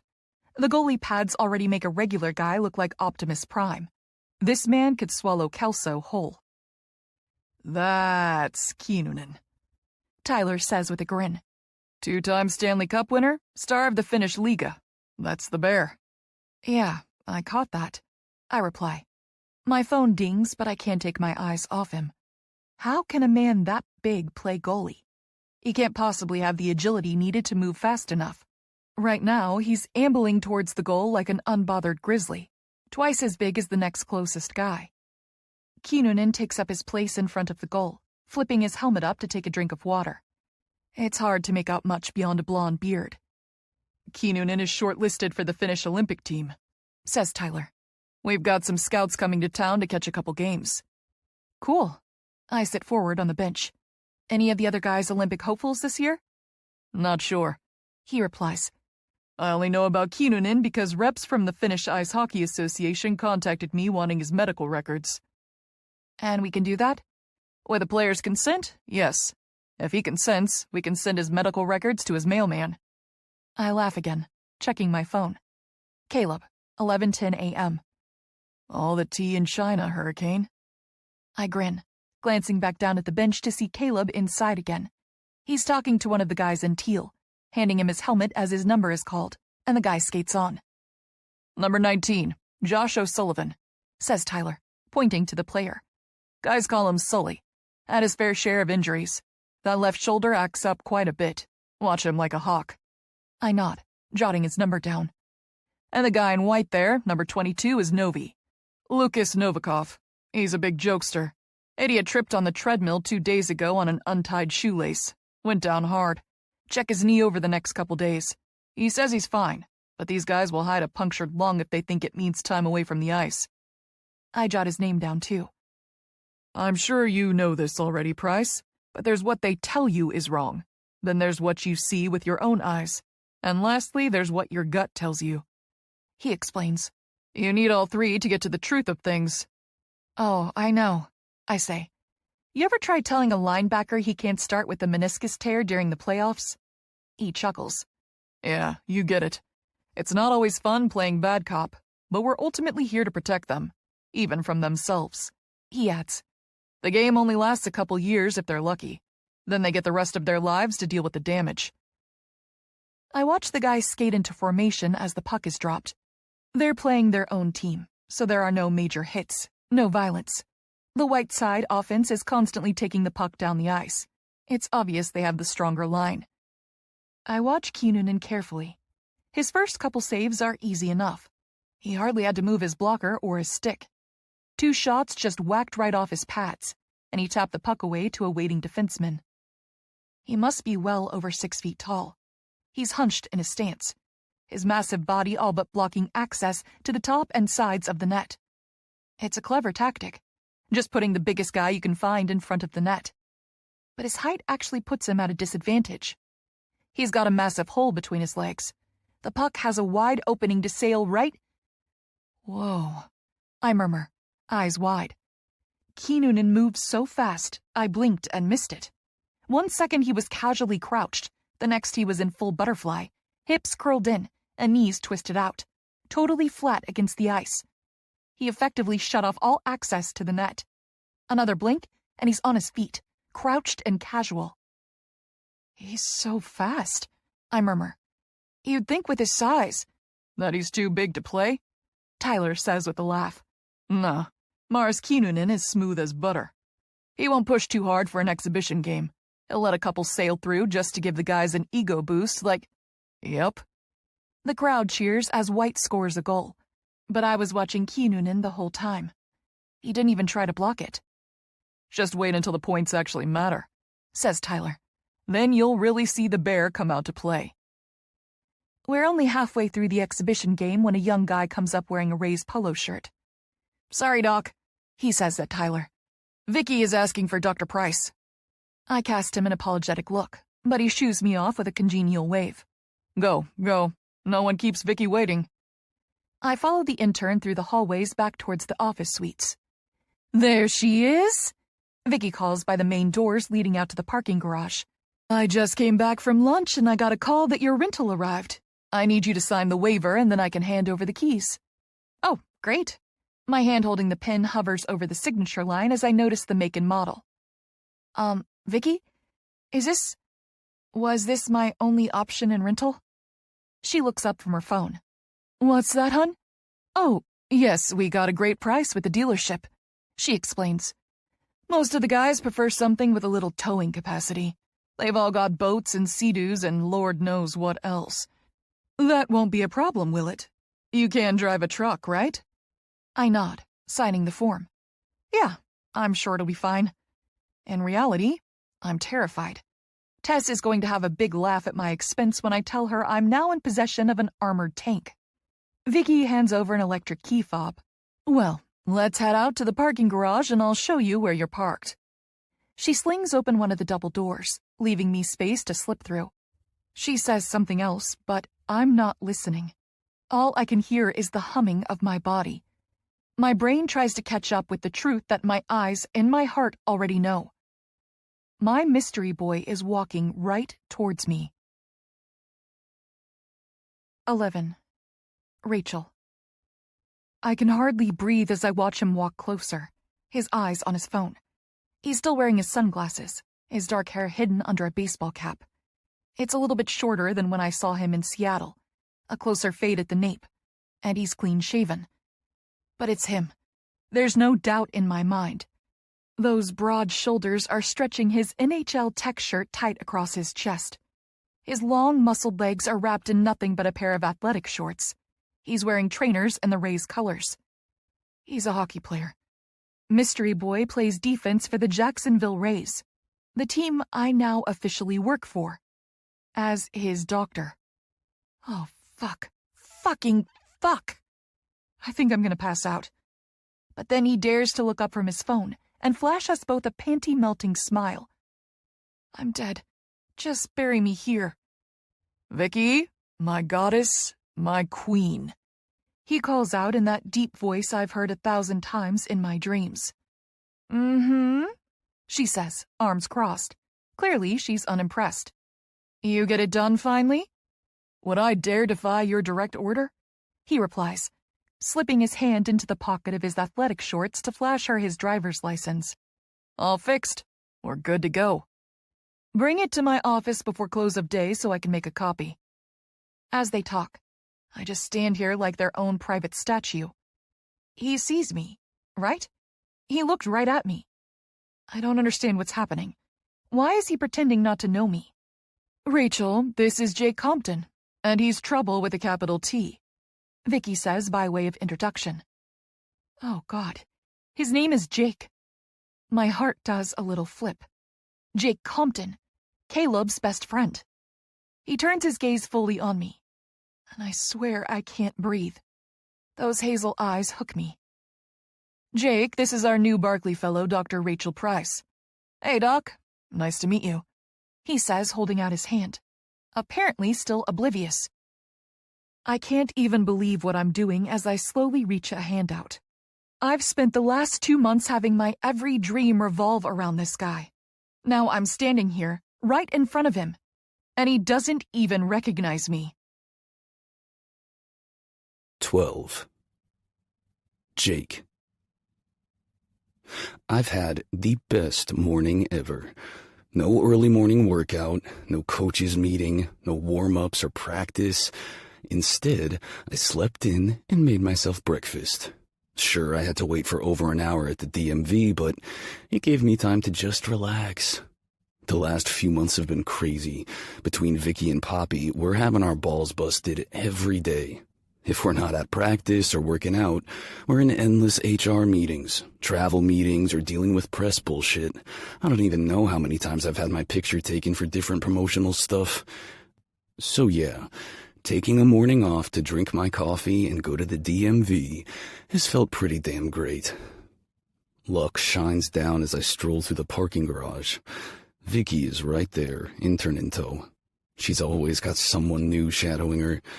My phone pings and I glance down. Caleb, 11:45 a.m. Novi is looking great. He'll skate well together against Carolina.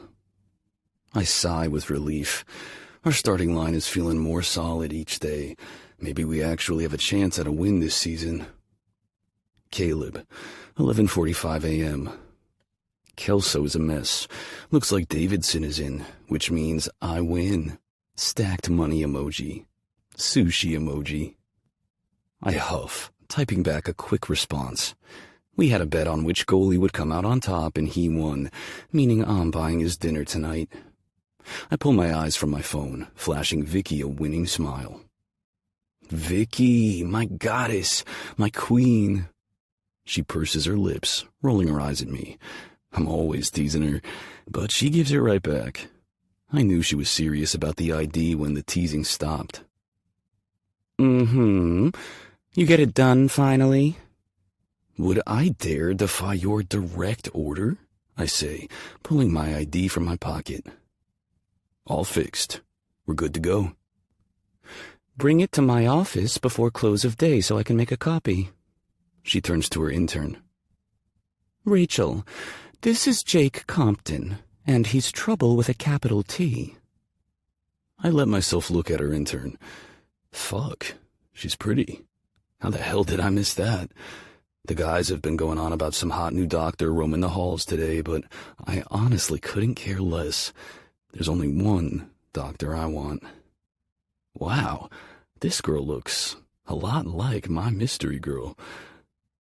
Jake, this is our new Barkley fellow, Dr. Rachel Price. Vicky goes on. Wait, she's a doctor. The pretty girl I dismissed with a glance isn't an intern. She's a doctor. The doctor who looks like my doctor is a doctor, and then my brain explodes. I can't think. I can't breathe. Somehow, my hand is sticking out, and I'm pretty sure I've said something. Did my mouth just make words? I have no idea. I'm just standing here, waiting for my body to catch up with my brain, and I have no heart to beat because it just went splat on the floor. She's looking at me like I've got two heads. Dr. Rachel Price. The new team doctor. My doctor. Dr. Mystery Girl. It all clicks into place, and I blurt out, "Oh my God." Oh my God, she cries, tears in her eyes. Holy fuck. Oh God, it's happening. She's here. She's standing right in front of me. My mystery girl, only she's not a mystery anymore. She has a name. Rachel. Fuck, just saying it in my head is gonna give me a heart attack. Or a hard-on. Both. I've thought about this moment so many times. I've given her so many names in my mind. Maybe she was a Rachel once. Now, no other name exists. Rachel Price. I smile. Mystery solved. But wait, shit. Why is she looking at me like that? Why is Vicky still fucking here? Why aren't we kissing? Why are our clothes on? Am I missing something? Says Vicky, glancing between us. Do you two already know each other? I look to Rachel, ready to take her lead. She's so fucking smart, she'll know what to do. What to say? We met a couple months ago, she murmurs. We, sat together on the plane. I glance at Vicky. Shit, is she buying it? Vicky lets out a little laugh. Ha ha. Small world, isn't it? You know, I once sat in first class with Denzel Washington. Neither of us make any reply. I still can't breathe, and it looks like Rachel is trying very hard to perfect the power of teleportation. My girl would clearly rather be anywhere else but here. Fuck. I'm messing this all up. I don't know how, but I am. I need to talk to her. I need Vicky to be the one to teleport somewhere else. Well, hon, let's give your key fob a try, says Vicky. Yours should be one of those, she adds, pointing to a row of white trucks parked near the back of the garage. Rachel fumbles with the key in her hand, her gaze glued to it as she gives the fob a squeeze. The truck at the end flashes its lights as the doors unlock. And there you go, says Vicky. You let me know if you need anything else, okay? And you, she says, glaring at me. Bring me that ID, or you'll be flying to all the away games this season tied to the wing of the jet. With that, she gives Rachel's shoulder a squeeze and walks off, back through the doors into the building. Rachel and I stand there, looking at each other, not speaking. Both our brains are broken. I move first, reaching for her. I can't do this, she whispers, darting away from my outstretched hand. What? Wait, whoa, hold on. I spin around, chasing after her. Rachel. She stills, her whole body stiff as I catch up, standing close behind her. I can't help it. I'm smiling like a love-struck idiot. Rachel? I say again, just because I can. I put everything I'm feeling into the word. Fuck. It's a pretty name. Don't, she murmurs, her voice catching. Hey, I say gently, my hand reaching out and stroking her arm. It's the barest of touches. Baby, turn around. Look at me. She sucks in a breath, turning around. Baby. Oh shit, she looks mad. I'm not your baby, She snaps. you didn't even recognize me. She spins away, stomping off towards her truck. Her words punch all the air out of my chest. What? Yes, I did. Get back here, I shout, chasing her down. Rachel, stop. She makes it to her truck and tugs on the driver's side door. I shove my weight against it, shutting it. She gasps, spinning around, her back pressed against the door. I've effectively boxed her in, my hands on either side of her head. Fuck, my body is on fire. Oh, what she does to me, I can't explain it. I've never had anyone else make me feel like this. I'm trembling like a 15-year-old kid about to get his first kiss. Stop running, I beg. Rachel, talk to me. What the hell is going on in your head right now? You're freaking out. I know you are, 'cause I am too, and that's okay. Let's freak out together, okay? And let's use words. Oh, you want words. I was standing right in front of you for 5 freaking minutes, and you didn't even see me, She snaps. Am I that forgettable to you? Oh, God. She drags her fingers through her hair, pushing the loose strands back from her face. I want to slap her hand away for doing my job. I'm the one who brushes her hair back. I'm the one who takes care of her. That's my fucking job. And I swear to God, no one is going to do it better than me. Not even her. She's mine. I was distracted, I say. It's been a crazy day, and I wasn't expecting to see you here, and you look, different, I admit, scrunching up my nose. She scowls at me, those perfect lips pursed in annoyance. Different? I shrug. Yeah, like your makeup is all different, and you're not wearing the nose ring, and you've got glasses on. Oh my God, she cries, trying to shove her way out from under me. You're worse than a Disney prince. What, the girl puts on glasses and suddenly she's unrecognizable to you? Hey, it was for like 5 seconds, I counter. And I get hit in the head for a living. I was minding my own damn business, walking into work. I never in my wildest dreams expected to see you in my parking garage. So I didn't. I didn't see you, Rachel. Until I did. She shakes her head, her bottom lip quivering like she's about to cry. What is this really about? I murmur, inching closer. I reach out a hand and gently tip her face up to look at me. This isn't about me not recognizing you, because I did. I do. You think I forgot about you? You think I left that hotel room and moved on?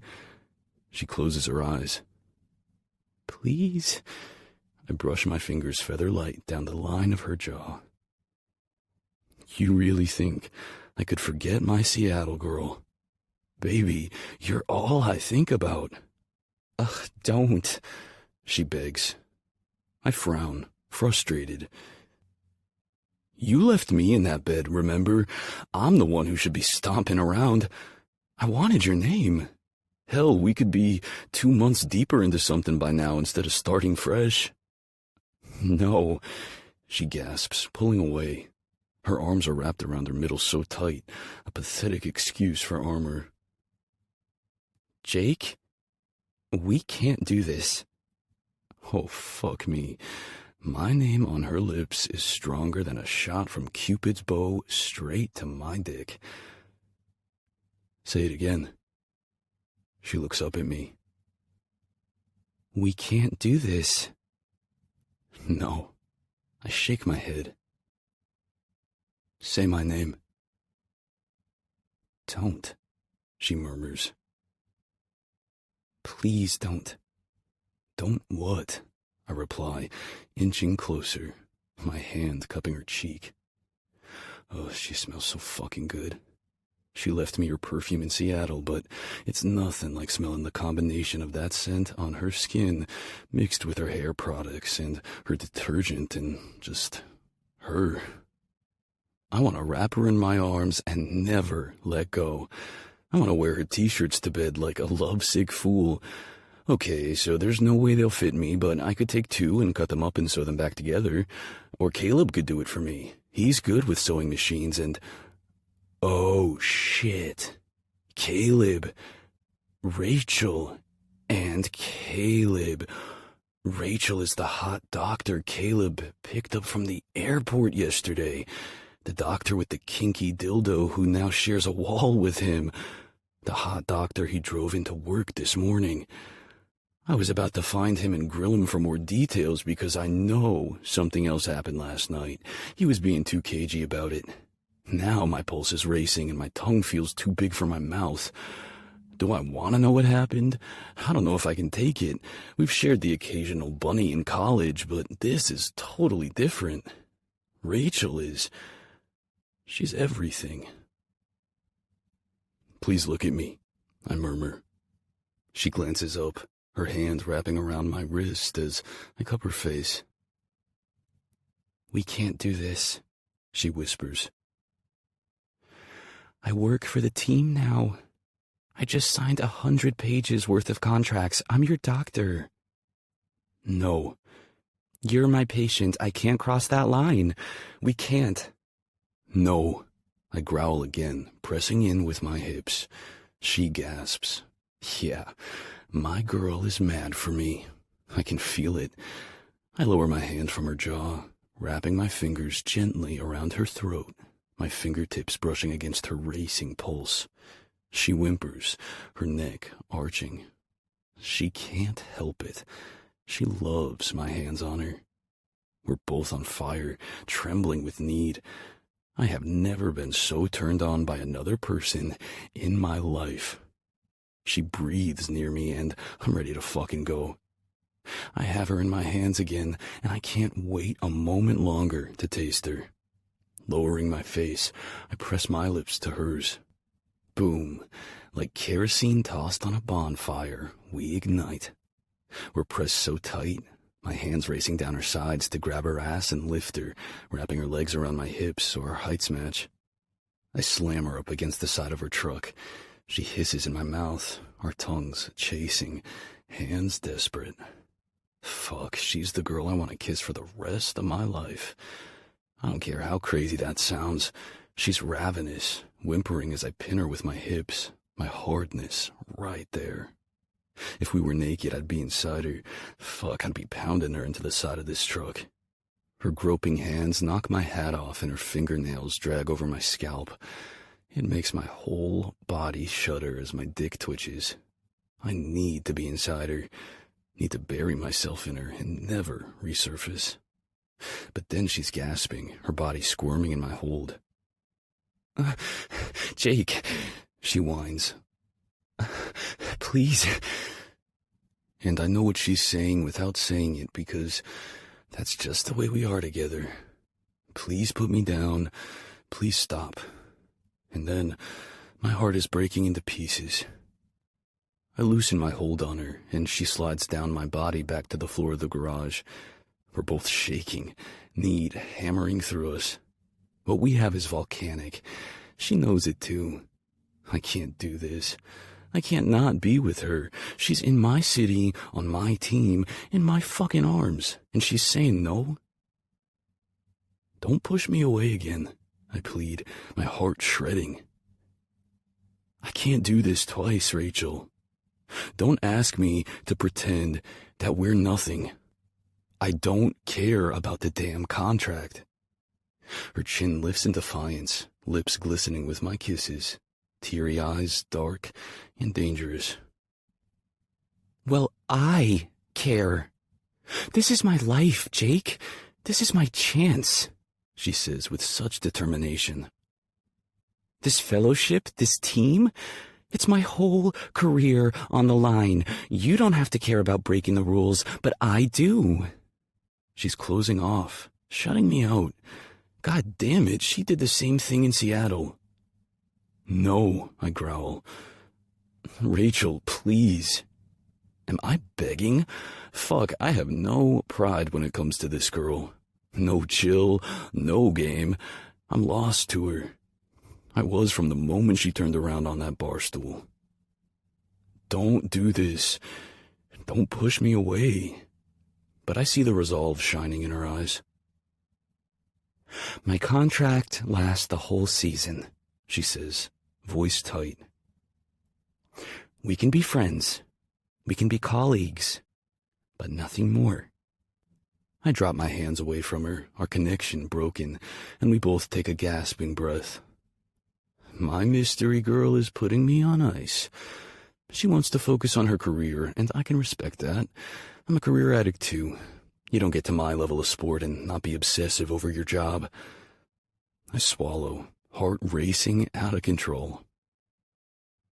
10 months, I say, my gaze locked on her. Write out your contract. I'll play nice. I lean in. But the second it's over, you're mine, Seattle. You're not leaving me again. 13. Rachel. I walk on jelly legs back inside the building, mystery boy striding silently at my side. Jake. His name is Jake Compton, and he's not a mystery. Jake Compton, starting defenseman of the Jacksonville Rays. And I didn't imagine our chemistry. Over the last 2 months, I've downplayed it in my mind. The sex wasn't that good. Our connection wasn't that deep. I was tipsy. I was lost in the moment. Now I know the truth. It was real. All of it. Our connection. Our heat. The instant passion. The way he reads me. The way I read him. What's worse? He knows it too. He knows I can't resist him. Can I really survive 10 months of this? Make a list, Rach. Make a plan. I repeat the mantra in my head. I'm through here. Jake mutters, pointing towards an open hallway that I think leads to the gym. I nod, looking at my feet. I don't know how to do this, he says. I can't. He groans, tugging on the bill of his hat. I'm a shitty liar, Rach. The guys don't even let me play poker anymore because they say it's like taking candy from a baby. I'll try, he adds. I won't say anything about us, but I'm not a good liar. Okay. I don't know what else there is to say. At the very least, Caleb is gonna see right through me, he adds. We don't have secrets, Rachel. I glance up at him. There's something in his tone. Worry, jealousy, pain. He's right. He wears every emotion on his sleeve. But why is he jealous? Just ask me, I say, desperate to relieve that look of pain. He glances up and down the empty hallway before blurting, Did you fuck Caleb? My eyes go wide. What? Last night, did you? He groans again. Fuck. I think I can take it. Just say it. Rip the Band-Aid off. Jake, no, I say, placing my hand on his arm. But then my indignation rises. Did he tell you that we did? No, he says quickly. No, he didn't tell me anything about what happened last night. But something did happen between you, he adds. Didn't it? I sigh, dropping my hand from his arm. I'll leave it to him to give you the humiliating details, but no, Jake. I did not have sex with Caleb last night. I slept on his couch with the dog. His hazel eyes go wide. Why? Despite what you may think, I don't go around having one-night stands with every handsome man I meet. I add, my temper rising. Jake's dark brows pinch together. So, you admit that he's handsome? I grit my teeth, ready to tell him off, but then I see the hint of a smirk on his face. He's in pain. He's not happy with the conditions I've set for us. But he's trying. I breathe a little sigh of relief. I don't know how to do this either, I admit. Let's just... one foot in front of the other, okay? He nods, his face carrying such a look of a hurt puppy that I want to wrap him in my arms. But I hold back. I have to stay strong for the both of us. It's easy for him to say he doesn't care, but he could get in trouble same as me. He signed non-fraternization contracts too. I'll see you around, Seattle girl. He murmurs, his eyes touching me in all the ways his hands can't. I don't even try to suppress my shiver of want, even as I glower at him. Seriously, Compton? He smirks. Oh, baby, just you wait. I've got the next 10 months to slow burn the fuck out of this. He brightens a little at the thought. Then he straight up laughs. Oh, shit. This is about to become my new favorite game. I raise a wary brow. What game? He grins, lowering his face closer to mine. Operation Unravel Rachel. I may not be able to touch you, but by God, I can look. He says with a wink. Then I feel like a slap to my needy pussy. Oh, fuck him. This is not happening. I'm not going to spend the next 10 months getting edged by Jake Compton. I give him my best, bitchiest look. Don't you dare do what I think you're gonna do. Too late, Seattle, he says with a laugh. I'll be seeing you around. All day. Every day. For the next 10 months. I groan, watching him walk away with a new spring in his step. I am so toast. 14. Il-Marie. She's watching me. That new doctor won't take her eyes off me. The guys have been blowing up the group chat about her all morning. One more reason why I hate group chats. They usually use it to make fantasy football trades and roast each other's golf scores. I keep leaving, but they always add me back in. Focus. I track the puck down the ice, relaxed in my stance. This is just an exhibition game. No need to hurt myself saving a rookie sloppy shot. The guy with the puck has good footwork, I'll admit, but he's too obvious with his hands. He'll go for my glove side. High or low? My glove is already in the air before he shoots. I catch the puck easily. I didn't even move my feet. The crowd cheers as if I made some great save. I'm making it look effortless because this is taking no effort. He should go back to the minors where he belongs. The game continues down ice until Novikov takes the puck. I perk up a little. He's a defender with great offense capability.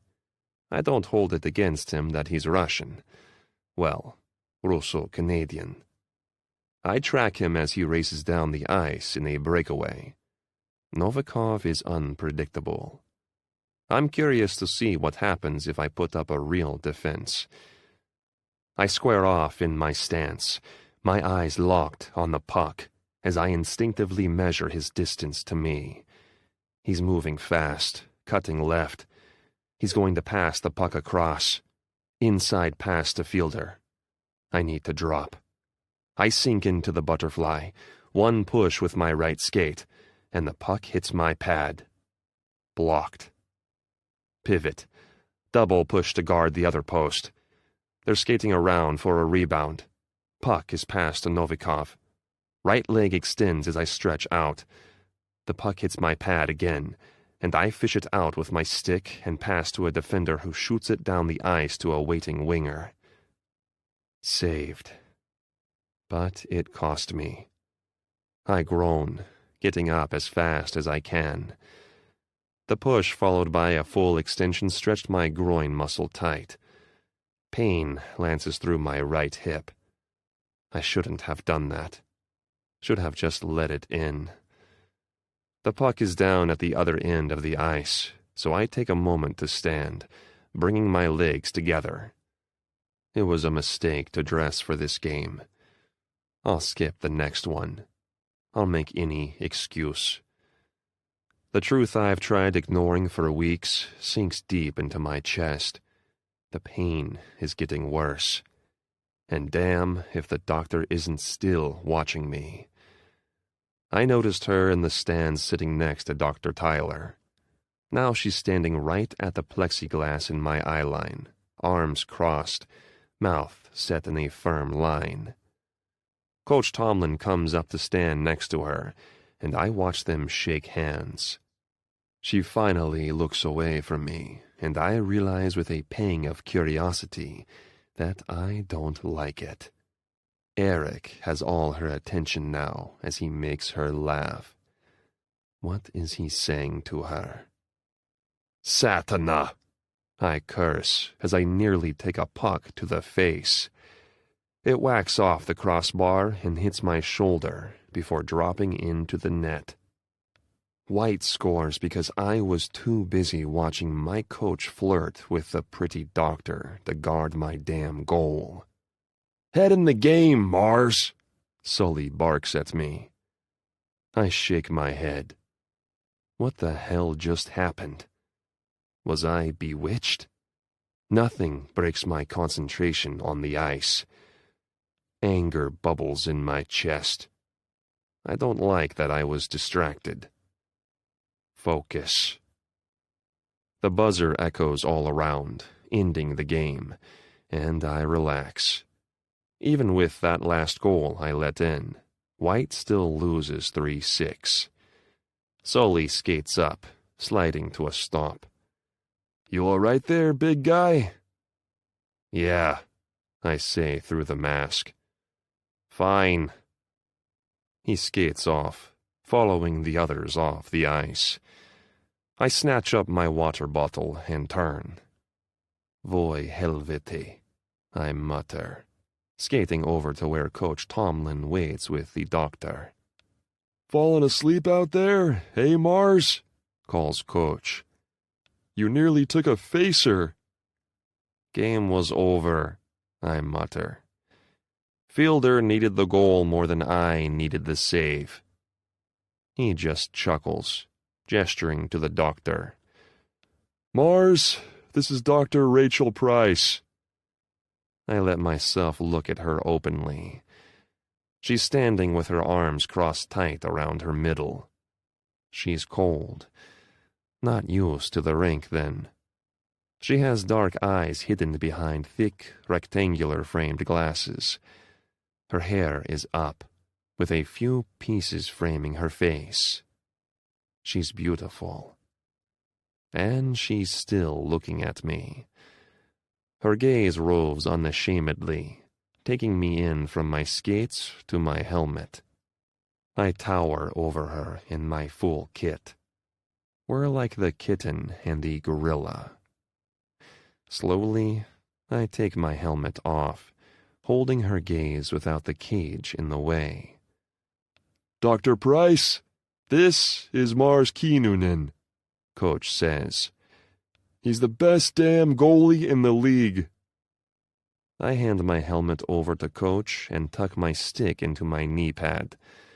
Then I tug off my blocker, offering out my right hand.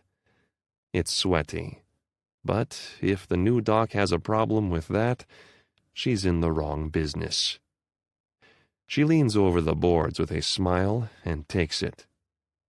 Really great to meet you, Mars, she says. I want to know what she's thinking. Did she see my save? Did she see my slow recovery? Coach was distracted trying to make her laugh. I nearly missed the block because I'm too afraid to do a full right side extension. Too afraid I'll pull the groin muscle worse. I've been doing all I can to rehab it on my own. It's not my first pull, and it won't be my last. I just need some more ice, massages, and a better stretching routine. The scouts from the FIHA are coming to watch me play, so I can't be sitting the bench with a groin pull. I want to make this Olympic team more than I've ever wanted anything. It's my legacy. My grandfather played for Finland in the Oslo Olympics in 1952. Father was in Lake Placid in 1980. This is my time. Father's team placed fourth. I mean to make the podium. The Leonat are good enough. I know who else they're scouting. They can do it. They can win. I want to be in the net when they do. You feeling ready for the start of the season? says Dr. Price. Her voice is deeper than I expected, smooth like honey. I nod, dropping her hand as Coach slaps my shoulder pad. Mars was born ready. He's in the best shape of his life. Great, she says. Then you should sail through your physical, no problem. Just let Hillary know his training schedule, and I'll be happy to work around it, she says at Coach. Can do, he replies. I'm just standing here on the ice as she turns to walk away. Wait. She glances over her shoulder, one dark brow raised. What physical? She smiles again. Americans always do that. Smile when they don't mean it. I suppose it's meant to put people at ease, and it works on most other Americans. To me, it always comes off as disingenuous. Don't smile unless you mean it.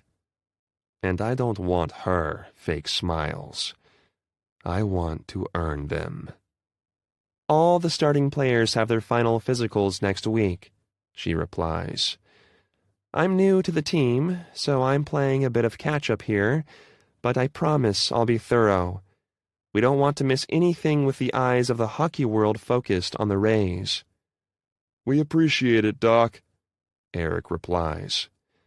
Sure, he can smile. He's not the one under inspection. Meanwhile, my heart stops. What's your specialty? I call after her. Knees, she replies. Hips and knees. I imagine that means you and I will become good buddies this season. With another nod, she turns and leaves. God damn it. 15. Rachel. Mars Keenanen might just be the most intimidating man I've ever seen. I thought the man looked big from across the ice. In person, he's a giant. Then he took that mask off, and my stomach flipped. Jake and Caleb are pretty boys. Perfect jaws, cheekbones for days, the floppy jock hair. All American athletes. But Mars is wild. He looks like the toughest guy on a hockey team had sex with a Viking and made a super baby.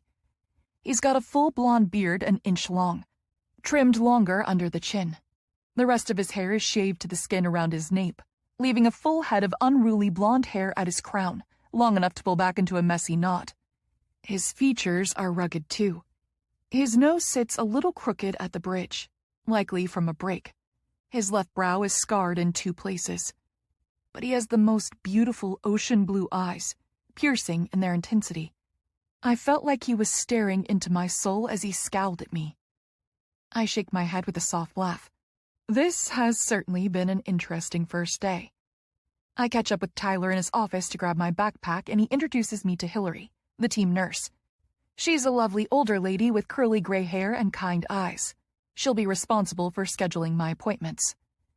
We've got an office ready for you down here, she says, leading me towards the gym. It's easiest to catch the guys during their strength and condition time, so we have a few exam rooms set up right off the floor. It's a bit like herding sheep, she adds with a chuckle. Sometimes you just gotta stick your crook out and snag one. I found the easiest way to get them to come willingly is to catch them on the treadmill. You show me a hockey player who likes the treadmill, and I'll show you a liar. I laugh. Strong treadmill avoidance. Got it. I can already hear the clank and jangle of workout equipment over the boom of loud rock music.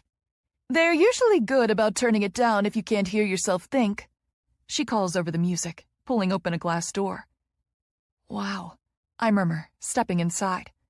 The facility is amazing.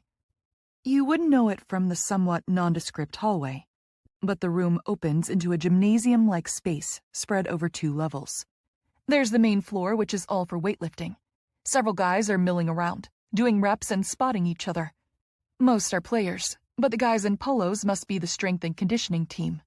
A wall of glass lined with treadmills to my right lets the guys look down on the main practice rink.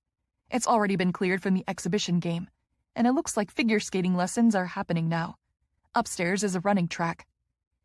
All the therapy equipment is through there, Hillary says, pointing to a large set of open doors to the left. We've got hot and cold tubs, massage tables and chairs. All the PT equipment you could want. Space for stretching. And our corner of the world is right here. She finishes with a wave of her hand at a set of 3 doors along the wall. She opens the first door and stands back. I peek my head in. It's just a windowless broom closet with a desk and a chair. Frankly, I've worked in smaller spaces. Behind us, there's hooting and clamoring as someone cuts the music. Whoa, guys. Hey, Jacobs, is this the new doc? Hot doc spotted. New doc on the block. All the guys are shouting and laughing as they abandon their equipment. Hillary rolls her eyes at me. Ignore them. They go after new stuff like dogs with a bone. One of the guys shoots straight for me, his face a sweaty mess. He looks young, bright-eyed, and friendly. Hey, Doc, he says, holding out his hand. Ryan Langley, forward. Yes, you are, Hillary says. Get back before you soak us with your sweat. I just laugh, taking his sweaty hand and giving it a shake. Rachel Price. Rachel, he calls over his shoulder. Her name's Rachel. A guy echoes, and then all the guys are saying it. Price, Hillary corrects them. Her name is Dr. Price to you. A big guy with a shaved head elbows Langley out of the way. Cole Morrow, Doc. Best damn defenseman in the league. The guys all laugh as I shake his hand next. Yeah, you wish, Coley. What's your EA ranking now? Someone shouts. Morrow scowls at him, giving his shoulder a good-natured slug. The guy laughs, and I can't help but smile to see his 2 missing front teeth.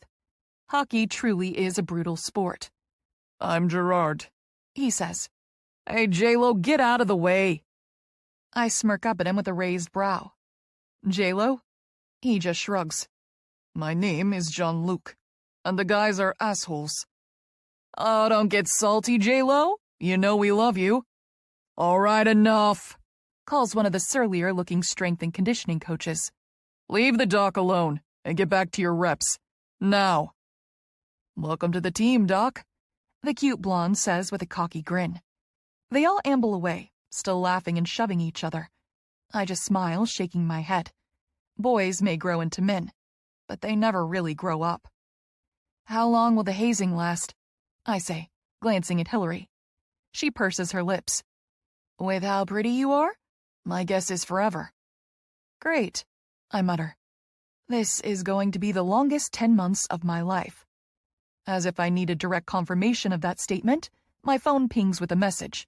Then another. Caleb, 2:07 p.m. I had nothing to do with this. Asshole took my phone. Unknown, 2:07 p.m. And now I have your number. Just face it, we're inevitable, Seattle. That message is followed up with a picture of Jake giving fuck me eyes. Then a second of him with Caleb in a headlock. I groan. Just slather me with butter and jam, because I am so fucking toast. 16. Rachel.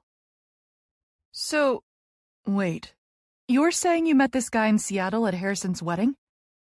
Tess is incredulous, her thick brow raised behind her glasses on the phone screen. It's Sunday night, and I've avoided Jake all weekend. I was invited out to Rips on Friday night to celebrate the end of the preseason, but I declined. I still had my bags to fetch from the airport, and I just needed a minute to breathe and recalibrate. I hid out all day yesterday, only making a run to IKEA to trick out my balcony, which included getting a stopper for the sliding glass door, because I am never getting stuck out here in my thong again. I spent today exploring the city on my own, picked up some flowers, and now I'm nestled in the corner of my new mini sectional. A row of freshly potted flowers and ferns hang along the railing. I added an outdoor rug, some electric candles, and a little reed basket for my yoga equipment. 2 sets of patio lights are strung from the ceiling, letting off a soft golden glow. All in all, I'm proud of myself for this flip job. I take a sip of my wine, holding Tessa's gaze in the phone. Yeah, we met in Seattle. She blinks at me. Then there's a shuffle as she sits forward on her bed. Oh, girl, wait, when you say meet, did you Meet him? I nod and she shrieks through the phone. Oh, God, that is amazing. She cackles. You dirty little horn dog. You hooked up with an NHL player at your brother's wedding. Not at the wedding, I correct. And I didn't know he played for the NHL. I didn't know anything about him. We didn't do names. Tess laughs. God, you are wild, girl. It didn't feel very wild in the moment, I admit. It felt right. He felt right. It was... I struggled to find the words to explain what Seattle meant to me. Cosmic, I say. We had a cosmic connection. Have, I add softly. Tess heaves a dramatic sigh. But now you've signed on to his team, and you're twisting yourself up because you're a doctor and he's a player, and you've got to keep your horny little horn dog hands to yourself, right? Is that the problem? Of course it's the problem, I say. Tess, I can't... I groan, setting my wine glass aside with a clink. I can't start something with him again. I can't mess up this chance. The last 3 Barkley Fellows from the clinic were all offered permanent positions when their fellowships ended. This could be the start of my new career. Tess is pensive, lips pursed as she nods. Yeah, or it could be the start of the rest of your life with Magic Boy. Mystery Boy. She sighs again. Look, Rach, you know I love you. You know that, right? Yeah. Okay, well, you have this thing you do where you sabotage all your relationships. You don't give them the legs to stand before you cut them off at the knees. And now you're telling me you have a cosmic connection with Magic Boy, Mystery Boy, I correct again. Whatever. She waves her hand. We're talking about planets aligning, stars shining. And you're sitting alone on a Sunday night, talking to me? Rach, you're living in the same city as this Magic Boy and... Wait, I'm assuming the sex was good? Oh, please tell me it was good. Tell me he's got a gorgeous 9-inch member that vibrates. I all but whimper as the memories flood me, swallowing a gulp of my wine. Tess, I'm actually speechless. I have no words. She's squealing again. God, I'm so jealous. I need a decent fuck like I need a good detangling spray, she says, fluffing her bouncy red curls with her fingers. Has he tried to contact you at all? Has he tried? I flip open my messaging app and click his name. A long string of messages over the past 2 days fills my phone. Most are from yesterday. Jake, 7:37 a.m. Good morning, Seattle girl. Another beautiful day in Jax. Perfect for a walk on the beach. Wave emoji, palm tree emoji, sun emoji. He followed that up with a shot of him shirtless on the beach looking like a goddamn snack. Jake, 9:45 a.m. Hey, how do you take your coffee? We never got to compare morning routines. Jake, 9:46 a.m. Wait, do you drink coffee? Please don't tell me you drink kombucha or some frou-frou shit with foam. Jake, 9:48 a.m. Gay drinks peppermint mochas like some kind of weird Christmas elf. I swear if I didn't love the jerk, our friendship would be over. I was in the potting soil aisle of the garden store when that message came through, and I snorted on a sip of my perfectly normal Americano with cream and 2 sugars. Jake, 12:37 p.m. I love cheat day. Then he sent a photo of a massive plate of colorful sushi. Jake, 5:50 p.m. What's your favorite color?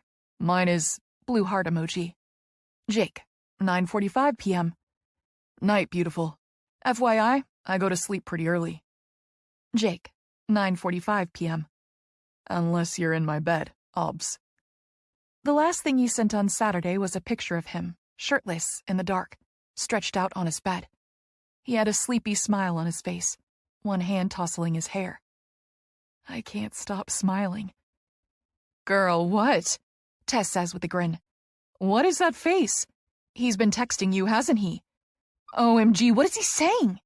Nothing, I reply, tapping her screen to hide his messages. You little liar, she teases. You practically have hearts in your eyes. Is it dirty stuff? Text him back. No. Oh, God, please text him a dirty pic. Do it now. Tess, I cry, setting my wine aside again. Your tits, she shouts. Text him a sexy picture of your tits. You've got great boobies, girl. Share the love. Please, Rach, do it for me. What kind of example and restraint am I setting if I go from leaving him on red all weekend to texting him a shot of my boobs? Hey, Duke can play his game, she says with a shrug. He can look, but he can't touch. Drive him wild. My heart flutters at the idea. I think that would qualify as torture in like at least 30 countries. Cruel and unusual punishment. Tess just rolls her eyes. Trust me when I say that no straight man on this earth would consider it a punishment to get an unsolicited tit pic from Rachel Price. I grin, snatching up my glass of wine and taking a sip. If I'm sending one, you're sending one too. She chokes on a laugh. What, to Magic Boy? Honey, the majesty of my titties would end his sweet little life. No, I say, all but snorting on my wine. Not to him. Surely you have someone whose soul you'd like to see ascend to a higher plane of existence? She smirks. There might be someone. I'm grinning now, too. This is the world's most terrible idea. But I'm 2 glasses of Chardonnay in, and he's been blowing up my phone all weekend. 2 can play his game. I'm doing it. Tess hoots with delight. Yes, get it, girl. Make him sweat. And call me tomorrow. She hangs up before I can reply. As soon as she's gone, my confidence falters. Rachel Price does not send nude pictures of herself to men. I'm suddenly nervous. Snatching up my wine and my phone, I go inside. I really shouldn't do this. I don't want to lead him on. But you really want an orgasm. I shiver at the thought, my mouth quirking into a smile.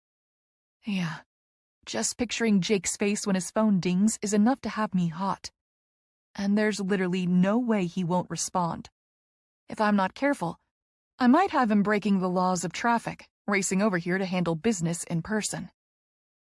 Would that be so bad? I groan, setting down my glass of wine. I strip off my ratty ferryman sweatshirt, tossing it to the bottom of the bed.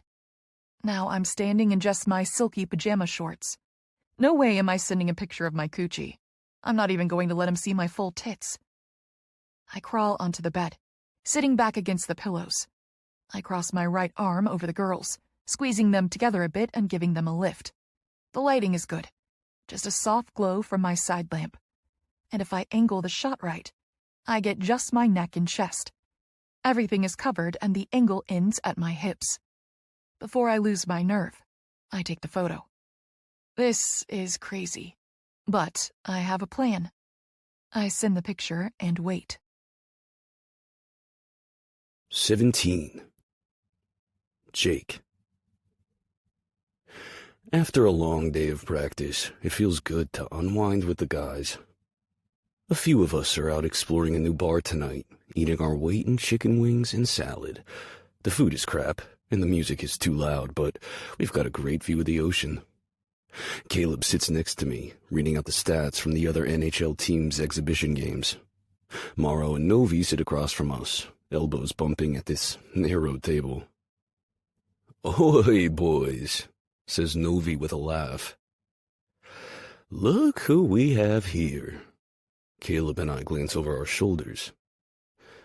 Apparently that asshole thinks he's too good to sit with us," Novi says with a huff. That's when I see him. Mars Keenunen is a giant. He's sitting by himself at the bar, glancing down at his phone while he eats his dinner. If he's noticed us sitting 15 feet away, he's not letting on. "He hates me," Novi adds, snatching up his beer and taking a swig. "He likes you fine, Nov," says Caleb, turning back around. "No, he's Finnish," Novi counters. "When we first met, he tried to speak to me in Russian, and I just stared at him. The only Russian I know are my grandpa's curse words. He rolled his eyes and walked off." "Nah, he's okay," says Morrow. "Great player. Goalies are always weird, eh?" "Have you tried talking to him?" Caleb asks me. I shrug too. There hasn't been a ton of opportunity. The goalies always have slightly different schedules. They've got their own coaches, their own practice times. I mean, I've seen him around, and we talk on the ice when we have to, but I couldn't tell you a single thing about him outside his stats. Caleb gives me a hard shove. What the hell? I growl as the other guys laugh. Go talk to him. Go say hi. You go talk to him, I huff. I talk to him all the time, Caleb replies. He's a cool guy. Yeah, he's quiet, but try looking like that and see how easy it is to have people approach you first. I glance back over towards the giant fin. Caleb is right. Even in this crowded bar, there's an aura around him. The guy gives off serious don't fuck with me energy. I once saw footage of him in a fight on the ice. He knocked the guy out with one punch. Do it, Novi jeers. Yeah, tell him to get over here, Morrow adds. We can pull up a chair. I groan as Caleb gives me another shove. He's right. It's the polite thing to do. I wander towards the bar. Hey, man, I call out, patting his shoulder. Mars stiffens under my hand. He's got an awesome full back tattoo that creeps up the back of his neck. I can see the ink peeking out the top of his t-shirt. I know from seeing it in the locker room that they're the feathered tips of a raven's spread wings. Slowly, he turns to face me. I'm 6'3", but even sitting on a stool, he's taller than me. What? He mutters. Saw you over here, I call over the music. Just wanted to say hi. He just blinks at me. Oh, great. This is already going so awesome. So how do you like the food? He glances down at his half-eaten salmon and baked potato. It's terrible. I huff a laugh. Yeah, wings are pretty bad too. He waits for me to keep speaking. My courage is starting to falter. So, what brings you here? I was hungry. Fuck, this is painful. Abort mission. I rub the back of my neck. Great. Yeah. Well, me and some of the guys are over there, I say, pointing out our ocean view table. Novi and Morrow wave like a pair of idiots. Mars gives them a curt nod. Want to join us? He glances back at me. No. Mayday, mayday, prepare to crash and burn. I shift my weight, hands tucked in my pockets. Cool. Well, you know what? Fuck it. I'm trying to be nice, and he's being a total dick right now. I'm not gonna tiptoe around his ass all season. Can I ask you why you won't come sit with us? He just looks at me with that expressionless gaze. I'm on the last chapter of my book, he explains, tapping his phone screen. It lights up to display his e-book. It would be rude to read at a shared table. I don't want to be rude. I blink at him, mouth slightly open in surprise. Well, now I'm the asshole. I can't help but laugh. I thought this guy was being a dick, but really he's just trying to not be a dick. Go figure. Fins are so weird. Sure. Well, okay then, I say, backing away. Have a good night, Keenan. He gives me a nod of dismissal, turning back to his phone. I wander back to the table. Why do I feel like I just tried to hit on a girl and got shot down? No dice? Calls Caleb. Told you, he hates us, says Novi, tearing into another chicken wing. As I sit down onto my chair, my phone buzzes in my pocket.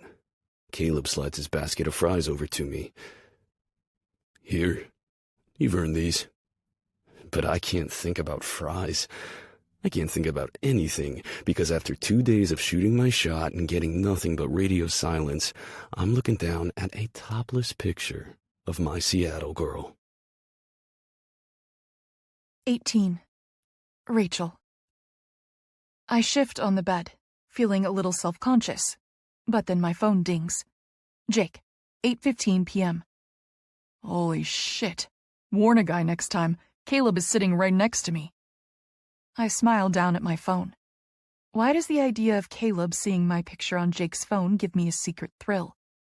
I lay on my back and type a reply. Rachel, 8:16 p.m. Well, then angle the phone away. Wink emoji. My smile widens as I raise my camera and take a new picture from another angle. This time my hand with the star tattoos is cupping my breast, fingers splayed in a nice side boob shot. You still can't see anything, and only he would know it's me because of the tattoos on display. I send it. Immediately I see 3 dancing dots. Jake, 8:18 p.m. Fucking hell. Seattle, I'm in public. Hold on. It only takes a minute or two before the phone is ringing. Of course, it's him. Taking a breath, I answer. Hello? Wherever Jake is, it's loud. He sighs into the phone. What the hell are you doing to me, Seattle? I'm answering your many texts, I reply. Why? Did you not want me to? I'm out with the guys. I almost fell out of my chair and just shuffled to the bathroom sporting a semi. Where are you? I say, stretching out on the bed. Just the sound of his voice is soothing me, even as it spins me up tighter. I don't know. Some beach bar. Seattle, why do I have a topless photo of you on my phone? You've been sending me topless photos all weekend. I thought it only fair I reciprocated. He's quiet for a moment. This is a trick. I don't know where the trap door is, but you're about to pull some lever, aren't you? I laugh. No tricks. No trap doors. Consider this my apology. Apology? Mm-hmm. I shamelessly let my free hand roam over my bare chest. Knowing I have him all to myself is making me so wet and needy. Why are you apologizing? Wait. He growls his frustration. Seattle, what the hell are you doing? I sigh as I slide my fingers under the top of my panties. Touching myself? Oh, fuck. Switch to video. I swirl my fingers over my clit. No. Baby, what are you doing? Talk to me. I have my hand in my panties, I reply. I'm touching myself. Jake, I'm so wet. I whimper, my fingertip dipping inside my pussy.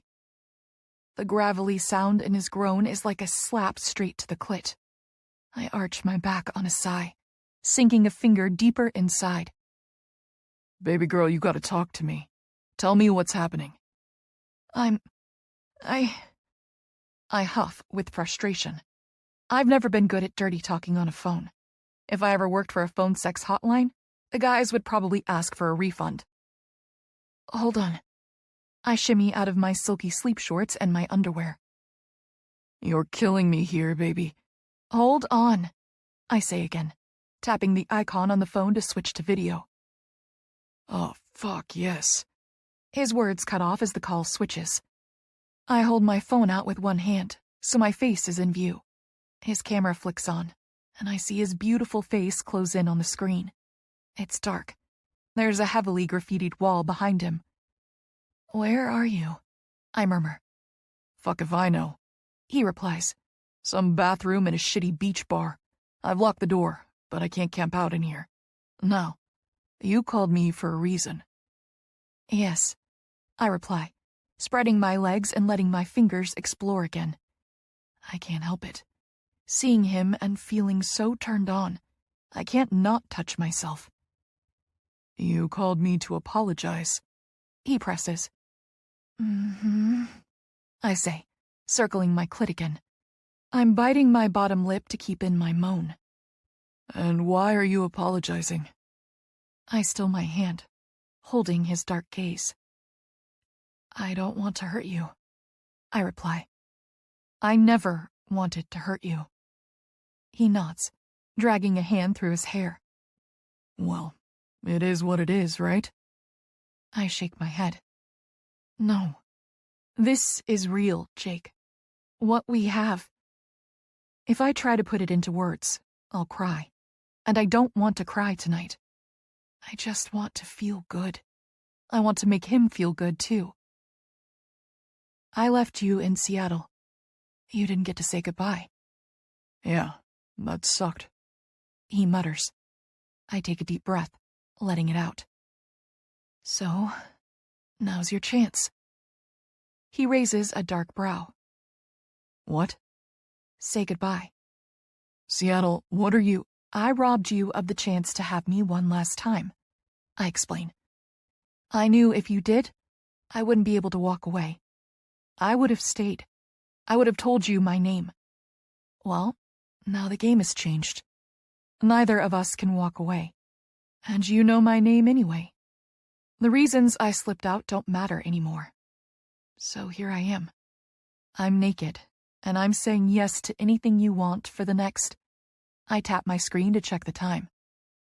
5 minutes. He groans, dragging a hand through his hair. 5 minutes? What the hell? Hey, I've got a plane to catch, remember? I tease. Say goodbye, Jake.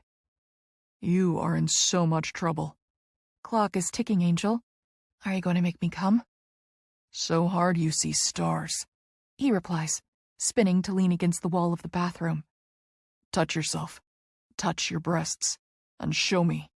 He adds, his voice harsh with command.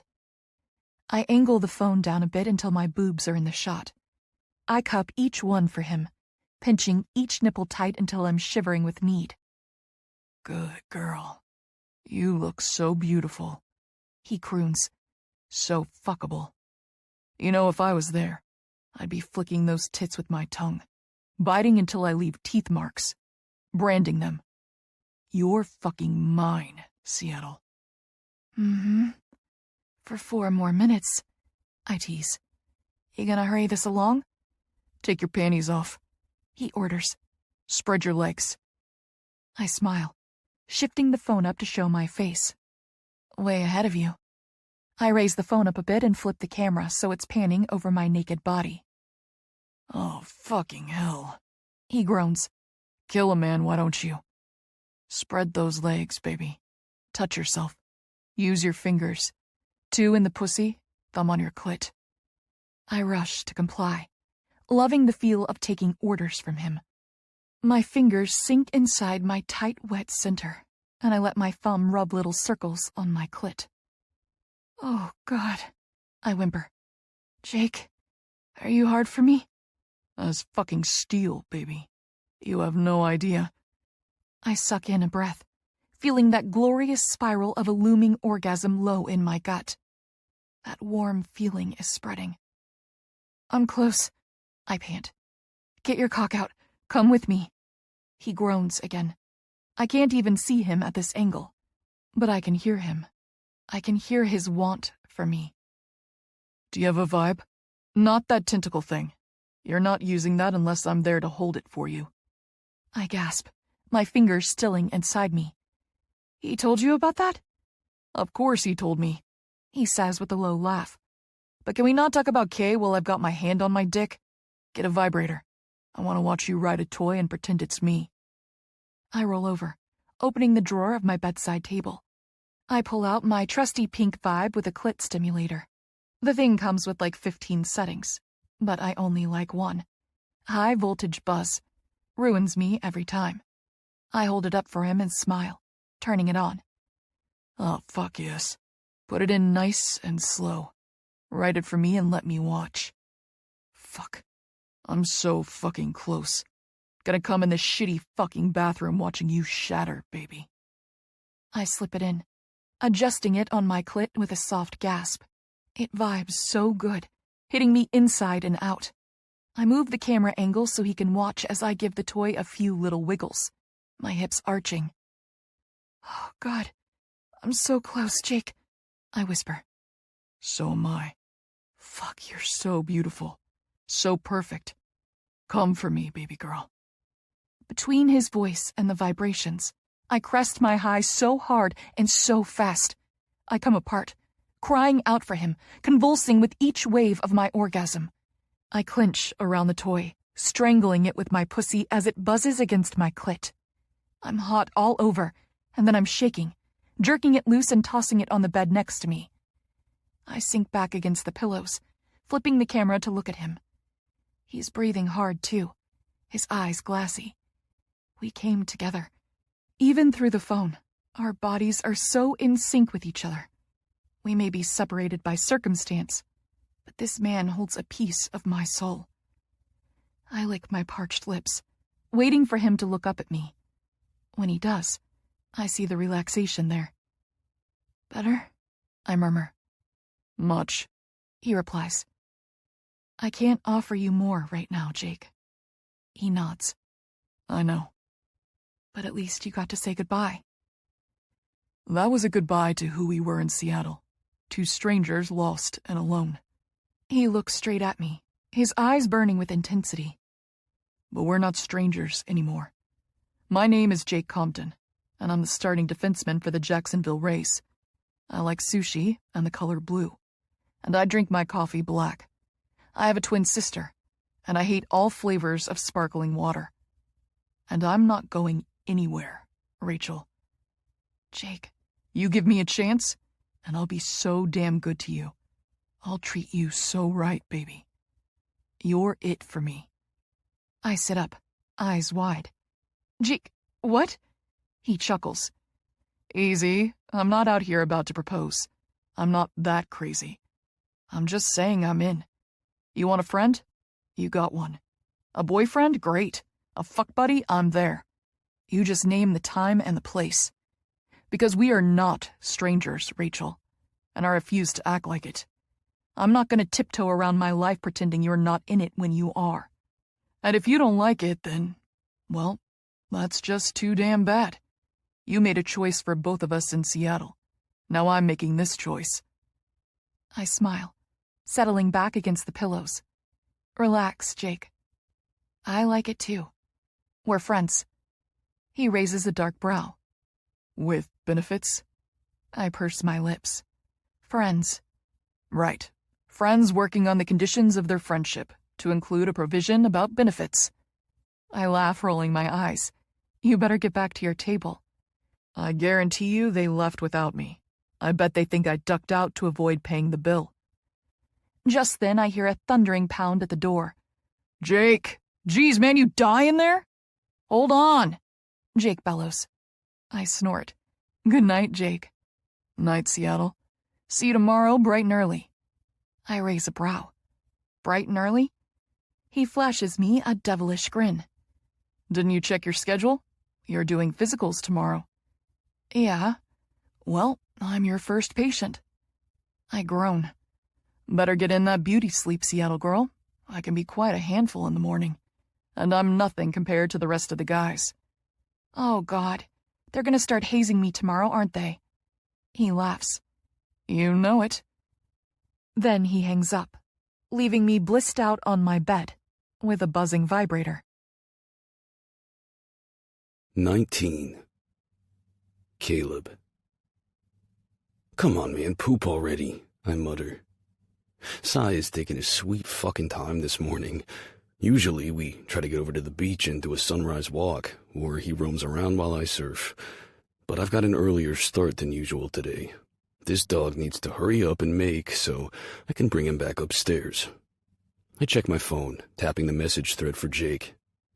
Last night was weird. He disappeared into the bathroom for like 20 minutes. When he came out, he looked all flushed and glassy-eyed. If I didn't know any better, I'd swear to God he was hooking up in there.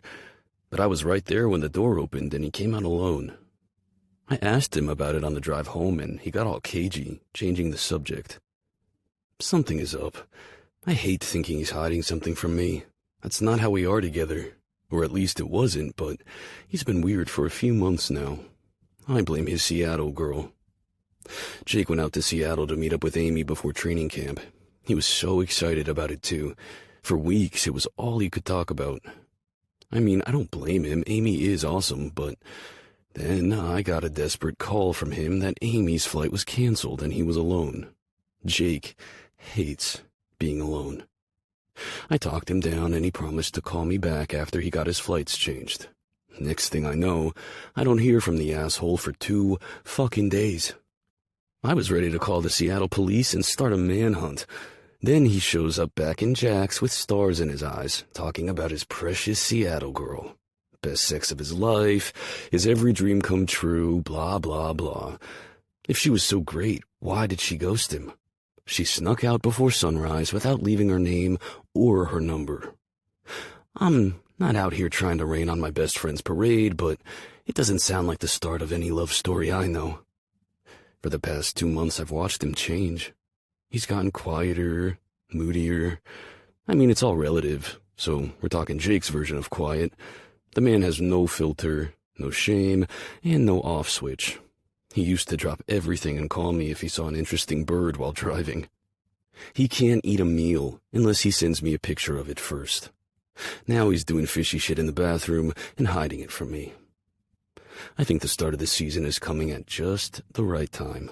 We'll get back on the road, and he can vent his frustrations over his lost Seattle girl with a few bunnies. Not gonna lie, I'm squirming a bit just thinking about it. After a few bad experiences in college, the luster of the puck bunny life faded fast for me. It took losing everything with my knee injury to face the truth I hid from everyone, including myself. I'm queer. Growing up in men's locker rooms, I found ways to dissociate with that part of myself. If you tried telling 20-year-old me that he liked sex with men, he would have laughed in your face. When the burden of being an NHL star was suddenly yanked from my shoulders, I took my first unrestricted queer breath. I was free to explore what I'd kept buried all those years. A few drunken hookups in the back of bars revealed the surprising truth. Turns out I really liked the feel of a dick in my mouth. Not that I indulge very often.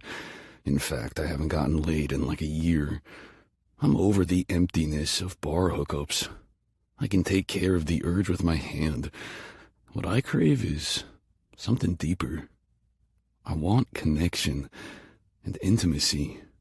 Someone who challenges me. Someone who just gets me. If I can't have that, I think I'd rather be alone. I give Size Leash a little tug, turning to head back towards the apartment buildings. As I turn, I spot Rachel hopping down the stairs, phone in one hand, travel coffee mug in the other. Her dark hair is twisted up in a knot. She doesn't notice me or sigh as she heads over to her truck. I watch her slide to halt in front of the driver's side door. She just stands there, looking at the handle. After a minute, she gets inside and shuts the door, but she doesn't take off. Curious, I wait. She turns the truck on and it roars to life. She all but jumps in her seat at the sound, and I smirk. What is this girl doing driving so much truck? She just sits there, both hands clutching to the top of the wheel, engine running. God damn it. I wander over, giving Size Leash another soft tug. He trots along happily. I step up to her window and tap. She jumps, one hand flying to her chest as she rolls down the window. Oh my God, you scared me half to death. Don't you know you're not supposed to sneak up on a woman in a parking lot? I was right here the whole time, I reply with a shrug. You just weren't paying attention to your surroundings. Still, she mutters, her hand going back on the wheel. So, what are you doing in there, Hurricane? She narrows her dark eyes at me. If I tell you, you'll just mock me. I raise both hands, one wrist wrapped around Size Leash. I wouldn't dream of it. She sighs. Fine. I'm hyping myself up. I raise a brow. What? I may be a little bit nervous about driving this truck, she admits. I'm just not used to it yet, she adds quickly. Why did you pick something so big if... I didn't, she huffs. It was the only option, apparently. Vicky said they got a deal. You do know how to drive, right? Like you're legally licensed to operate a motorized vehicle? Yes, Caleb. she says with a roll of her eyes. I'm a grown woman, a full medical doctor, and I have a driver's license, okay? She goes silent, both hands still clutching the wheel. You just what? Fine. I'm just not a very confident driver, okay? I hate driving, and I'm not good at it. Some people are good drivers, and I'm not. The gene totally skipped me, she adds under her breath with a sniff. Oh shit, is she about to fucking cry again? I'm sure you're fine, I say, shifting on my feet. I should walk away now. She's clearly got this under control. Nothing to see here, folks. She laughs, but it sounds weird. It's too high and squeaky. Oh, yeah, I'm great. Super safe and reliable. I only failed my driver's test 3 times. You... 3 times? How is that even possible? Hey, I aced my MCAT, thank you very much, she snaps. Driving is hard for some people, and I never had to learn growing up. Where the hell did you live that you didn't need to drive? I always had a driver, she says with a shrug. I put the pieces together and grin. Oh, shit. Hurricane, are you a silver spoon girl? She glances sharply over at me before dropping her gaze back to the wheel. More like multi-platinum. Rachel. I'm fine, Caleb. I'm a big girl with a big freaking truck. Maybe wait a few minutes before following me on the road, she adds. You know, for your own safety. Making the decision I should have made 3 minutes ago, I shrug. Why don't I just drive you to work? Her gaze darts back over to me. No. Why not? We're going to the same place. It's better this way. More eco-friendly. I don't need to be driven around like some spoiled little rich girl. And I don't want to upset Vicky either, she adds.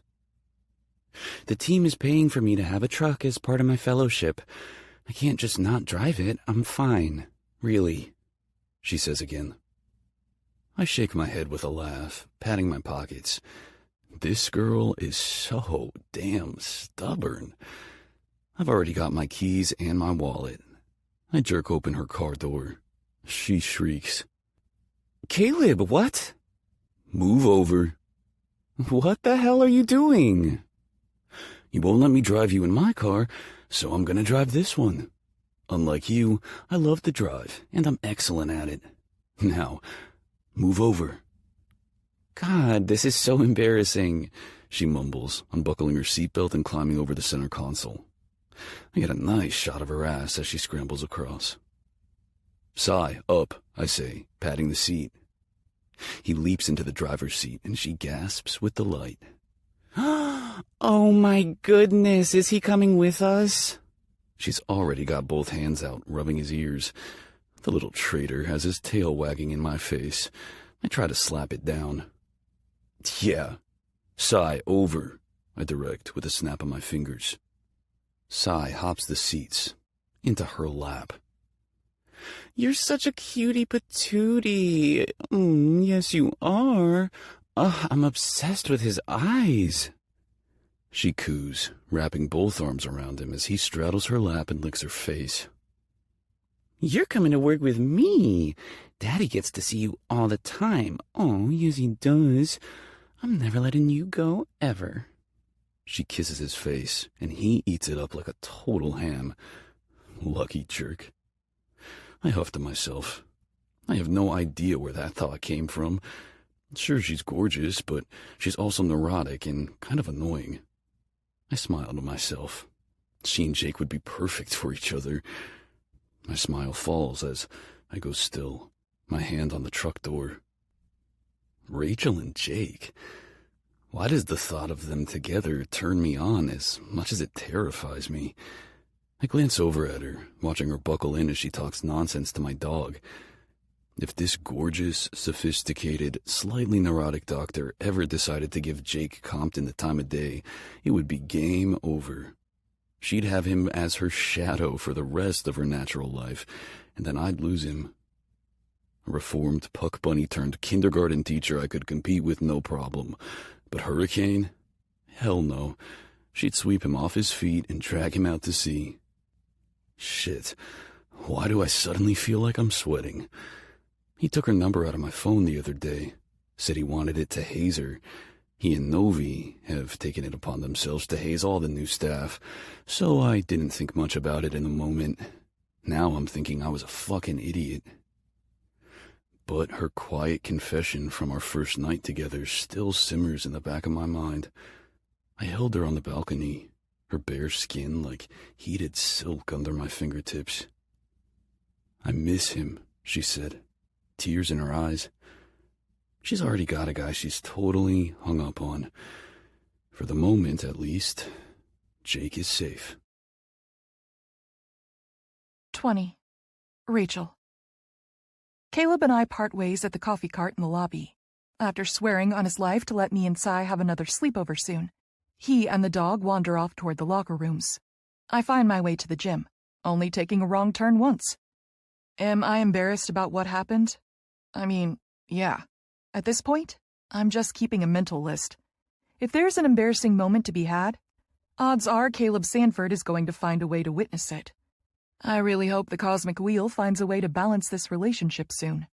I'd love to feel like I was the one helping him for once. I step into the gym to find the weightlifting floor packed and the music pumping. There has to be 20 guys in here already. Several of them wave and call out hellos to me as I weave between the equipment. "Morning, Doc," calls the cute, boyish blonde. I spent some time yesterday going through the roster to try and put as many names to faces. His name is Langley, and he's on my list for a physical today. "Morning, Langley," I reply with an awkward wave, still juggling all my crap. He beams at me, his chest puffed out like I just gave him a gold star on his homework. "You remembered my name?" "Of course," I reply brightly. Good thing most of the guys go by their last names. Between first names, last names, and the hordes of nicknames they give each other, I expect I'll be confused for a while. I shuffle into my tiny office. I barely have a chance to set my stuff down before I feel him. I spin around in my swivel chair, whacking my elbow against the wall. Ow! Shit! I rub at it, looking up to take in the massive frame of Jake Compton. He's smiling at me, and I feel it all the way down to my toes. "Good morning, Dr. Price." I roll my eyes, snatching up my travel cup. "Okay, champ, dial it back a little." "What? I can't call you Dr. Price?" "No, you can call me Dr. Price," I say, taking a sip of my coffee. I meant dial back the eyes. He leans against my doorway, arms crossed. "My eyes?" "Yeah, they give you away." "Oh, yeah? And what are my eyes saying this morning?" He flutters his lashes like a total flirt. I get up from my chair, which does very little to make me feel like I'm taking back my space. He still stands head and shoulders taller than me. "They're saying they watched me come last night." He feigns a gasp. "Why, Doc, I have no idea what you're talking about. My eyes were with me all night. You can ask Caleb. He'll tell you that at no point did I watch you ride a toy to climax." I stand right in front of him, clutching my coffee and my tablet. "You gonna move?" "Huh?" "You make a better door than my actual door, Jake. Move your body." "Oh." He laughs, stepping out of my doorway. "Hey, Doc, if Compton gives you a hard time, you let us know," one of the guys shouts. "We'll set him straight." Some of the other guys laugh and shout too, the noises layering with the thumping music. I open the exam room door and he winks as he walks past, turning to hop dutifully up onto the exam table. This room is a much better size, with enough space for a small sink and cupboard, an exam table. There are a few pieces of equipment I can use to test flexibility and range of motion, too. I set my coffee on the counter by the sink and wake up my tablet. I lean against the wall by the open door and pull up his electronic medical files. So, let's see what we've got here. Jake crosses his arms over his broad chest, still giving me the "I've seen you naked" eyes. I wish they weren't so damn pretty. They're a caramel brown at the outside, fading to apple green at his iris. You gonna shut the door, Seattle? I glance up over the tablet. My gaze darts to the open door. I don't think we need the door shut for this exam. It's not like I'll have you taking off any clothing. This is more of a formality. I'm just gonna poke and prod at your knees a bit. Yeah, well, I'm a pretty shy guy, he says with a shrug and that sultry grin. I prefer to know my doctor-patient confidentiality can't be breached by some nosy rookie. These guys look for weaknesses, like sharks chasing chum in the water. I pause in my skimming to look up at him again. If I close that door, are you gonna behave? He nods, raising the 2 fingers of his right hand. Scout's honor. Oh, god damn it. He did that cutesy little move in Seattle, too, right before he fucked me bare and made me scream with my ankles on his shoulders. I can tell from the look on his face right now that he's picturing it, too. Compton, I swear to God. He barks out a laugh, raising both hands in surrender. All right, I'll behave. Look, I'm totally behaving. Ask your questions, Doc. This is about hips and knees, right? No word of a lie, I'm in the best shape of my life. I had some issues with my meniscus about 2 years ago. Had a minor surgery. I've been playing great since. I narrow my eyes at him. Did you know I have a magic talent? He raises a brow. Making a man hard with just a look? I shake my head. Nope. I'm basically a human lie detector. So I'm gonna review this file, and I will do an exam, and I will ask you questions, Compton. And if I think you're lying to me, I'll ask more questions. I'll do more exams. I will poke and prod and x-ray and scan until your records are thick as a phone book. His cocky smile falters a bit. There's nothing pro athletes hate worse than the threat of medical testing. And I bet you any money Jake Compton is afraid of needles. I'll be giving him an orange juice after he passes out and whacks his head on my table. You should know that Dr. Tyler has given me the power to approve your final preseason review. I add, you want to play next week? He nods. Yeah, of course I do. Good. Then get rid of that dirty look in your eyes. I'm not Seattle right now. I'm Dr. Price. So, tell me, how long was your post-op recovery after your meniscus surgery? What was on your regimen of care? And do try not to leave anything out. I pluck the stylus off the side of my tablet, glancing up at him, and wait. He sighs, his shoulders relaxing a bit. Fine, Doc. We'll do this your way. Jake was a perfect gentleman for the rest of the exam. He answered my questions, performed all the range of motion tests I requested, and only groaned once when I did a quick check of his hip joints, my fingers prodding the muscles, checking for tightness or tenderness. I let him go with a smile and a quick promise that his starting position was safe. My morning hurries along as I work down my list of guaranteed starters. All these guys are head coach approved for the active roster. So long as they pass my exam, they'll be suiting up for the first game. After Jake, I meet Lucas Novikov. He's another defenseman. Tall and burly. He has a face that looks like it's taken more than a few hits. But he's kind and flirty. He seems fine from his treadmill tumble the other day, and I leave him with a tease to make sure he's double knotting his shoelaces. Next in the door is Jean-Luc Girard, the one the guys call J-Lo. The first thing I notice when he wanders in, besides the missing teeth in his smile, is the wedding ring on his finger. You married? I say as I massage his kneecap. Yeah, Doc. 6 years and counting. That's nice. You got any kids? The rest of the exam goes quick as he flips through his phone, showing me endless photos of his 2 little girls, who apparently spend every waking moment in princess crowns and tiaras. I snort at the one of him in the middle, toothless grin spread wide, with big circles of red rouge colored on his cheeks. Yeah, all the athletes I've met are tough guys until their daughters are born. Then they melt like butter. I bet he can name more Disney princesses than me. He shakes my hand as he leaves, and I check my list. Kinnunen, you're up next. I call out to the crowded weight room, my eyes on my tablet as I close out Girard's file. After a minute or two, I glance up, looking around the gym. No sign of Kinnunen. The man would be impossible to miss. I walk over to Novikov, who's about to get on a treadmill. Hey, have you seen Kinnunen this morning? He just shrugs, glancing over his shoulder to scan the room. Maybe his practice ran long? I just skip him, Doc. He'll show up eventually. I sigh, checking my list. Langley, you're up. I hear a clang from close by and turn around. Great. Yeah, Doc, I'll be right there. Blondie gets up from his weight rack, smiling like he's the star of a bubblegum commercial. Why don't you head into the room, I say. I'm just going to check something in the office. We part ways at the doors, him for the exam room, me for the standing room only office. I snatch up my phone, looking to see if I have any missed messages from Kinnunen or the goalie coach. Nothing. I move through into the exam room, tablet tucked under my arm, as I text out a message to Hillary to get Kinnunen rescheduled. Tucking the phone in my pocket, I turn back to the tablet. All right, Langley, let's get started. Oh my God, what the hell are you doing? He jumps up to attention, eyes wide as his gym shorts slink to the floor. He's standing by the table in nothing but his junk-hugging briefs, socks, and trainers.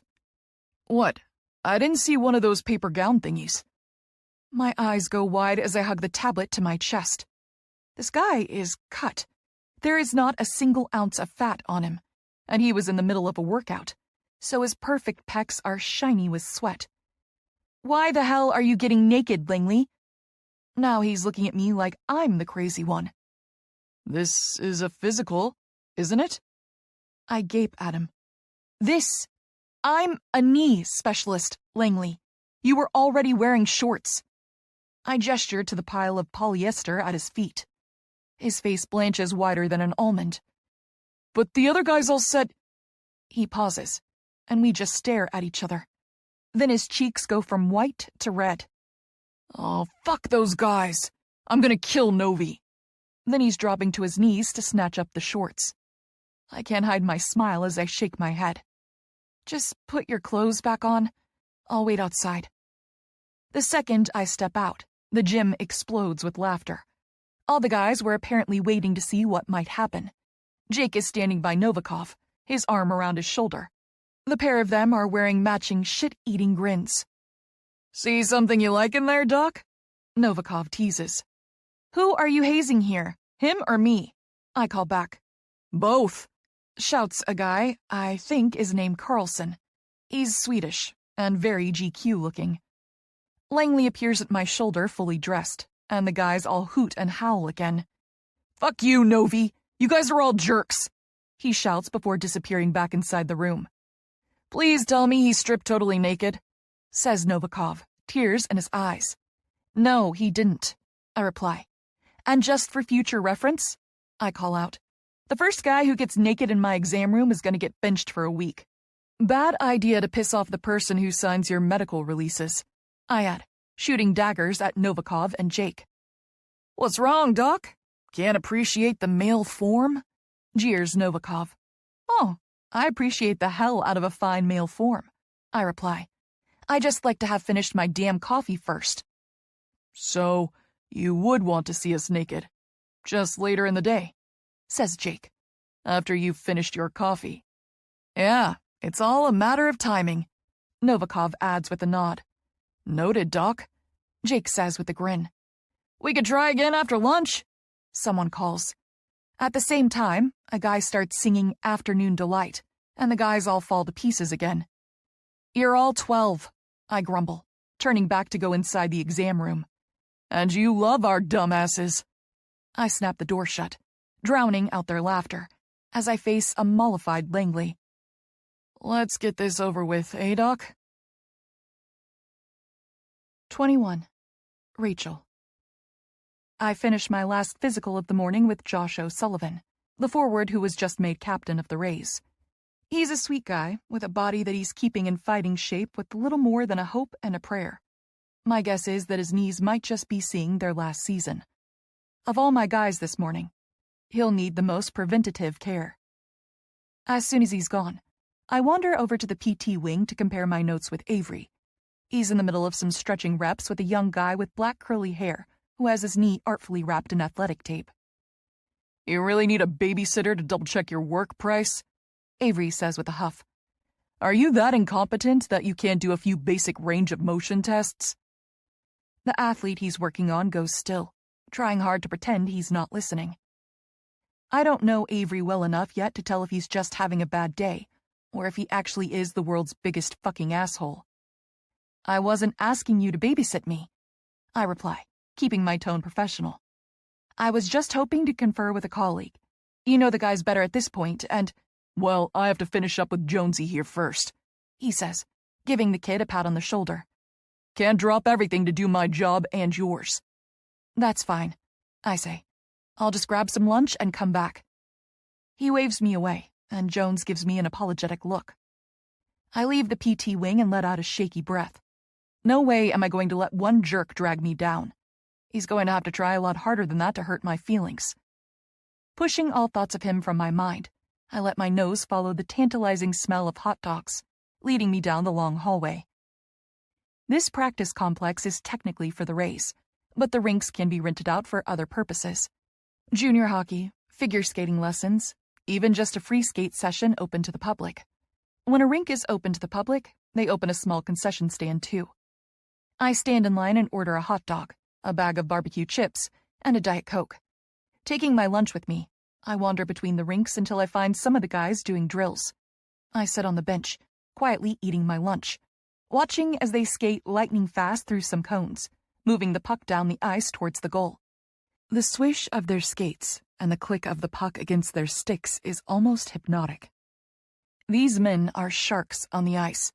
They each take a shot on the goal boxed in with a fake goalie. It's like one of those skee-ball games with holes cut out for the 5 pockets. Each puck sails through a hole, hitting the back of the net flawlessly. Your footwork is sloppy, Walsh, and choke up on your stick. You're not playing mini-golf. I glance sharply to the left to see Caleb standing at the boards. He's got his arms crossed, his full tattoo sleeve on display. I was studying it in the truck on the drive in. It's a mess of individual tats that have been woven together, with a consistent pattern of ocean waves and geometric honeycombing to make a sleeve effect. The guy he was shouting at skates up to the boards, sliding to a stop. What am I doing wrong, boss? I pop a chip into my mouth and crunch it, watching as Caleb tears into him about his form and puck handling. Do another rep, he says, and try not to suck this time. The guy nods, as if Caleb is a coach and not an equipment manager, skating off into the middle of the rink to flick a fresh puck off the pile. I watch as he does a circle to pick up some speed. Then he's flying between the cones, his blade slicing left and right as he works the puck. He blasts out the end of the cones and takes a shot on goal, aiming for the 5-hole. The puck whacks the board instead, ricocheting away. You're trying too hard to control the puck, Caleb shouts. It's all in your stick, Walsh. Get out of your own head. One of the other guys is taking a breather against the boards, water bottle in hand. Can you believe this joker gets to start next week? He says, squirting some of the water on his head until it's running down his neck into his pads. Caleb just shakes his head. He thinks his flashy footwork is going to compensate for sloppy stick handling. My bet is they bench him after game 2. He says this loud enough for Walsh to hear as he skates up to the boards. The poor guy looks crestfallen. He does know he's an NHL player, right? Maybe with all this criticism he's forgotten. I scowl at Caleb. Geez, Sanford, I call, drawing their attention. Who died and made you head coach? If it's so easy, you put on some skates and show 'em how it's done. The second the words are out of my mouth, I know I've said something wrong. Caleb's glare turns murderous. At the same time, the two guys share a nervous look. I glance between them, confused. What? See you boys around.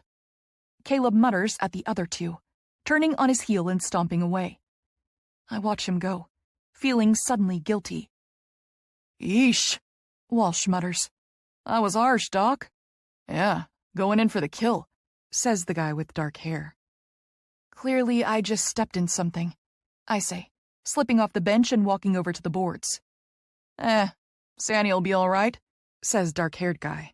He skates off, ready to do another drill. I look to Walsh. Willie? He shrugs.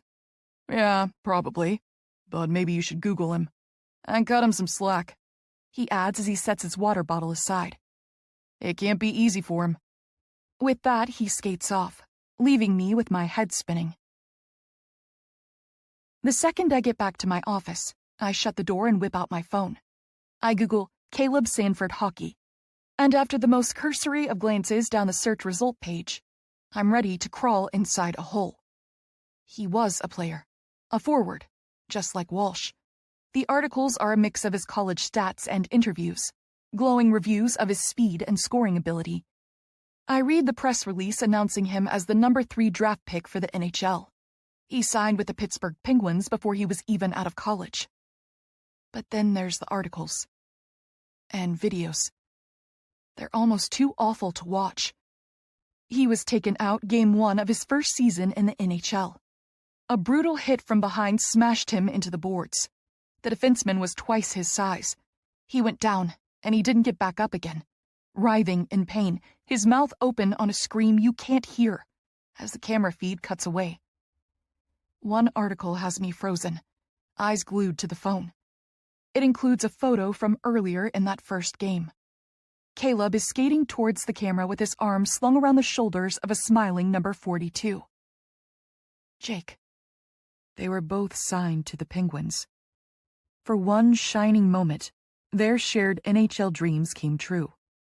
But then Jake watched his best friend go down. He had to watch him be carried off the ice, his dreams shattered with his leg. I set the phone aside, tears in my eyes. That's why Caleb was limping the other day. He never recovered from his career-ending hockey injury. He can't play anymore, certainly not at the level required for the NHL. So now, Jake lives out their dream alone, while Caleb gets to watch guys like Walsh, who have less talent than him, skate down the ice with sloppy stick handling. Yeah, I'm a total jerk. I have to say something. I have to apologize. I leave my office and go in search of him. I don't know the backside of the rinks very well. This is an all-in-one facility. Laundry, loading docks, food service, maintenance. I ask a few guys as I pass the locker rooms, and they point me towards a stairwell that opens below into a wide hallway. Cy pops out of a doorway, and I smile, knowing I must be in the right place. He comes running over, tail wagging. He's such a sweetheart. He's got the coloring of a border collie, but a body more like a pointer, longer in the legs, with a spotting of black under his white fur. My favorite feature is his blue eyes. Like ice, I realize with a smile. His eyes are the same white-blue glossy color of fresh ice on a hockey rink. "Where's Daddy, huh? Is he down here?" I murmur, giving him a pet. I walk down the hall, taking a deep breath before I peek into the open doorway. Inside the bright room is a wall of industrial-size washers and dryers. A table is set in the middle for folding and ironing. A massive stack of white towels sits on the end of the table, all but concealing Caleb from view. He's standing, quietly folding more. Cy goes prancing in, sniffing the floor as he snakes behind Caleb. Pulling on my big girl pants, I step in. "Hey," I call. Caleb glances up, his expression carefully veiled. His gaze falls right back to his work. "Hey." Great start. I cross the room, coming around the stack of towels. "Listen, I'm sorry. I didn't know." He stills, not looking at me. "Who told you?" "Google." He just goes on folding. I take a step closer. I didn't know, but that's no excuse. I didn't understand the context of what was happening, and I shoved my foot in my mouth. I'm new to this team and to this world. I'll make mistakes, but I'll learn. And I am sorry, Caleb. "It's fine," he says, grabbing a stack of towels and turning away. He loads them in a massive laundry cart big enough to hold 3 grown men.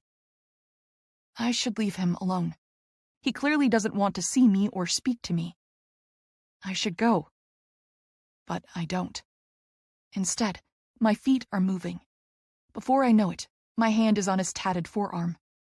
"Hey, can you at least look at me?" He stills, his gaze dropping to my hand on his arm.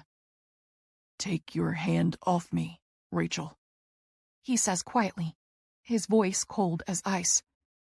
I drop it to my side, my stomach doing a little flip, acknowledging the strength of his command.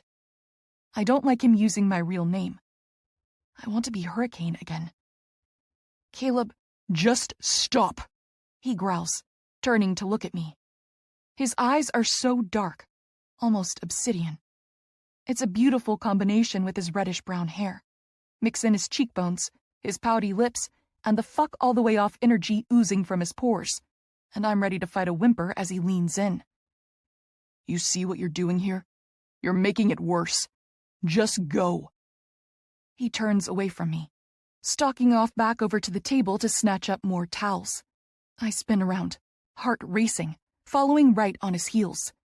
How am I making things worse by apologizing? He turns again, his shoulder almost knocking into me. His hand goes under my chin, tipping my face up sharply. Our chests are almost touching as he glares down at me. See that look in your eyes right now? That pitying look? Poor Caleb can't play anymore. I'll go pat him on the hand and make him feel better. I hate that fucking look. I didn't... You think you know what happened? He growls, leaning closer. You think you have any idea what I've lost, or how I've picked up the pieces? You don't know anything, Doc. You don't know me. He's right. Of course he's right.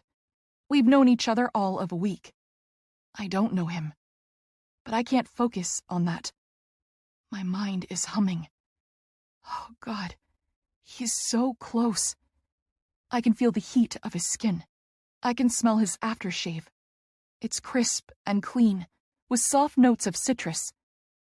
I can also all but taste his burning resentment on my tongue. I raise a hand, wrapping it gently around his wrist.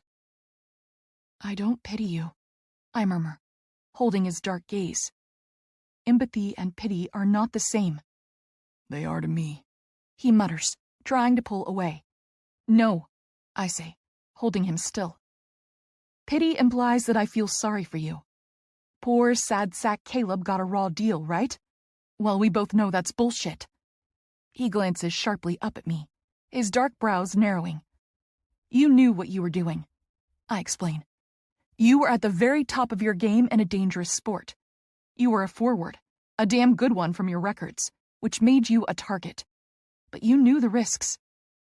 My fingertips brush the inside of his wrist. Why would I pity you for doing your job and taking the hit you always knew might come? He softens slightly. He lowers his gaze to my lips, and I fight the urge to lick them. My mouth feels suddenly dry. You're not the first athlete I've known with a career-ending injury, Caleb, and you certainly won't be the last. I go on. And I saw that hit. I saw the video, and I empathize with your pain. Oh, you do? He huffs, trying to pull away again, but I tighten my hold on his tatted wrist. Yes, I do. I may not have seen your chart, but I can only imagine how you fought in your rehab to regain the level of function you have now. I'm determined to get through to him, to set this right. But I think that's who you are. You're a fighter. You're fighting me now, I add, gesturing to the way he's pulling back. So no, Caleb, I don't pity you. I would never pity you. I admire strength and determination. I admire resiliency, which means I admire you. With that, I drop my hand away. His gaze lifts again, and those dark eyes pierce me, holding me captive. Something is shifting between us. I'm sure he must feel it too. The darkness in his eyes changes from vehemence to something warmer. I can hardly believe when he adjusts his hand under my chin. Suddenly, his thumb is brushing gently over my lips. Oh, God, he's going to kiss me.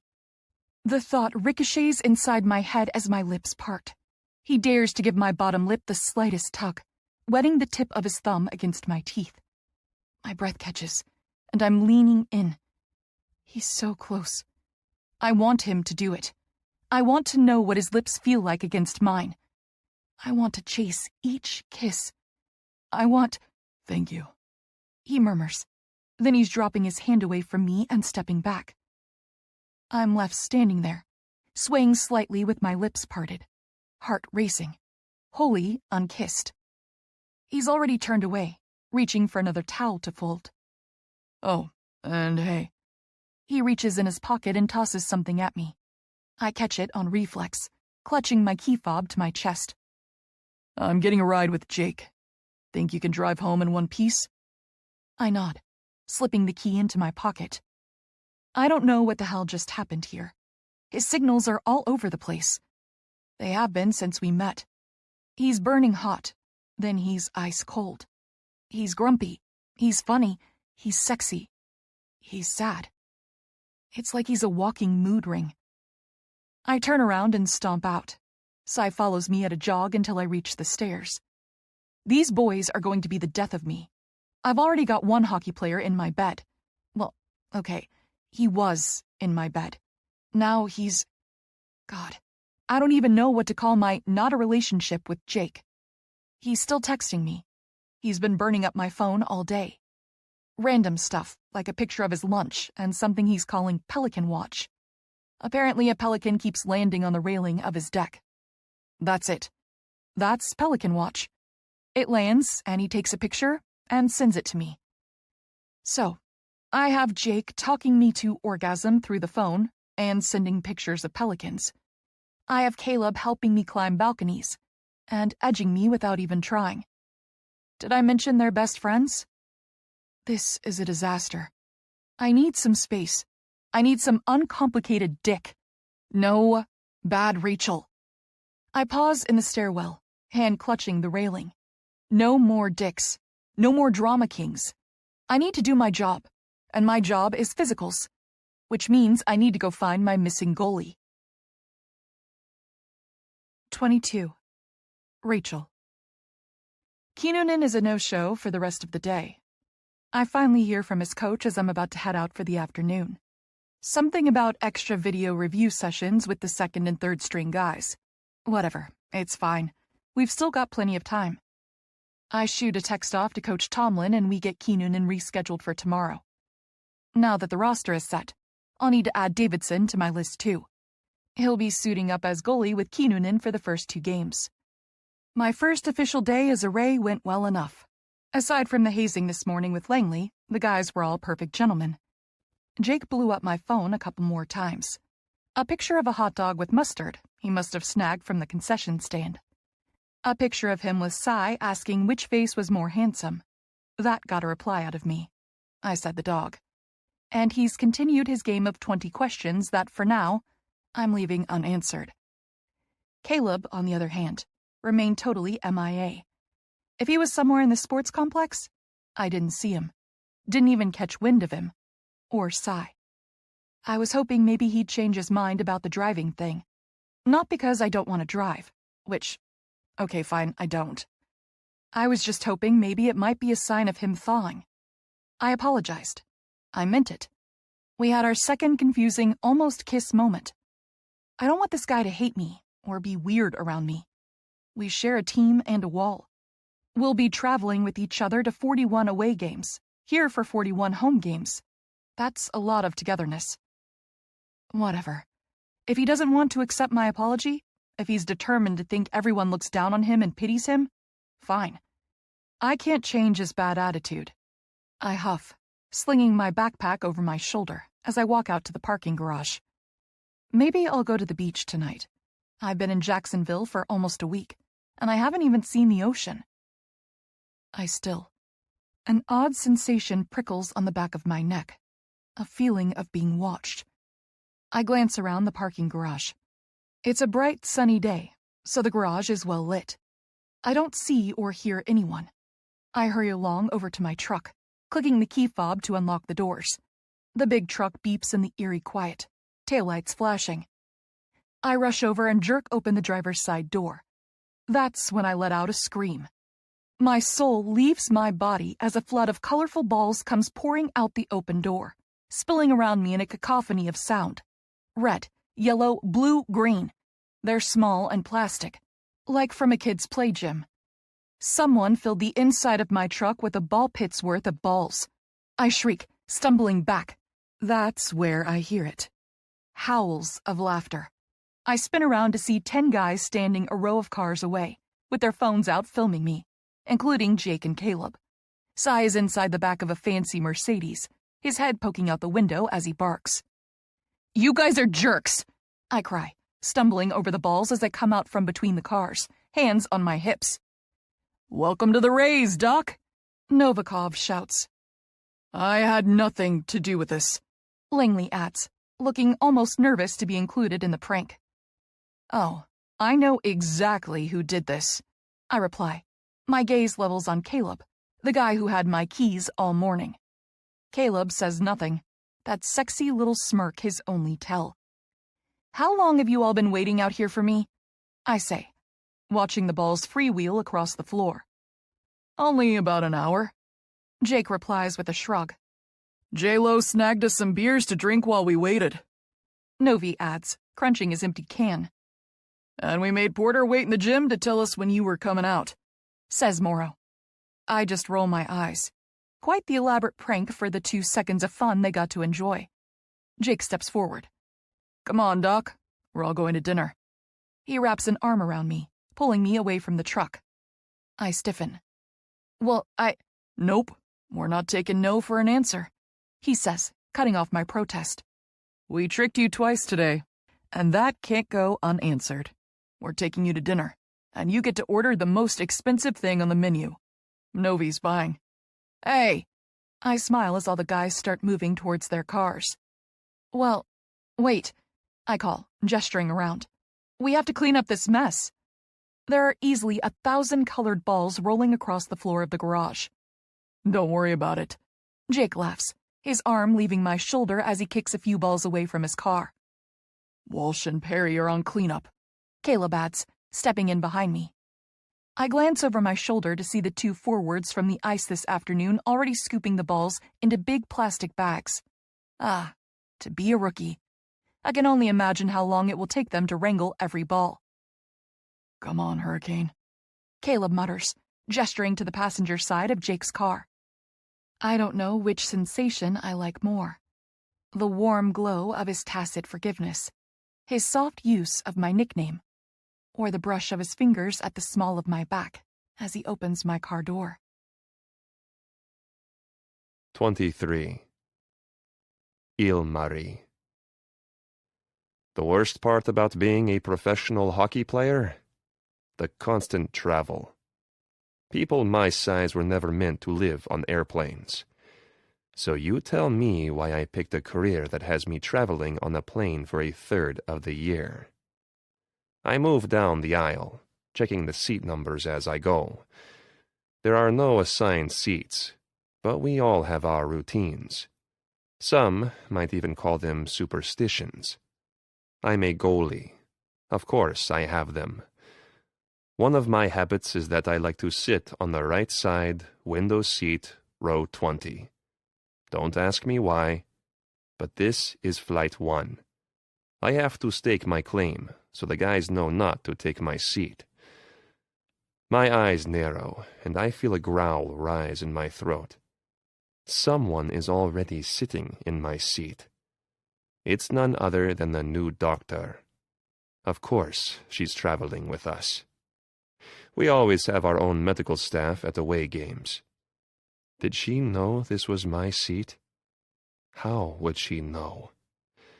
I've avoided her all week. She's been hounding me to complete my physical. She wants to check my range of motion, put me through stretches and balance tests. I heard from the other guys that she's thorough.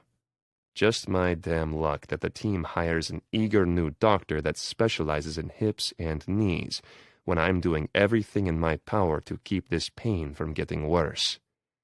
As soon as she starts jabbing her fingers at my joints, she'll figure me out. She hasn't noticed me yet. Her eyes are downcast, fingers typing away on her phone.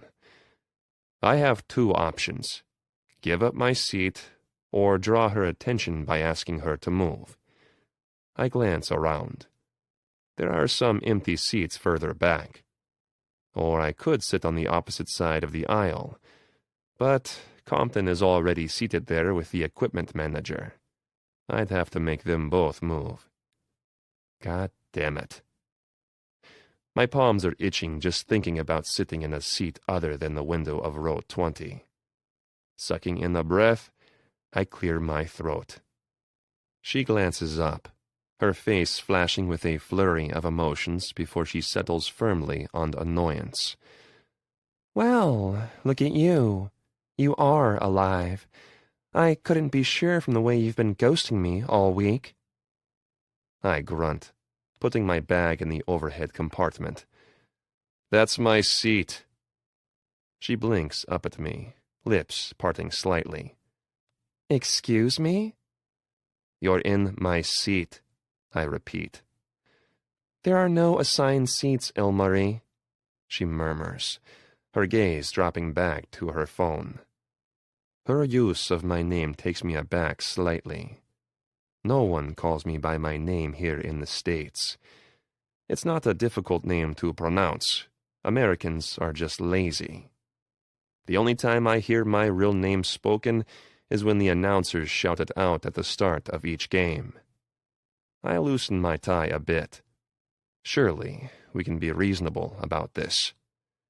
There are other seats. Great. Go sit in one, she mutters, not looking at me. Why is she making this so difficult? A player would have moved already, no questions asked. I groan, looking around again. I'm officially holding up the line. Langley is behind me, peeking over my shoulder. I can't, I admit. She glances up at me, those pretty brown eyes narrowed. You can't go sit in another seat? You have to sit in this exact seat? The one I'm already sitting in? Yes. I'm not in the mood for more hazing, Kinnunen, and if this is you doing some kind of weird flirting, save your breath, she adds, looking back down at her phone. Wait. Flirting? She thinks I'm flirting with her? Meet the Helvetia, I grumble. I need this seat. Oh my God, Kinnunen, what is your damage? Now she's glaring at me. Everything okay? Compton says from my left hip, shrugging his headphones off. Apparently, I'm in Kinnunen's seat, she says with a wave of her hand. He's telling me I have to move. What's going on? Langley calls from behind me. Great. Let's all have a conversation about this. Compton glances up at me. You need that seat, man? I give him a curt nod. To my surprise, he leans around me. Sorry, Doc. Goalie says move, you move. Her eyes go wide, lips parted in surprise. What? Compton shrugs. Hey, I don't make the rules, but I sure as hell follow them. Rule number 1 in hockey, never touch the goalie. Rule number 2, never piss him off. He says that's his seat, it's his seat. You gotta move. Unbelievable, she mutters, unbuckling her seatbelt and shoving her soda bottle and her phone back in her bag. I step back, letting her out. Here, Ilmarie, here's your precious seat. You could have said please, you know, or used more than 5 words to explain why you needed me to move, she adds. She brushes against me as she slides out, the floral scent of her shampoo wafting up my nose. Thanks, I mutter, sliding into the pair of seats and sitting down. The moment I settle, she takes the aisle seat next to me. What are you doing? She shoves her bag under the seat in front of her, phone in hand again. I'm sitting down. Or what? You need this seat too? I groan. Yes. A few players and staff file past as I build up the courage to tell her to move again. I'm a big guy. I don't like sharing a row. Taking a breath, I let it out. Doc. She glances over at me, one brow quirked up. Oh, God. You do need this seat. You want me to move again. You want that seat and this one. Yes. We hold each other's gaze for a long moment. Slowly, she crosses her arms. Give me one good reason why I should respect you, when you clearly have no respect for me. What? You ghosted me 4 times this week, Key Noonan. She snaps. I worked with Tomlin to get you scheduled for a physical, and each time you were a no-show. You show up on time for every team meeting, every workout, every practice, every press event. She ticks them off on her fingers. Notice a pattern yet? You respect everybody else's time on this team except mine, and I can't help but wonder why that might be. She's staring daggers at me. Dr. Price. Is it because I'm a woman? What? No. How can you think that? Is it because you think I'm too young to be a doctor? No. Too unqualified? I groan, fist clenching on my knees. No. Then what, Key Noonan? Why are you ghosting me? I'm not moving until you tell me, and it better not be some bullshit answer about extra practices. Before I can reply, a flight attendant leans down. Ma'am, you need to fasten your seatbelt. We're about to push back. Dr. Price glances up at her. Hold on. Apparently, I'm moving seats. Again. No, ma'am, you're gonna have to stay in your seat, the attendant replies. We've closed the cabin door. You can move once we've reached cruising altitude. I groan. Would either of you like anything to drink? No, we say in unison, and the flight attendant shuffles off. I need that seat, I mutter hopelessly. Too damn bad, Key Noonan, Price replies.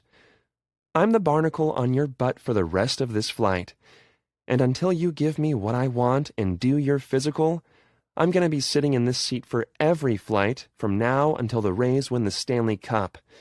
So, either get in my exam room or get comfortable with me hogging all your air. With that, her arm stretches over our heads, and she angles my air vent in her direction with an irritated huff. As the plane begins to roll back, I consider my options.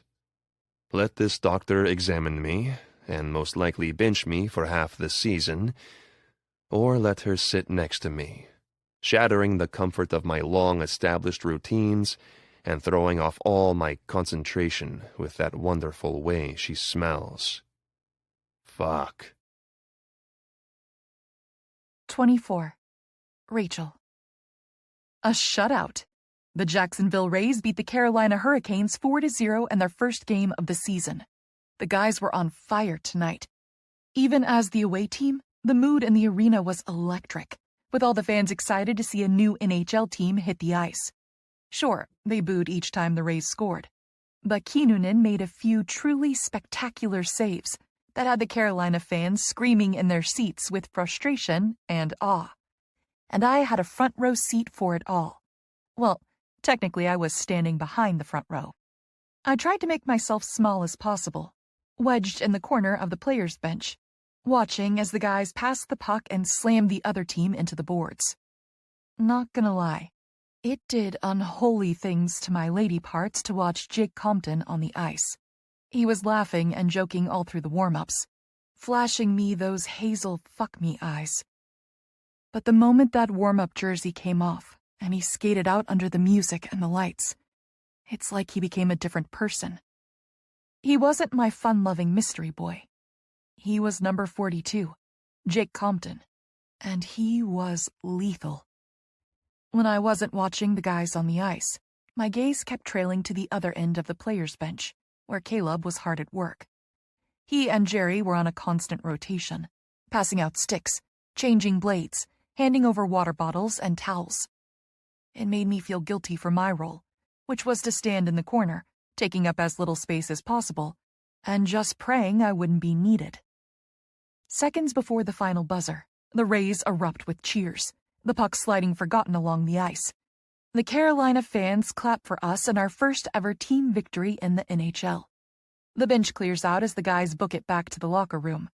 We've got a tight schedule, and they all know their roles.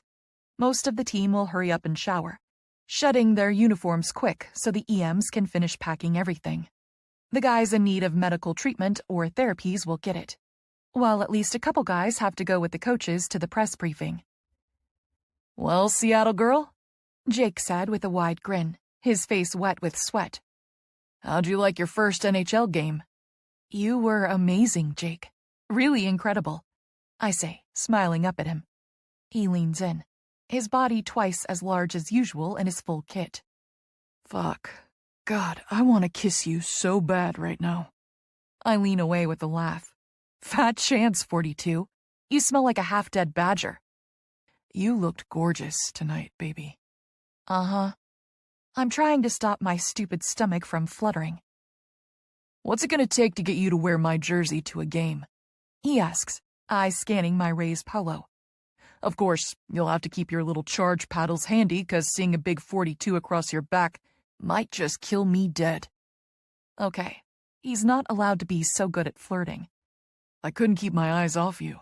You're gonna have to wear a paper bag on your head so you don't distract me at the next game. I roll my eyes. You seem pretty dialed in to me. I'm an excellent multitasker, he replies. How about we continue this conversation over a drink later? Maybe you sit on my lap naked and tell me more about how amazing I looked out there tonight. I give him a shove. Go, 42. Shower, before you attract vultures. I'm not giving up on us, Seattle. We're inevitable. Yeah. Change before you make Caleb mad. That has his smile falling. Oh, shit. Yeah, and I'm up for press tonight. See you on the bus. He hurries into the locker room, and I move down the hall to the room set aside for PT. It's got a nice setup inside with a hot and cold tank, massage tables, stretching equipment, exercise bikes. Walsh and Carlson come through showered and powder fresh. They both head straight to the massage tables for leg massages. A few more guys filter in and hop on the bikes and start pumping their legs, breaking down their lactic acid buildup. One or two just want a space to do some stretching. Then Keenan comes through, talking low with Coach Tomlin. He looks so different out of his kit. He's still a bear of a man, but he looks more approachable now, more human. The only time I saw him today was on the plane. And goodness gracious, but does that man look fine in a suit. I mean, all the boys look great. But Omari rocks a sexy Viking mafia boss vibe that would melt anyone like butter. Too bad he has to be such a dick all the time. Now he's wearing the Rays warm-up gear of shorts, tech shirt, and trainers. His hair is still wet from his shower, tied up in a top knot. Setting my annoyance aside, I call out, "Hey, Keenan, great game." "That last save twerked his left knee," says Tomlin. My eyes narrow immediately to his legs. His quads muscles are thick and well-defined, wrapping around the top of his knees. I've already read his files thoroughly. Like most of these guys, his knees have taken a beating in his career. Several pulls in his hamstrings and ligaments. I wouldn't be surprised if he has issues with his meniscus. You can't do the constant range of motion a goalie does and not shred your meniscus bare. What's the problem? I dropped down too fast, Keenan explains. My angle was off, and my knee twisted. Let's take a look. He hops on the table, and I get to work, starting with the visual exam. No defined redness or swelling in either knee. I palpate his right knee first, looking for any tenderness or excessive heat. Does this hurt? I murmur, dropping to one knee as I glance up at him. No. I switch to the other knee and don't see or feel any difference. I do a few standard range of motion tests on both knees, and he doesn't seem to be in any pain. On a scale of 1 to 10, how bad was your pain out on the ice? 6. I glance up again. And now? 3. I raise a brow. And what's your resting level of pain in these knees? His blue eyes flash, but he conceals whatever he's thinking. 3. He mutters. I'm fine. I sigh, getting to my feet. Well, I'm not feeling any obvious damage. Your range of motion is good. No heat or swelling yet, but we'll keep a close eye on it. I add for Tomlin, who is standing over his shoulder like a nervous mother hen. If pain persists, we might need to get some scans. No scans. Kinnunen says. I'll ice it at the hotel. Coach is just overreacting. We all just want you healthy and as pain-free as possible, I reply. I don't know if you know this, but you're kind of a big deal. His face twitches into something that could almost be an emotion before he's walking off. The press is chomping to hear a word from him about his shutout game. It's nearly 11 by the time we get to the airport, and I'll settle onto the flight. I wouldn't call my knee check a proper physical, but it was better than nothing. And I'm feeling generous, so I leave Ilmari to his precious seats in row 20, finding a seat a bit farther back next to Morrow, who is already dozing against the window. I've got my head down, phone in hand, texting Tess photos from the game. What are you doing? I glance up sharply to see Kinnunen looking like a Viking billionaire, staring down at me. What? You have to sit with me. I swear to God, the only reason I believe he said those words out loud is because I watched his lips move. Ilmari, what the— Come. He mutters, turning away. No thanks, I call after him. He turns, glaring at me. This is your fault. You have to come. Quickly, before they make us sit for takeoff. My eyes widen as I glance from a confused Morrow back to the massive goalie. What the hell are you talking about? You literally made me move on the last flight. You said row 20 is yours. You said I couldn't sit next to you. So now what's your damage? You're his lucky charm, says Langley from across the narrow aisle, his eyes on his Nintendo Switch. Is what? Oh shit, yeah, says Morrow, shifting in his window seat. Doc, you gotta go. Mars needs you. I cross my arms with a huff. Will someone please explain this madness with the seats before I swear off sitting and stand for the whole dang flight? You break it, you buy it, Doc, says Langley with a shrug. Break what? His pattern, Morrow replies. You broke his pattern by taking his seat and sitting in his row. No one sits with Mars. Not at meals, not on the bus. Definitely not on the plane. It's his thing. Keeps him in the zone. You sat with him. You broke his pattern. And tonight, he played a shutout game. So now he's gotta know, adds Langley, eye still on his Mario Kart. Know what? Maybe the shutout was a combo of his skill and bad shots on goal, says Morrow. But maybe it was luck, Langley adds. Maybe it was you breaking his pattern. I finally catch up with a tired groan. Oh, God. So this is like a can't wash my socks thing? I glance up at Ilmari, who is still just standing there, a frown on his handsome face. Pretty much, Morrow replies. Mars needs to know if you're lucky. You gotta go sit with him. Whoa, wait, I say, holding up a hand. What happens if we win tomorrow? I look back up at Kinnunen. What if it's not a shutout? What if we lose? Then you're gonna blame me, won't you? It'll be all my fault. You're rotten, not a good luck charm, right? Pretty much, says Langley. You're tough, Doc.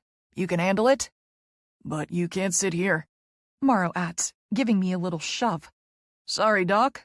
Gotta keep the goalies happy.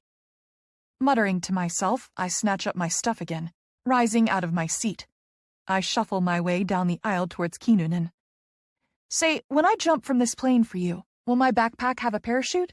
Just want to know my chances of survival. He doesn't reply, but I swear I see the faintest flicker of movement at the corner of his mouth as he turns away. I think that was Ilmari's version of laughing. I follow him down the aisle and we settle into row 20. Jake and Caleb are in their same seats too. Caleb already has his eyes closed, resting against the window, but Jake perks up. Hey, Seattle, what are you— His gaze darts between us as Mr. Surly next to me buckles himself in. Oh, He snorts. so you're his lucky charm now, eh? I groan again, burying my tired face in my hands.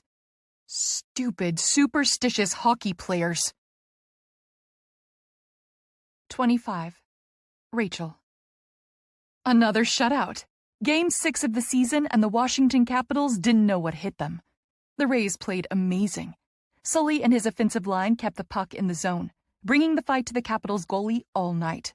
The first period he fought them off hard, keeping the score 0-0. But he couldn't make the saves in the second period, letting in 2 back-to-back goals by Karlsson. By third period, the Capitals were hungry for a goal. They were vicious, throwing elbows and slamming the guys into the boards. Penalties increased. I had to treat Langley for a busted brow. And Sully took a seriously hard hit from an ogre of a D-man that put him on the bench for the rest of the game. I'm surprised he didn't crack any ribs. But Kinnunen was king of the ice. He owned the net, furiously guarding his posts. I watched in awe as Jake and the other defensemen came to his aid again and again, working the puck out of the corners and shooting it down the ice. It was a horrible grind, but the Rays pulled it out, keeping the score locked at 2-0 and earning Kinnunen a beer shower in the locker room. Head coach Johnson is off giving the post-game interview with Kinnunen and Karlsson, while the rest of the guys finish getting changed. We're spending another night here in D.C. Our flight home leaves first thing in the morning.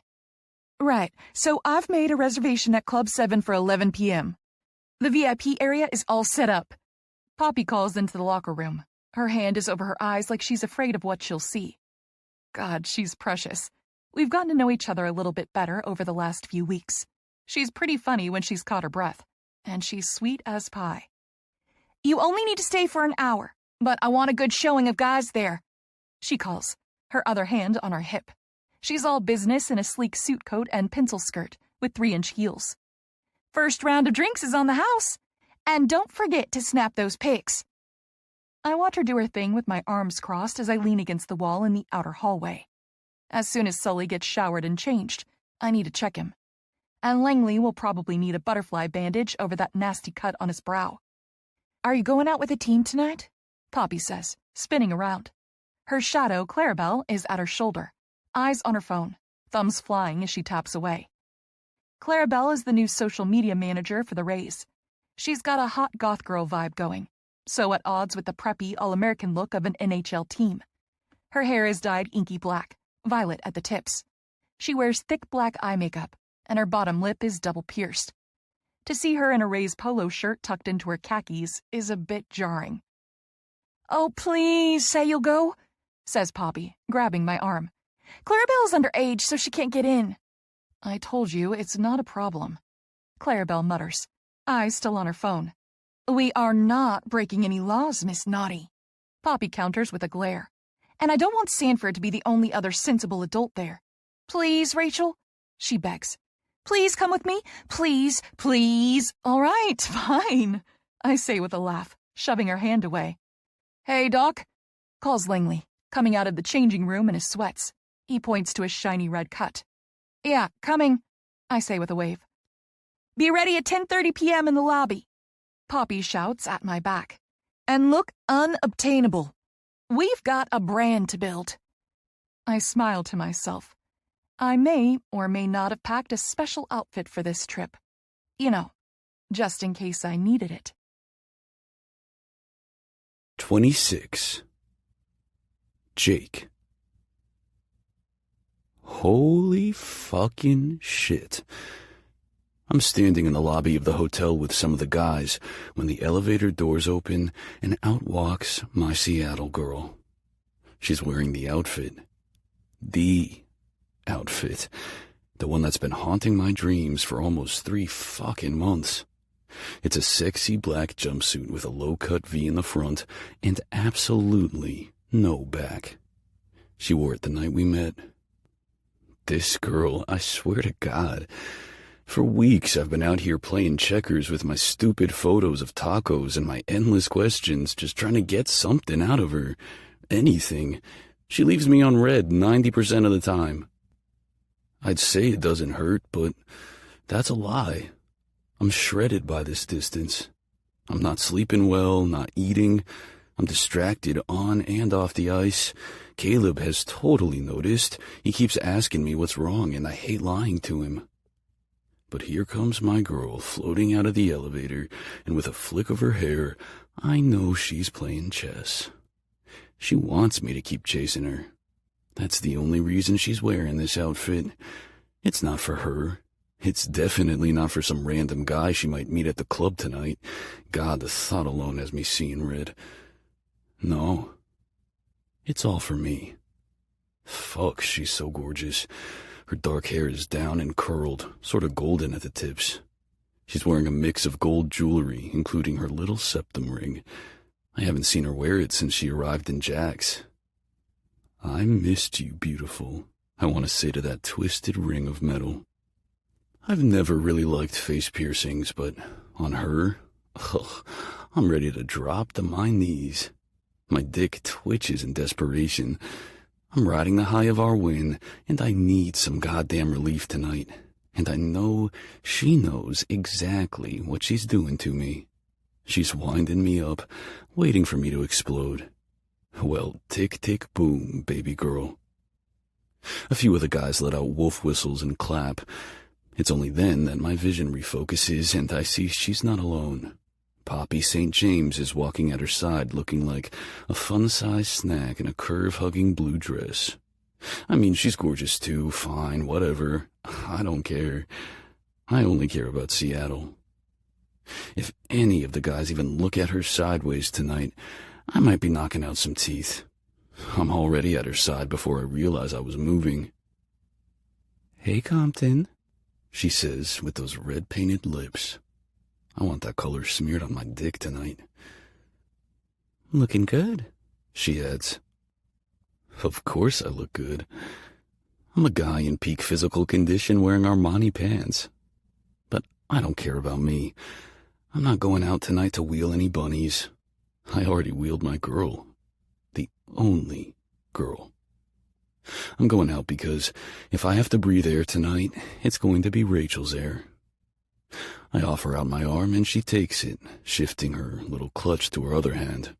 I'm actually fighting the urge to offer to hold it for her. God, I'm so fucking whipped for this girl. Novi's right behind me, offering out his arm to Poppy.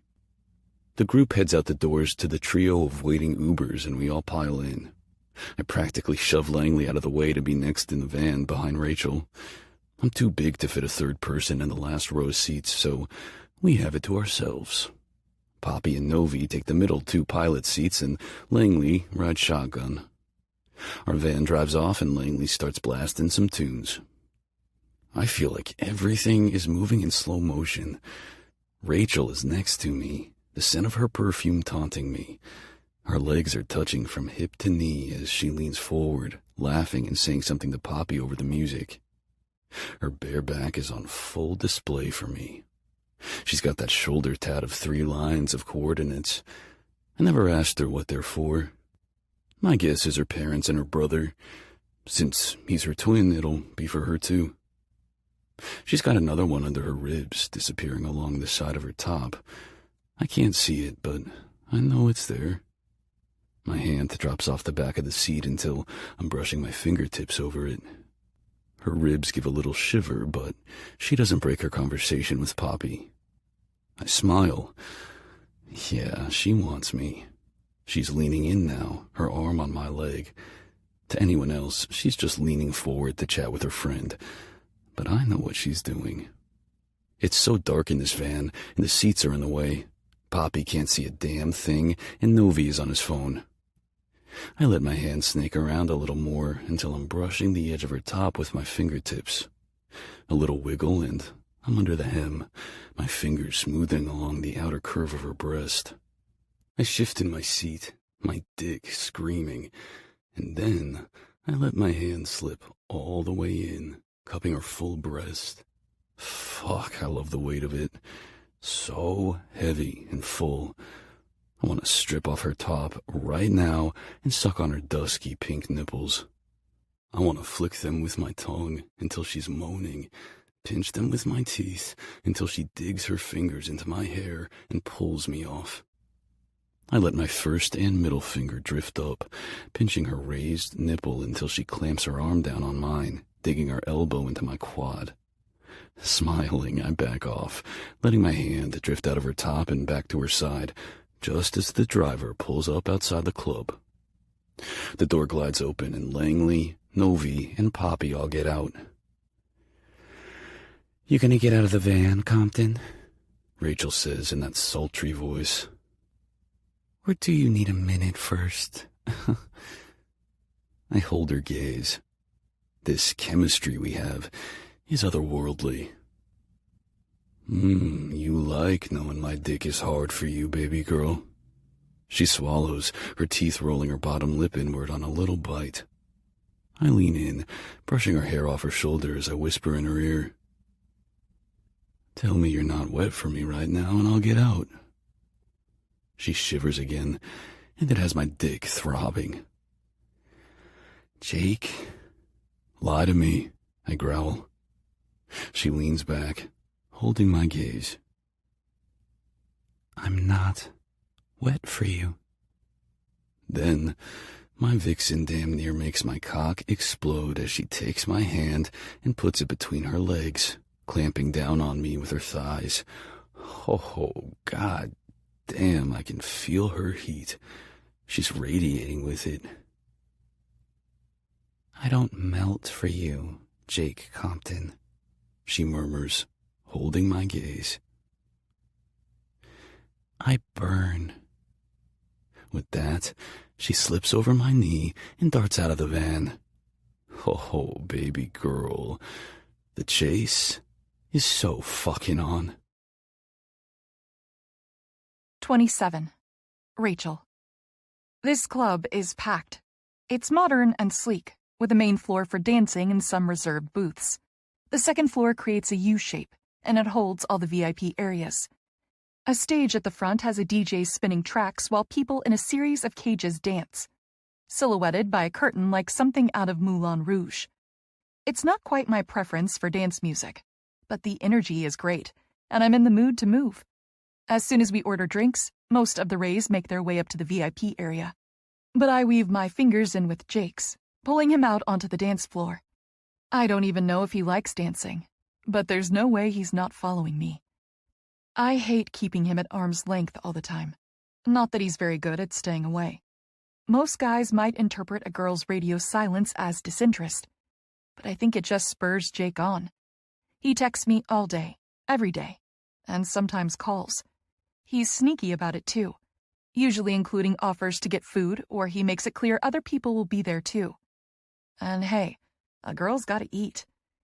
If we don't slow down, people are going to catch on that we're more than just colleagues.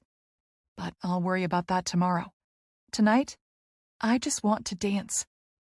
Taking a sip of my mojito, I lead him behind me. The music is pumping and the energy is primal as Jake and I weave our way around the edge of the dance floor. His hand is on my hip, his fingers slipping so easily inside the edge of the fabric. We duck into the dark corner under the lip of the upper balcony, and his hand goes to my waist, his other hand holding his beer. He pulls me against him, my ass bumping against his hips. He's still rock hard, his cock angled up, tucked into the belt of his slim-fit charcoal dress pants. He looks like a dream in a short-sleeved white button-up undone at the neck. The shirt fits his muscles just right, giving him shapely biceps I want to lick. Pull it together, girl. He keeps his hand on my hip as we start to sway with the press of the other human bodies. I keep my ass tucked against his hardness as we dance, my arm lifting up to wrap around his neck. He trails his fingers up and down my bare side, rocking into me with the beat. We're practically fucking with our clothes on. I totally lied in the van. If he put his hand inside my panties, he'd feel how wet I am for him. I'm fighting the urge to drag him to the bathroom. I want him on his knees. I want him drowning in my pussy, and I want to scream his name as I come apart. It wouldn't even be a question. If I ask, he's saying yes. Hell, he'd probably toss me over his shoulder like a caveman and use his defense skills to body check people out of his way. I smile, picturing it. God, what I wouldn't give to have him toss me around a bit in his uniform. I've never gotten a full show of the guys getting all their gear on. I'm curious to know how all the pieces work. How they all come off. Yo, Compton! I gasp, pulled from my dirty thoughts as Langley elbows his way toward us. Jake is on edge, his arm still at my waist. What? Aspen alert, Langley calls, pointing up to the far side of the balcony. Jake goes from turned on to pissed off in the blink of an eye. What? He barks, spinning around. His eyes narrow as he peers over the purple and blue strobing lights of the dance floor. I turn too. What's happening? Oh, fuck no. This is not fucking happening. She clocked him, man. Went right for him, says Langley. She had to know he was here. Total bunny move. What are we talking about? I shout, still trying to see through the flashing lights. Succubus sighting, Langley yells in my ear. 2 o'clock, adds Jake. Rays VIP. The blonde talking to Caleb. And then I see her. Tall and leggy in a black sparkly bodycon dress. She's got a long, sleek ponytail. As I watch, she flips it over her shoulder, smiling as she talks to Caleb. I cringe inside as my first emotion is jealousy. Here I am, practically riding Jake's cock through my clothes, and I'm feeling territorial that another woman would dare talk to Caleb? Who is she? I ask. Caleb's toxic ex, Jake replies. Come on, I gotta go save his ass. He weaves our fingers together and pulls me off the dance floor. We follow Langley along the edge of the main floor, heading for the stairs. The bouncer checks our stamps and lets us pass. It's quieter on the stairs, so I say, "What's going on?" The busted bunny talking to Caleb is Aspen Albright, Jake replies. They dated for over a year in college. She was his girlfriend when we both graduated and moved to Pittsburgh to start training with the Penguins. He broke his knee game 1, and she didn't even wait 2 weeks before she was riding another player's dick. She's a total bunny, man, says Langley. They only see green. She dumped him? I ask. Yeah, while he was still in the fucking hospital. Jake replies. We round the top of the stairs, and I can see the Rays VIP area better. Caleb is no longer standing. He's sitting in a club chair, a glass of what looks like a vodka tonic in his hands.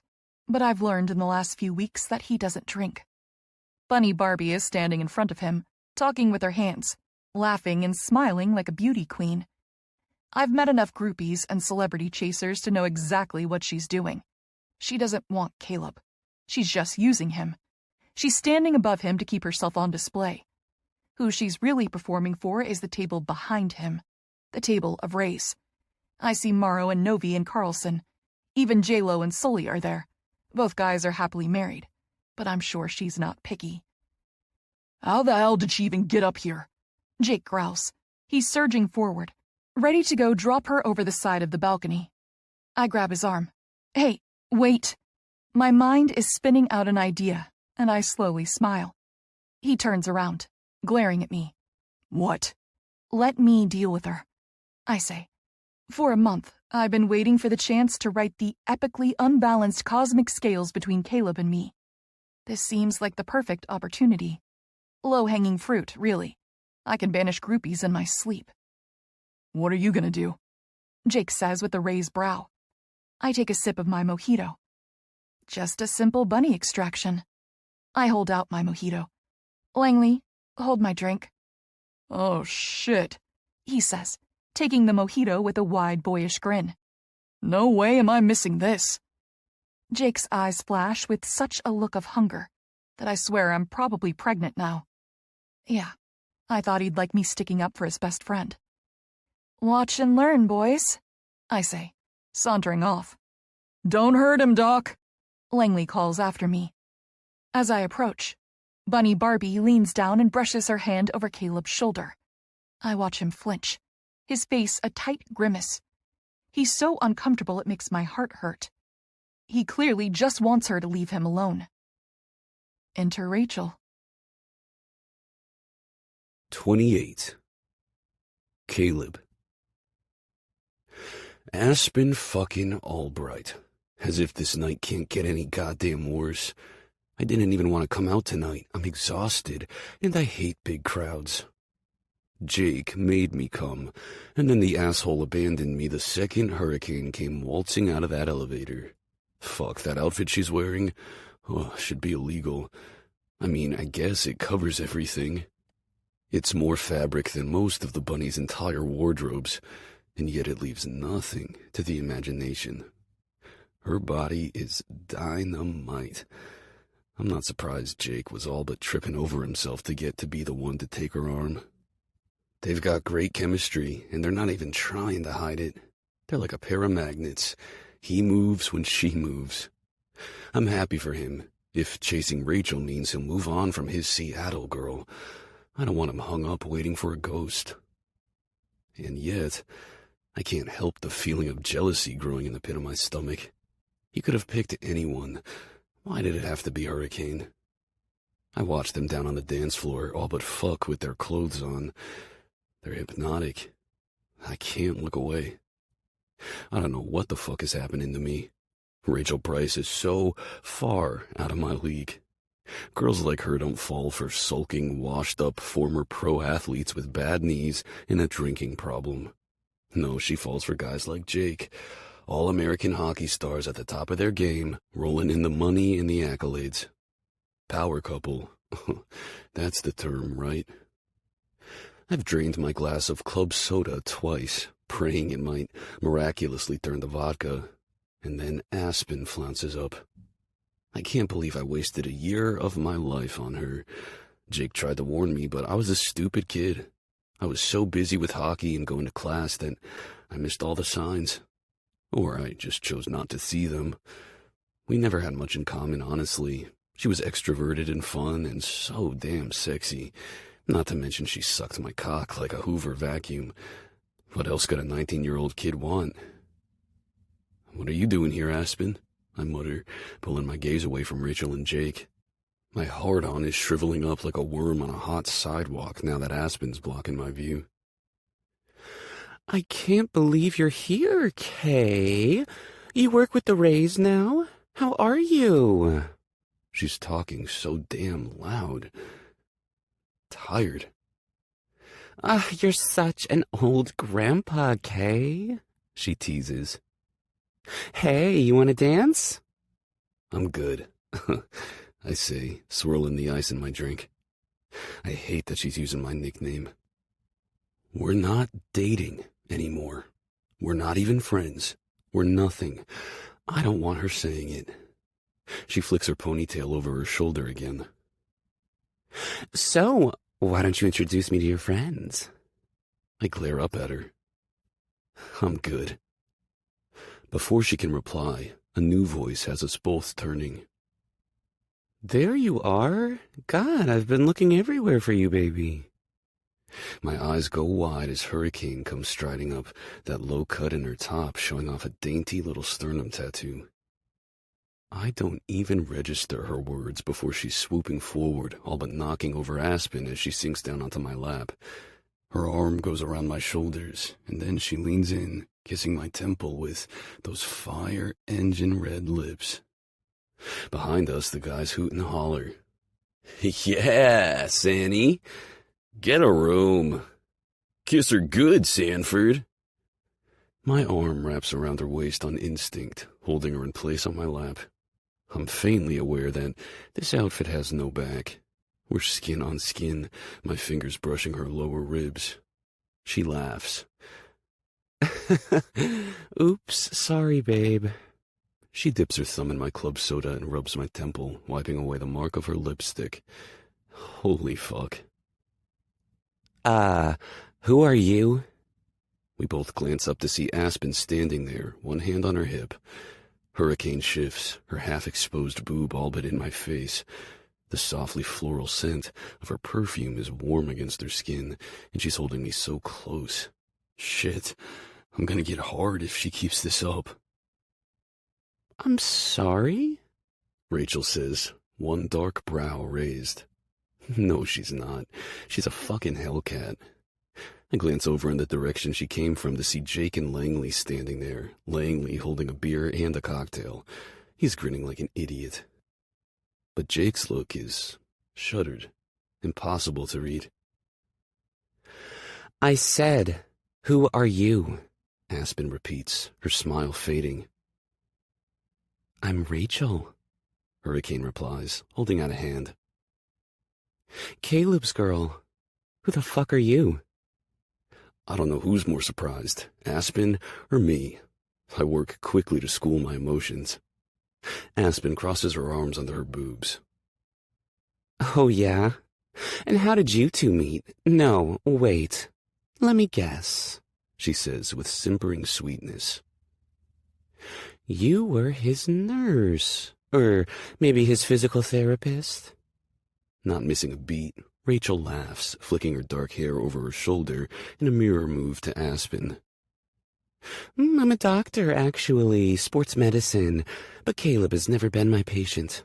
Well, except for sometimes when we're in the mood for a little role play, right, Snuffy? She says, nuzzling her nose against mine with a sultry little laugh. But the physicals we give each other would definitely be unethical, she adds with a wink up at Aspen. I mean, not that I'm complaining. The man is great with his hands, she says in a fake whisper. Then, my soul leaves my body as she wiggles around on my lap, straddling me with her ass pressed against my crotch. She takes my hands by the wrists, splaying my palms over her hips, weaving our fingers together. With the way we're sitting now, it's nothing for me to brush my lips against her bare shoulder. I feel the way she tenses, and it's not in hesitation. Oh God, what the hell are we doing? I shift my arm, pulling her a little closer, until her back is brushing fully against my front. Aspen scoffs. Oh, please, you can drop the act, honey. I know you're not his girlfriend.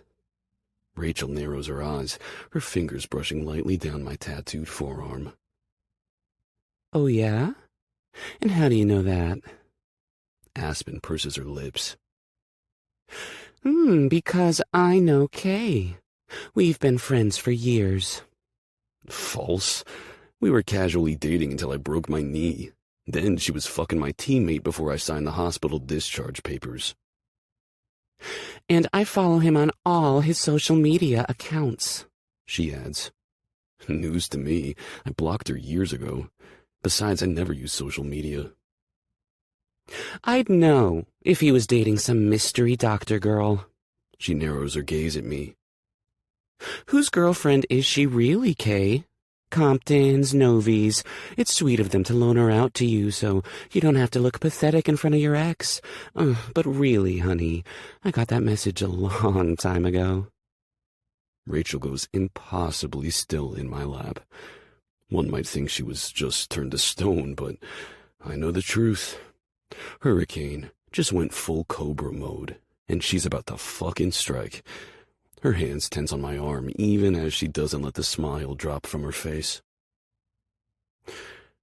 What was your name again? Apple?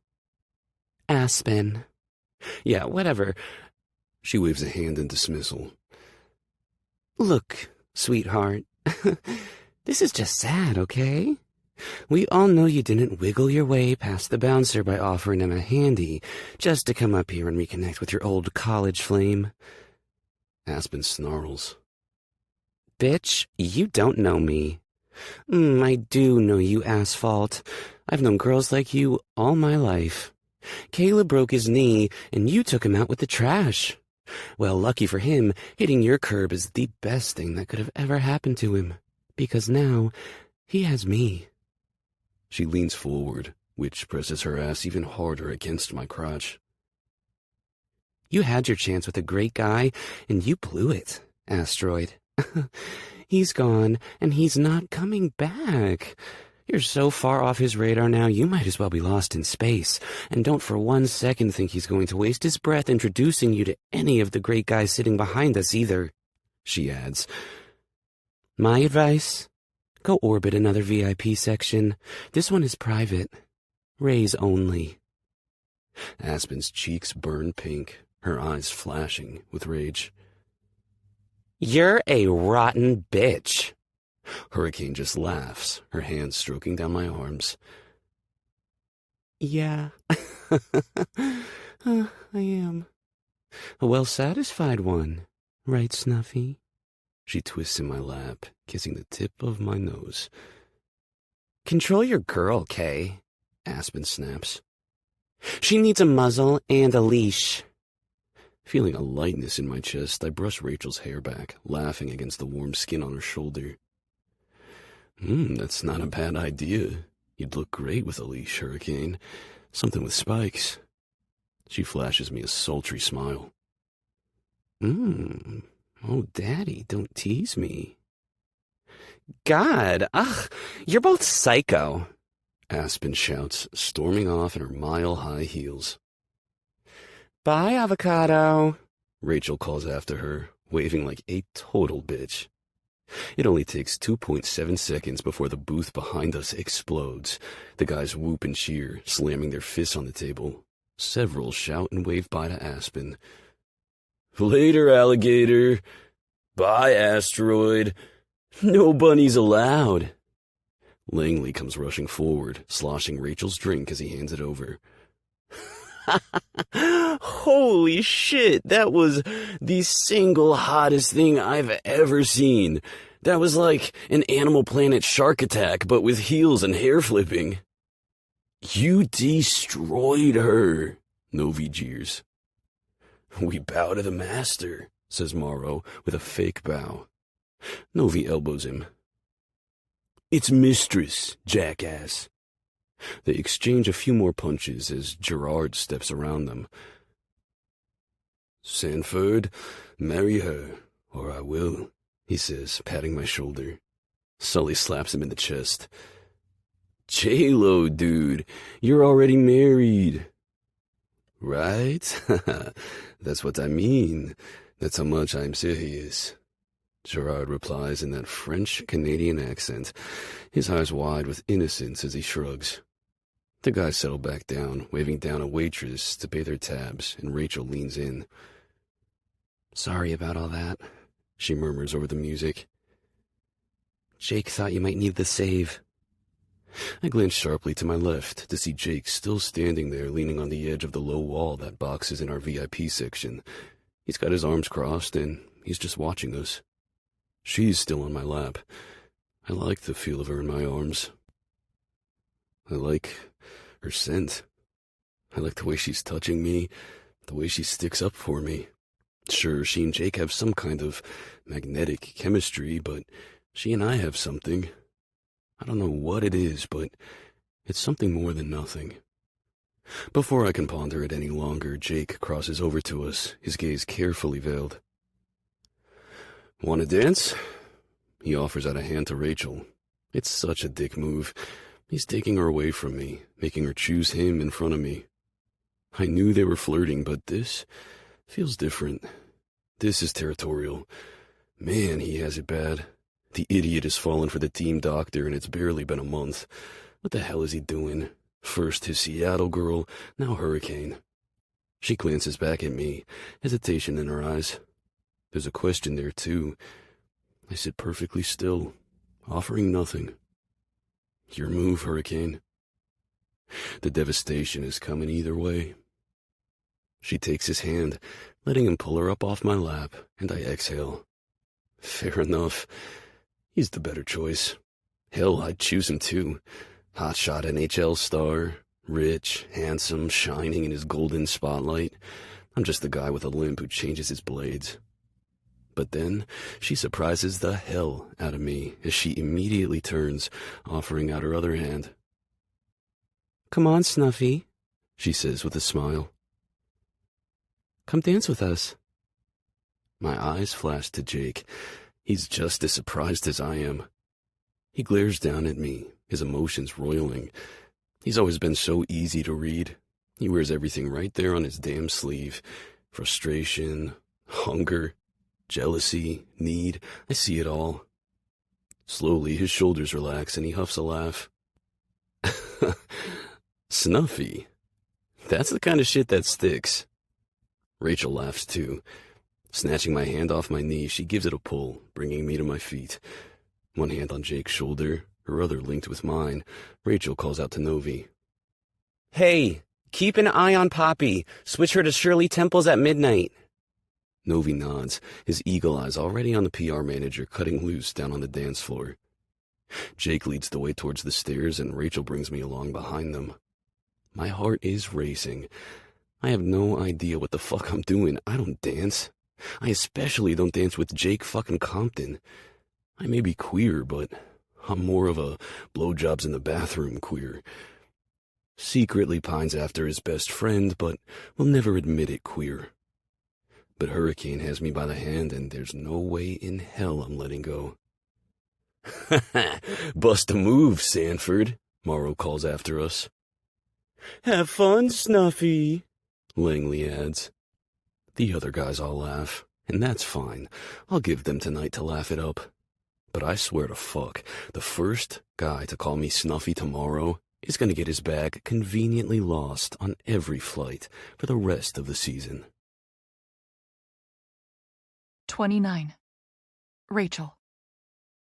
What the heck am I doing? I've got my hand on Jake's shoulder as he leads us to the stairs, and I'm pulling Caleb along behind us. Am I seriously about to be the ham in a hockey player's sandwich? They both look so gorgeous tonight. Caleb may not play anymore, but damn is he still fit. Jake is like my angel in charcoal and white, while Caleb is my devil, rocking all black in a fitted polo and cuffed dress pants. Jake turns the corner, grabbing my hand off his shoulder and pulling me forward into the dark stairwell. He doesn't get 4 steps down before he's turning. I hardly have time to catch myself before he's cupping my face and kissing me senseless. 2 steps separate us, so I'm practically level with his face. My hands go to his shoulders, and I hold tight as he spins me, coming up a step to press me against the wall. I sigh into his fevered kisses, chasing him with abandon, as his hands slide up my jaw and into my hair. His hips press in, and then I feel him. All of him. His need, his hunger, the power he's keeping in check. He wants to unleash himself on me. I've been teasing him all night. For weeks, this has been building. This is Jake at the edge of his limit. I break our kiss, sucking in air. The side of his face glows purple-pink in the flashing lights from the dance floor below, reflecting along the line of his jaw. His lips are wet with my kisses. His gaze darts to the right, and I turn too. Caleb is there, mere inches away. He watched us kiss. His expression is impossible to read. My body is buzzing like I'm drunk, but I've only had half a mojito. It's them. Their strength, their presence. They consume me. Even when Caleb is being a grumpy asshole, I'm pulled to him. At the practice rink, I'm always looking for him, waiting for him to give me his cool guy nod of acceptance. He's flawless in his work, organized and efficient. You wouldn't think there'd be a lot of grace in sharpening blades and handling broken sticks. But everything about Caleb is graceful. I want to ruffle his feathers. I want to shake him up. I want to be his hurricane. Grabbing him by the front of his polo, I pull him down a step. At the same time, I step up. He's not going to make the first move. It has to be me. Whatever this energy is between us, between the 3 of us, I'm letting it sweep me under. Our lips collide, and his mouth opens on a soft groan. The music pulses as we stand in the dark, pouring our pent-up need into each other. His tatted arm goes around my waist as he cups my face, bending me back with the force of his eager kiss. Jake's kisses are like molten lava, melting me from the inside out. The passion I feel for him is white-hot and uncontrollable. Kissing Caleb is electric. My skin crackles with energy as he teases with his tongue, flicking and owning before he bites down on my bottom lip. I gasp, pulling away, and raise a shaky hand to my lips, brushing over them as I glance from Caleb to Jake. They're standing shoulder to shoulder, boxing me in. Jake 2 steps lower. Both men look like they're going to eat me alive. If Jake is angry at me for kissing Caleb, He's not letting on. In fact, all I sense from him is that he's turned on. Fuck it.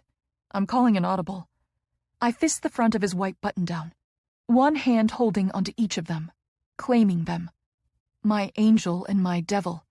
Let's see how well they share. I pull him forward with a smile, my lips parting to meet his in another fierce kiss. Jake grabs me by the hair, fisting tight enough to make me wince. The sharp pain shoots straight to my core. I moan like a desperate creature, melting against him. But then I give my devil a little tug. Is he willing to play? We haven't talked about this. He can always walk away. Boom. Fireworks go off inside my chest as he presses in, flicking my hair off my shoulder and sinking his mouth onto my neck. I arch into him, lifting up on my toes as they both crowd me. The heat of Caleb's mouth on my pulse point zaps straight to my clit, and now I'm humming with need. I want this. I want them both. I break my kiss with Jake, digging my fingers into Caleb's hair. I jerk him off me and bury my tongue in his mouth, my lips still wet from Jake's kisses. He chases me, his hand slipping inside the back of my low-cut jumpsuit to palm my ass cheek. God, I gasp, breaking for air. Oh, God. Hey! We all stiffen, heads twisting to look down the stairs. Up or down, lovebirds? Barks the bouncer. He's standing at the bottom, guarding the velvet rope keeping the stairs private. Oh, God. It wouldn't have taken much for someone to stand at that rope and look up. Then they would have seen us. At least it's dark. But phone cameras have flashes. Jake is already in protector mode, moving down a step to block me from the bouncer's view. Fuck. Caleb mutters. Jake grabs my hand. Come on. He leads me down behind him, the fingers of my other hand entwined with Caleb's. We slip past the bouncer and hit the dance floor. The bass of the music hammers through me, rattling my bones as the strobe lights go off.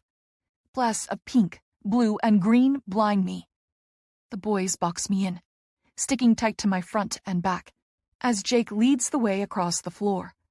His size means I can hide myself close at his back and move through the crowd, keeping my head down. If anyone snaps a picture now, they'll just get the curtain of my dark hair. Jake pulls us down a dark hallway that leads to the bathrooms. Several women mill along the wall, waiting to get inside. I turn my face away from them, stumbling in the dark in my heels. He grabs the handle of a door marked Employees Only and jerks it open, swinging the door inward to reveal a crowded storage room. Stacked chairs, a shelf of cleaning supplies, cases of beer and liquor piled in tipsy towers to the ceiling. In. He growls. I've barely stepped in before I reach the shelf and turn around, just as he closes the door. The effect is instant, dulling the music to a muted roar rather than a full sensory assault. He leans against it, turning the lock with a click. Caleb stands between us, his dark eyes molten with hunger. What is this? Says Jake. I don't know, I admit, heart still racing from the thrill of being in their arms. God, these men just have to breathe in my general direction, and apparently that's enough to make me forget everything. Our positions, our signed contracts, my career aspirations, their reputations. Someone could have snapped a picture of Jake and I dancing earlier. Sure, we can shrug that off. Poppy will spin it easy. Two colleagues cutting loose, having fun, celebrating a win. But the three of us tongue-fucking in a stairwell? Rachel, what do you want to have happen here? Jake presses. Do you want me? His words cut through the swirling torrent of my thoughts. Every part of me softens at the look in his eyes. Oh, my sweet mystery boy, always doubting himself. Jake, yes, I say, crossing over to him. I cup his face, tipping up on my toes to kiss him once, twice. I want you, I murmur against his lips. I want you. You know I do. He holds me by the elbows. But you want him too, don't you? He doesn't sound angry or hurt. He just needs to know. Oh God, is this possible? Have they done this before? Jake didn't strike me as the sharing type. Caleb is the wild card, always so difficult to read. He stands there in his all black, those dark eyes burning like coals, as he waits for me to decide his fate. What we have is new, and certainly much different from my connection with Jake. I turn in Jake's arms, leveling my gaze at his best friend.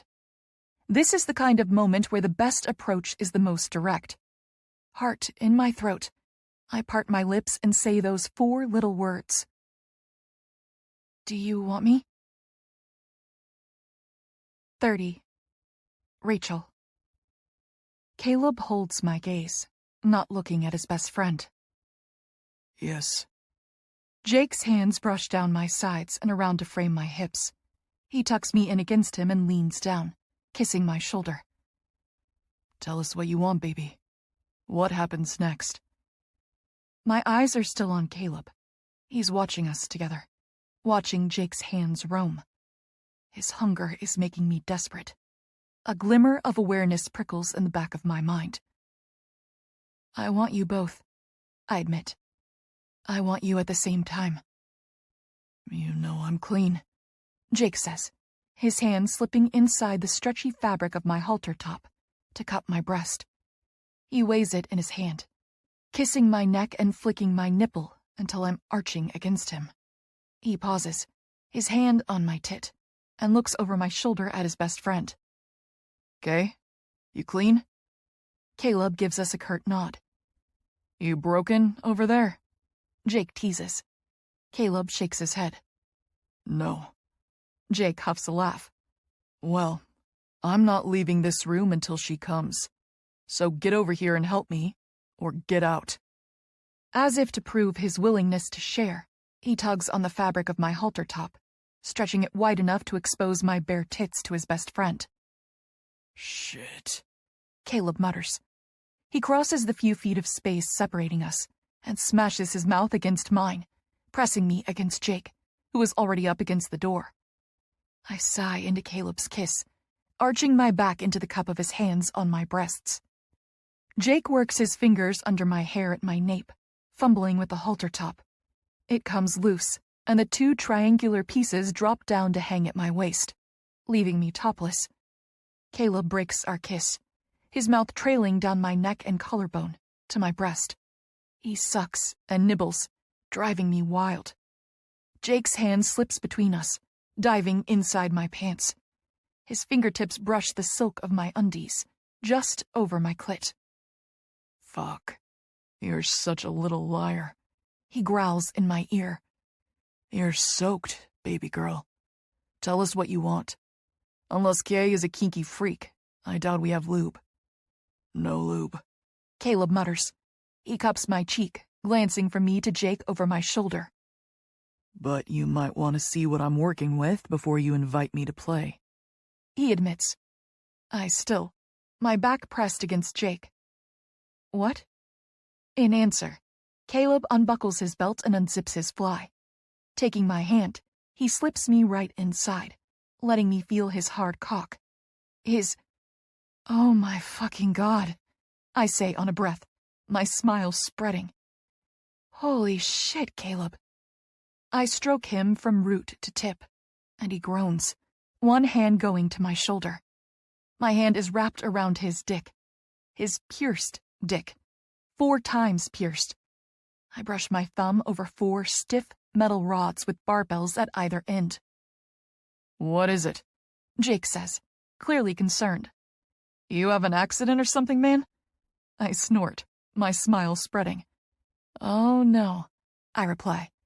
He's just fine. My eyes lock on Caleb as I give him another stroke, running my thumb over his tip. He twitches in my hand. I want him in my mouth. He'll have to try a lot harder than this to scare off a hurricane. Well, I'm scared, says Jake. Caleb's smile mirrors mine as he leans in. Why don't you take it out? Show Jake. I've never been with a man with a pierced cock before. My pussy is already clenching with nervous excitement. I drop my hands to his hips and shimmy his pants down a few inches. exposing his gorgeous dick. The piercings are perfectly aligned. Jake shifts to my side. What are you... Oh. Fuck! He gasps, his hand going to his mouth like a Southern Baptist church lady.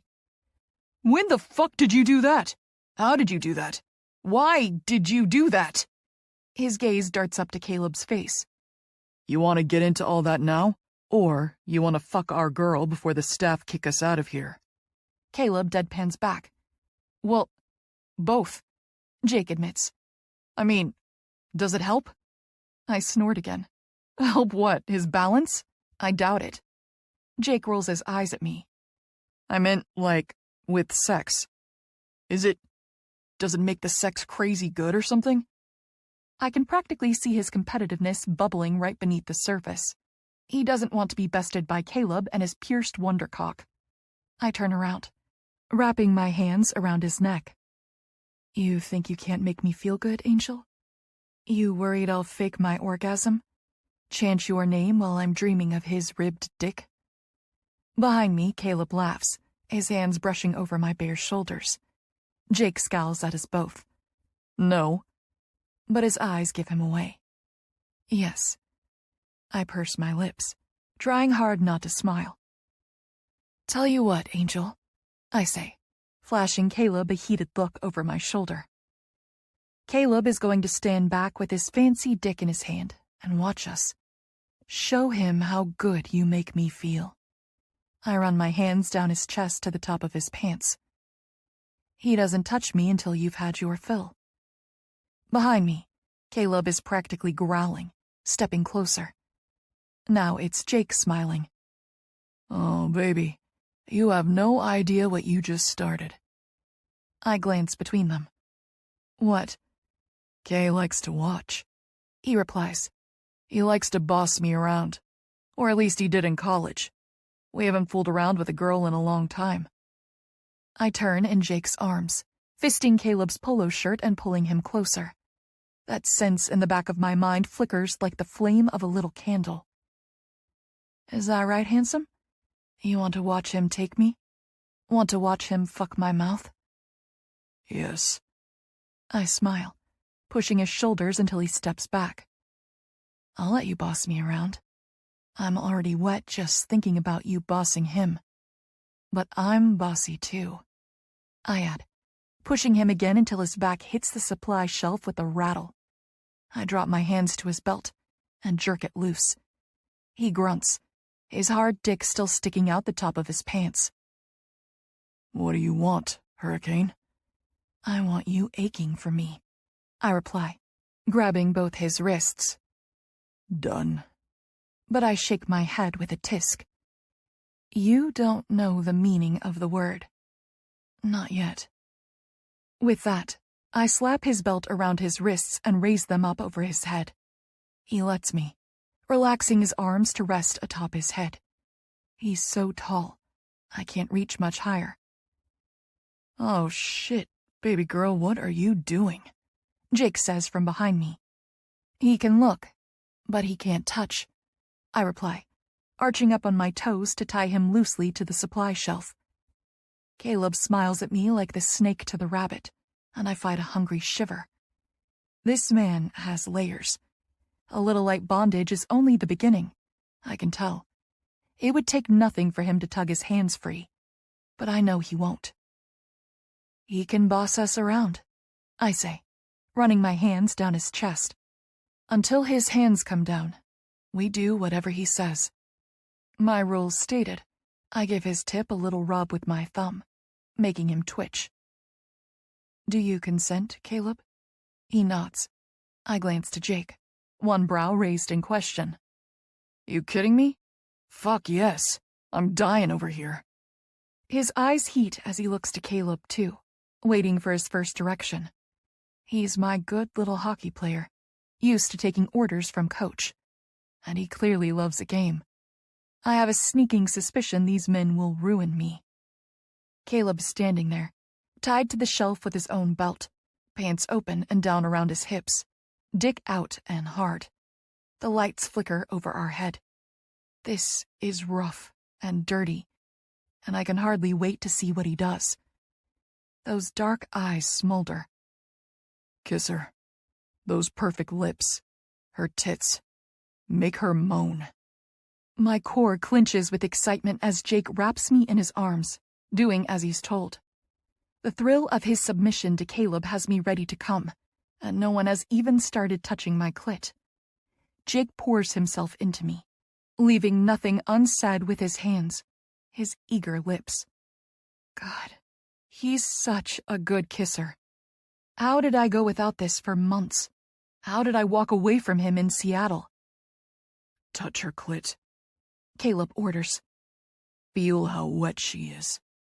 With an eager groan, Jake slips his hand back inside the front of my pants, never breaking our kiss. His large fingers part my pussy lips, and then he's sliding through my wetness, so slick and warm, so ready for him.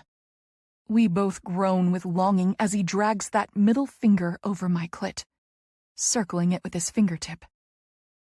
Is she wet? Asks Caleb. So fucking wet. Jake replies, breaking our kiss with a panting breath. He leans back to watch me as he sinks a finger inside me. Show me. Caleb growls. I whine with loss as Jake pulls out. He flashes his glistening fingers in Caleb's face. Taste. Jake doesn't hesitate to suck his wet fingers into his mouth, letting out a satisfied groan. Good boy. Oh my God. I shiver as Jake shivers. We're both so turned on by this. We might orgasm without any stimulation. Face me, Hurricane. Caleb directs. Hands on me. Look at me while he fucks you with his fingers. Jake, don't stop until she comes. Jake turns me, and I all but stumble forward, my hands going to Caleb's chest. Jake is right there, bracing me with his body as he slips one hand back inside my pants, fingering me until I'm a trembling mess. His other hand tweaks my nipples, teasing me. He kisses me, my neck, my shoulder, my earlobe. All the while he grinds with his hips, letting me know how hard he is for me. And Caleb watches, that dark gaze so hot and heavy, as he breathes through parted lips. I hold his gaze as I come with a long moan. Jake's fingers in my cunt, and his thumb on my clit, his hot breath against my ear. What a good fucking girl. You're squeezing me so tight. Fuck. Get inside her. Caleb growls, his arm flexing, testing the hold of the belt. I need to watch you fuck her. Hurricane, don't you dare look away. I smile. He's losing his cool. I swear I'll break this man. Jake is behind me, working his pants and then mine, dropping my jumpsuit to my ankles. I'm standing between them, still riding the high from my orgasm, and nothing but my thong and high heels. Jake smooths his hands over my ass, his fingers curling under the string of my thong. He gives an almighty jerk, tearing them clean off me. Reaching around, he stuffs them in Caleb's pocket. Spread for me, baby, he murmurs. I shuffle my feet wider as he puts pressure on my back, bending me forward a bit. The angle brings me that much closer to Caleb's face. You're so beautiful, Jake says, reaching between my legs to sink his fingers into me. I know what he's doing. He's using my wetness to lube his cock. I'm so ready to go again. I want this man inside me. I want Caleb to watch. God, you make me wild, baby. He pants. Stop talking and do it.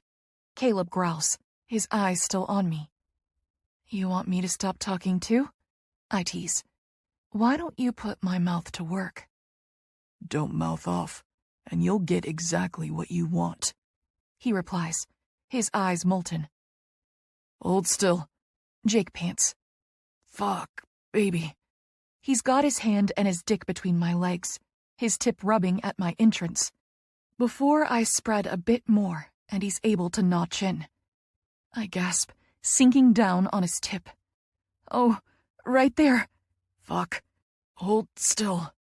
Jake slips his hand out, bending his knees, and then he's lifting up and in at once, impaling me on his cock. The fullness slams through me, lifting me up on my toes. I cry out, biting my lip to swallow the sound, my nails digging into Caleb's shoulders. Behind me, Jake shudders, both hands on my hips as he starts moving, rocking into me. Feeling him around me and in me, I can't help the swell of emotion in my chest. My mystery boy. My Jake. Oh, God. He's mine. I ride the spiraling of my next orgasm, feeling the flood of heat course through my body. Oh, please, I'm saying again and again. I'm begging, but I don't know for what. Then Jake's hand is in my hair, tightening to a fist as he jerks my head back, bending my neck. I cry out, back arching as he pounds into me. I'm going to come. I can't hold it off. Please, Kay. Jake pants behind me, his hips slapping against my ass as he fucks me so good. I love being between them. I just wish... Suck my cock, Hurricane. Dead. My second orgasm shatters me as Jake grunts out his approval, shifting back even as he pushes down on my head, his hand still twisted in my hair. He wants this too. He wants to see me on Caleb. He wants us all in. I love the way he dominates me, even as he submits to Caleb, bending me forward until I'm able to wrap my eager mouth around Caleb's tip. Holding Caleb by the hips, I sink my hot mouth around his shaft, taking him deep. The metal of each piercing clicks over my bottom teeth as I swallow him, sucking him until he's crying out. My pussy strangles Jake's cock as I suck on Caleb, loving this feeling of fullness. Caleb's tart cum coats my tongue, and I know he's at the edge of release. I slip my hand inside his pants, cupping his balls. Fuck. Shit. He jerks on the belt, his hands coming free. Then he's dropping them to my head, the belt still wrapped around his tatted wrist. He buries his fingers in my hair, taking over for Jake. He gags me on his cock, tapping the back of my throat as I choke, loving every second. The shelf behind him rattles as his hips hit it. The barbells of his piercings roll over my tongue. I can only imagine what they'd feel like in my pussy. Oh, baby, I'm gonna... Jake pants from behind me. I moan in approval around Caleb's dick, giving them both my consent. We're not stopping until we've all chased our release. I want them undone. Fuck. You're so tight. So goddamn perfect. Jake slams his hips against mine twice more, and then he's crying out, his warm release filling me. I suck on Caleb, and he lets loose too, his cum filling my mouth. I swallow him down, pulling back to gasp for air. Just when I think I'm shattered beyond repair, Jake snakes his hand around and flicks at my clit, setting off one last little shuddering tremor of release. It's an echo of my other orgasms, an aftershock, an unraveling. I slump forward, my forehead pressed against Caleb's abdomen. Behind me, Jake works his way out from between my legs. The emptiness I feel leaves me both hollow and full. It's such a strange sensation. I have Caleb's taste in my mouth, Jake's cum between my legs. I love it. There's nothing that compares to the feeling of being used by two men at once. My adrenaline is cooling, my blood going from fire to ice. I shiver, all my limbs suddenly boneless. This is the feeling I crave almost as much as the orgasm. This feeling of being hollowed out and filled up in one. It doesn't last long. I need to savor every second. Caleb lifts me gently under the arms, holding my weight, wrapping me in his embrace. It feels strange to be naked while they're both fully clothed. The next time we do this, I want them both stripped bare. They're too gorgeous to hide all that perfect skin away from me. Jake drops to one knee, shimming my jumpsuit up my legs, covering me. When it gets to my hips, he zips me up. Come on, Caleb murmurs, lifting me away until I'm swaying on my feet. He gives me an appraising look before he lifts both his hands, brushing his thumbs lightly under my eyes. I can only imagine what I must look like. My hair tousled from their hands, my makeup streaked with tears from choking on his cock. But I don't care. He's looking at me like I'm his reason. And in this moment, I want to be. The sound of the club crescendos again beyond the door. The very walls hum with it. Loud voices in the hall. Thumping bass music I feel in my chest. I'm losing it. That feeling of emptiness. Behind me, Jake carefully flips the pieces of my halter top up, moving my hair so he can hook the straps. My clothes feel like armor. They also represent reality setting in. I'm alone with one of my players and the equipment manager in the storage room of a busy club. We just fucked. All three of us. Together. My resolve to keep Jake at bay lasted all of a month. Oh God, this is hopeless. I can't deny them. Can't escape. Come on, beautiful. Caleb murmurs, tucking his belt back through its loops. We'll take you back to the hotel. Jake adds. Glancing between them, the resounding truth sets in. I want Jake Compton, and I want Caleb Sanford. Separately. Together. I want them both. I'll be counting down the hours until this can happen again. 31. Jake. We barely make it half a mile in the Uber before I'm crawling out of my skin with the need to say something. Our driver's upbeat Korean pop music is pulsing in the speakers, the surprisingly fitting soundtrack to my chaotic thoughts.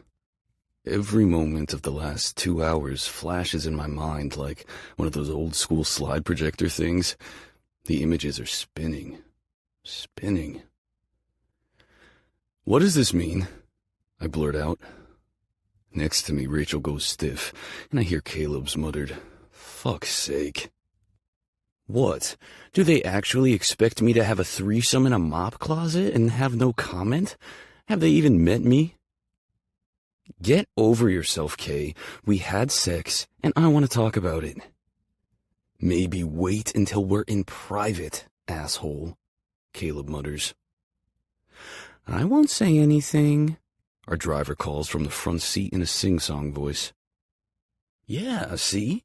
Melanie won't say anything, I say with a wave of my hand. Rachel's gaze flashes from me to the driver, her mouth opening in horror. You know her? What? No, her name is right fucking there. I point to the hot pink laminated sign she's taped up on her dash that says, Hi, I'm Melanie, in 5 languages. Rachel groans, and now I'm officially starting to panic. She regrets it. She's pulling back again. God, I can't win with this girl. It's always 1 step forward and 5 steps back. I mean, sure, Caleb is a bit of a surprise. He's been such a surly asshole since his accident that I was starting to wonder if he'd just sworn off romance altogether. I'm not surprised that he's interested in her because she's totally his type. And I'm not surprised at all that she's interested in him because, again, he's kind of totally her type. And that's when my heart drops out of my chest.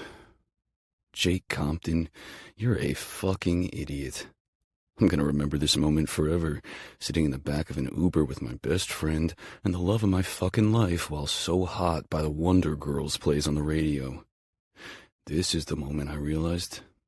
It's me. I'm the problem. They don't want to talk about the possibility of more because they both want less. 1 person less. Heart in fucking pieces, I glance over at them. I didn't even notice that Caleb took her hand. Their fingers are entwined atop his knee. Yeah, all right, I say. It's fine. I get it. I'm not going to give them the benefit of seeing me fall apart in this fucking Uber. As soon as I get back to my hotel room, I'm calling my sister Amy. A tough guy can cry to his twin without any fear of judgment. And in the morning, I'll reach out to my agent. Surely there's some team in the league open to a mid-season trade, because one thing is for damn sure. It was hard enough leaving Seattle knowing I would never see Rachel again, No way in hell am I going to live in the same city, play on the same team, and have her always just out of my reach. Fuck being friends. I want all or nothing. If she doesn't want my all, then I have to be strong enough to live with nothing. 32. Rachel. I glance sharply over at Jake, noting the way his entire demeanor has suddenly changed. What's wrong? I say, placing my hand on his knee. He stiffens. Jake, Don't. he mutters. Please, just... He removes my hand from his knee, and I feel it like a punch to the gut. What the hell is going on? I press. You just said it's fine. What does that mean? You don't want this. He replies, still not looking at me. You don't want me. He's the better fit. I get it. My gaze darts open-mouthed over to Caleb and he groans. Jake, you're a fucking idiot. Say it again when we get out of this car. Jake snaps, his shoulders now suddenly twice as broad. He leans across me, pointing a finger in his face. Don't fucking push me, Kay. Whoa, stop! I throw both my hands out to either side. What's that? The Uber driver calls. Stop here? No, the three of us say at once. Actually, yeah, Says Jake. let me out. I'll walk the rest of the way. Okie dokie, the sweet blonde says, pulling over. Jake, no! I cry. This is crazy! He's out before I can even snatch for his shoulders, slamming the car door in my face. Caleb already has his side open, following him out. Geez, he's pretty upset, the driver murmurs, eyes wide as she watches Jake storming off, Caleb jogging after him. Want me to wait? Or take just you back to the hotel? No, I reply. I have to deal with this. I slide out Caleb's open door, following after them. It's nearly 1 a.m. All the restaurants and businesses on this street are closed. A few have glowing signs. Chinese takeout, a laundromat, a dive bar. Rock music filters out an open door as I rush past, chasing after my hockey players. My heels click on the sidewalk. God, my feet are killing me. I'm within an inch of flinging these heels off and running barefoot. You've got it totally backwards, man. Caleb calls after Jake. Don't tell me what I see with my own fucking eyes. Caleb catches up, grabbing Jake by the shoulders. Don't do this. Don't close off. You want to talk, so let's talk. I don't want to talk. Jake growls. I can't do this here. Not now. I catch up, panting. Jake, talk to me before I scream. What the hell was that back there? I gesture to where our Uber is still parked down the street. 1 minute we're all blissed out from a 3-way orgasm and now you're running like a ghost is chasing you. Make it make sense. He holds my gaze, those gorgeous hazel eyes full of so much pain. Rachel, I can't do this anymore. My breath catches as Caleb's dark brows narrow in confusion. Do what? He says, glancing between us. Jake looks to me, waiting for my permission. Even now, he's willing to keep us a secret. Or maybe this is a test. He wants to know what our secret is worth to me. Am I willing to tell Caleb the truth? The pain on his face has me stepping forward, grabbing his hand. I know this has been hard for you. It's been hard for me, too. I never expected this. Neither of us did. Expected what? Caleb says, his obsidian gaze darting between us. How long has this been going on between you two? Almost 4 months, I reply, my eyes still locked on Jake. I wait for Caleb to catch up. There's no way Jake didn't tell him about me. I'm waiting all of 5 seconds before Caleb is cursing under his breath. Oh, fucking hell. He mutters. He glares at Jake. You kidding me right now, asshole? She's your Seattle girl? Slowly, Jake nods, his eyes still on me. Oh, fuck, Caleb says again, dragging his hands through his tousled hair. Why didn't either of you say anything? She told me not to. Jake replies, his tone flat. Caleb punches his arm. Yeah, well, I'm your best fucking friend. And I'm pretty sure secrets go out the window when you invite me to face-fuck your dream girl in a closet. She didn't want anyone to know, says Jake, glaring in my direction. Why the hell not? Jake shrugs. You'd have to ask her. Rachel gets to call all the shots, apparently. But my guess is that she's ashamed of me. His words knock out all my air. I gasp, hand to my chest. Jake, what the fuck? Are you serious right now? You tell me if you're serious before I cry right here in front of Mr. Chin's. A half-lit dumpling sign flickers behind his head as he crosses his arms. Tell me I'm wrong. You're wrong, You said we can't be together because of the contracts you signed, he says, leveling a finger in my face. But I talked to Vicky, and she said we just have to sign a "we're together" form, and I can't see you as my doctor. My eyes go wide. You asked Vicky about me? When? The day you showed up in my goddamn parking garage. It's not a big deal, Rachel. With the shredding of one document and the signing of another, we can be together. And I think you know that. He adds. You just don't want me. How did I not realize the extent to which I was hurting him? He's always in such a good mood, always smiling, always teasing and laughing, and texting me pictures of tacos and pelicans and every cup of coffee he consumes. But this whole time he's been masking his pain. Jake, I'm sorry. He stiffens, his last hope shattering. Wait, no! I lunge after him, grabbing his arm. I didn't mean...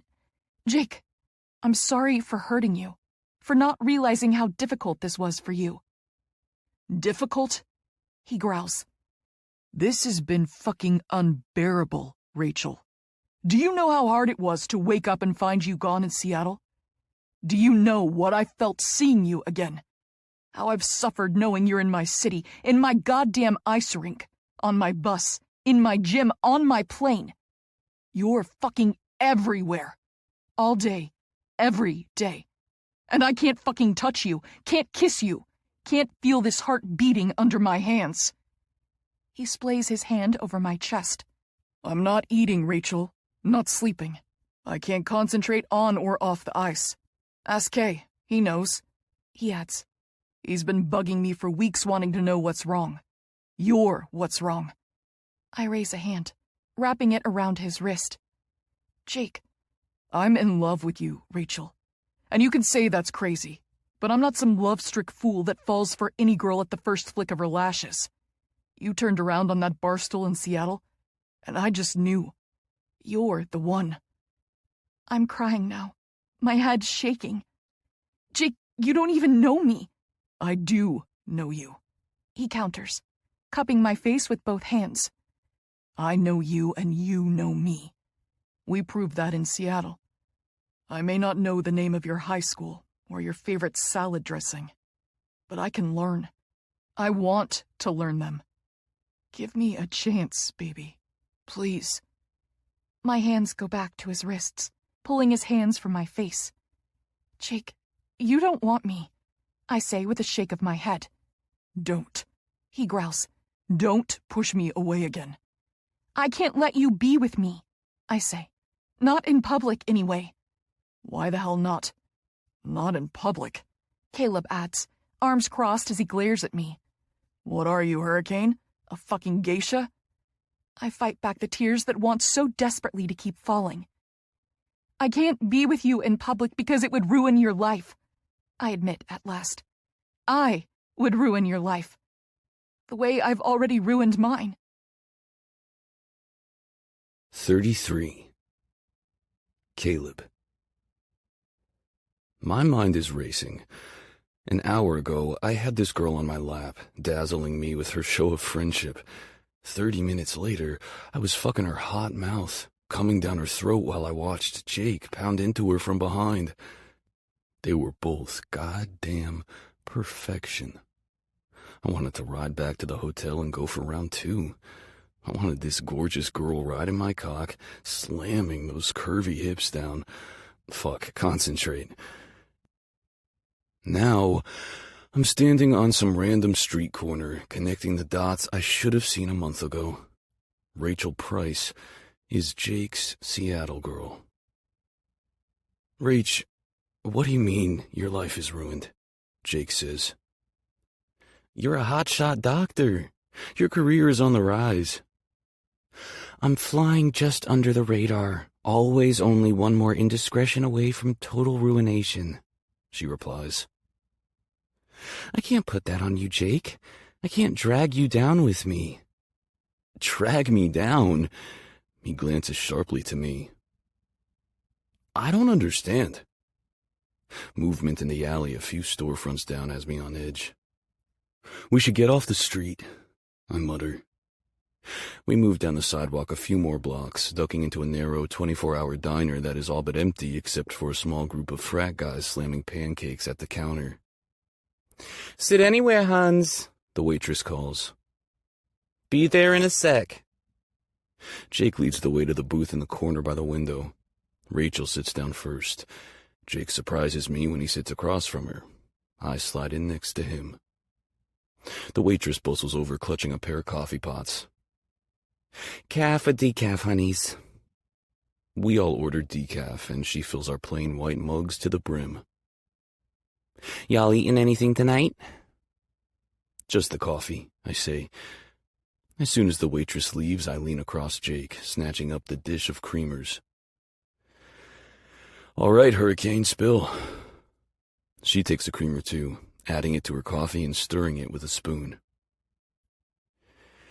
Neither of you have Googled me, have you?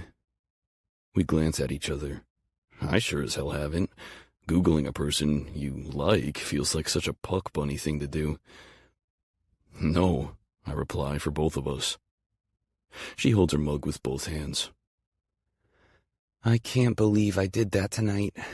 Anyone could have snapped a picture of us kissing in that stairwell, or coming out of the closet. It was reckless, and I'm never reckless. But you both just, oh God, you make me so crazy, she says, taking a sip of her coffee. Why are you so worried about some pictures? Jake presses. She sets her cup down on the seafoam green Formica tabletop. Because it wouldn't be my first indiscretion, she admits softly. And the press is ruthless. They would have splashed it everywhere. They would have said the most awful things. She catches her words, snatching up her coffee again. Jake and I share a wary glance. The press, he says. I raise a brow at her. Are you some secret princess or something? She shrugs and gives a little laugh. Sort of, in a way, I guess. For fuck's sake, drop the veil already, I growl. She drums her fingers on her mug. Do either of you know the name Halston Price? My mind buzzes. Halston Price, Jake repeats. Wait. Oh, shit. Wait. He gasps, leaning forward, elbows on the rickety table. Halston Price, as in Hal Price? Like Hal Price, lead singer of the Ferrymen? Rachel nods, taking another sip of her coffee. Oh my God, Jake cries. Easy, I mutter, glancing over towards the counter. The frat boys are looking our way. What? He says with a laugh. I'm sorry, but this is crazy. The Ferrymen are one of my all-time favorite bands. He turns to Rachel, grinning. I saw them in concert in Amsterdam with Amy. Hal Price is a fucking legend. He's rock royalty. Yep, that's Daddy. Jake laughs again. Oh, God, she calls Hal Price Daddy. I'm dead. He snatches up his mug with both hands, taking a big gulp. Now, it all makes sense. Her wanting to keep her anonymity in Seattle, all the sexy little tour t-shirts I've seen her wearing when she runs, her silver spoon life with a hired driver, the electric guitar tattooed on her forearm. I bet you anything the signature is Hal's. My eyes narrow on her. So, Daddy Hal is a rock god and you've lived in his spotlight all your life. Is that your deep, dark damage, Hurricane? She nods, her expression solemn. My family has been torn apart again and again by the press. Daddy cheated on my mom when we were little. He regretted it and wanted her back, but there was picture proof, and it was the 90s when divorce was still taboo. It ruined him for a while. He took the heat for his infidelity 10 times over. I'm sorry, Jake says, reaching across the table to hold her hand. She looks up at us both, tears thick in her eyes. The constant press scrutiny almost lost us Harrison. Oh shit, Jake mutters. I glance at him, a question in my eyes. Her twin brother, he replies. Seriously? I shake my head, taking a sip of my shitty coffee. Of course they're both fraternal twins. They probably bonded over it when they first met in Seattle. Maybe that's why he and Rachel have the vibe of magnets. What happened? I say. She looks sharply at me. The press outed him to the world? Holy shit, Jake mutters. Babe, that's awful. You don't know the half of it, she replies. A few assholes at his prep school hid a camera in his room and caught him with another boy. They sold the videos to the tabloids. She pauses, her eyes locked on her coffee cup. My parents found out he was gay when his first porn tape went viral. It went on for like 2 years before we won the injunction to get it all taken down. I'm so sorry, baby girl, Jake murmurs. What happened to Harrison? The harassment was so bad at his school that he tried to kill himself. Took a medicine cabinet shelf's worth of pills. They had to pump his stomach. He was unconscious in the hospital for days. We thought he might not make it. She finishes, tears falling. Where do you fit in? I say. She picks up her coffee mug. Me? Yeah. Daddy Hall is the rock god with an infidelity problem. Brother is an outed gay man. What did the press do to you? They hounded me worse than Harrison. Girls always get it worse, she adds. And I was a bit of a seeker in my youth. I was in a lot of denial about how the fame affected me, so I acted out. I made a lot of bad choices, and the press was there for every one of them. Just Google me and you'll see. We're not gonna Google you, I say gently. Rachel, we all have a past, Jake adds. I don't care if you were some spoiled rock star princess getting high and screwing douchey boys in your daddy's tour vans. More like getting high, screwing boys, and wrecking a $3 million yacht off the Amalfi Coast. Or getting drunk and puking all over myself at the White House Easter egg hunt. I was 11 for that one, she adds. Shit, when I was 11, I was already living to play hockey. I wasted 3 years trying to make it as a model when it made me miserable every second. Starving myself, losing sleep, losing friends. That led to rebelling and getting myself engaged to a fashion photographer 20 years my senior.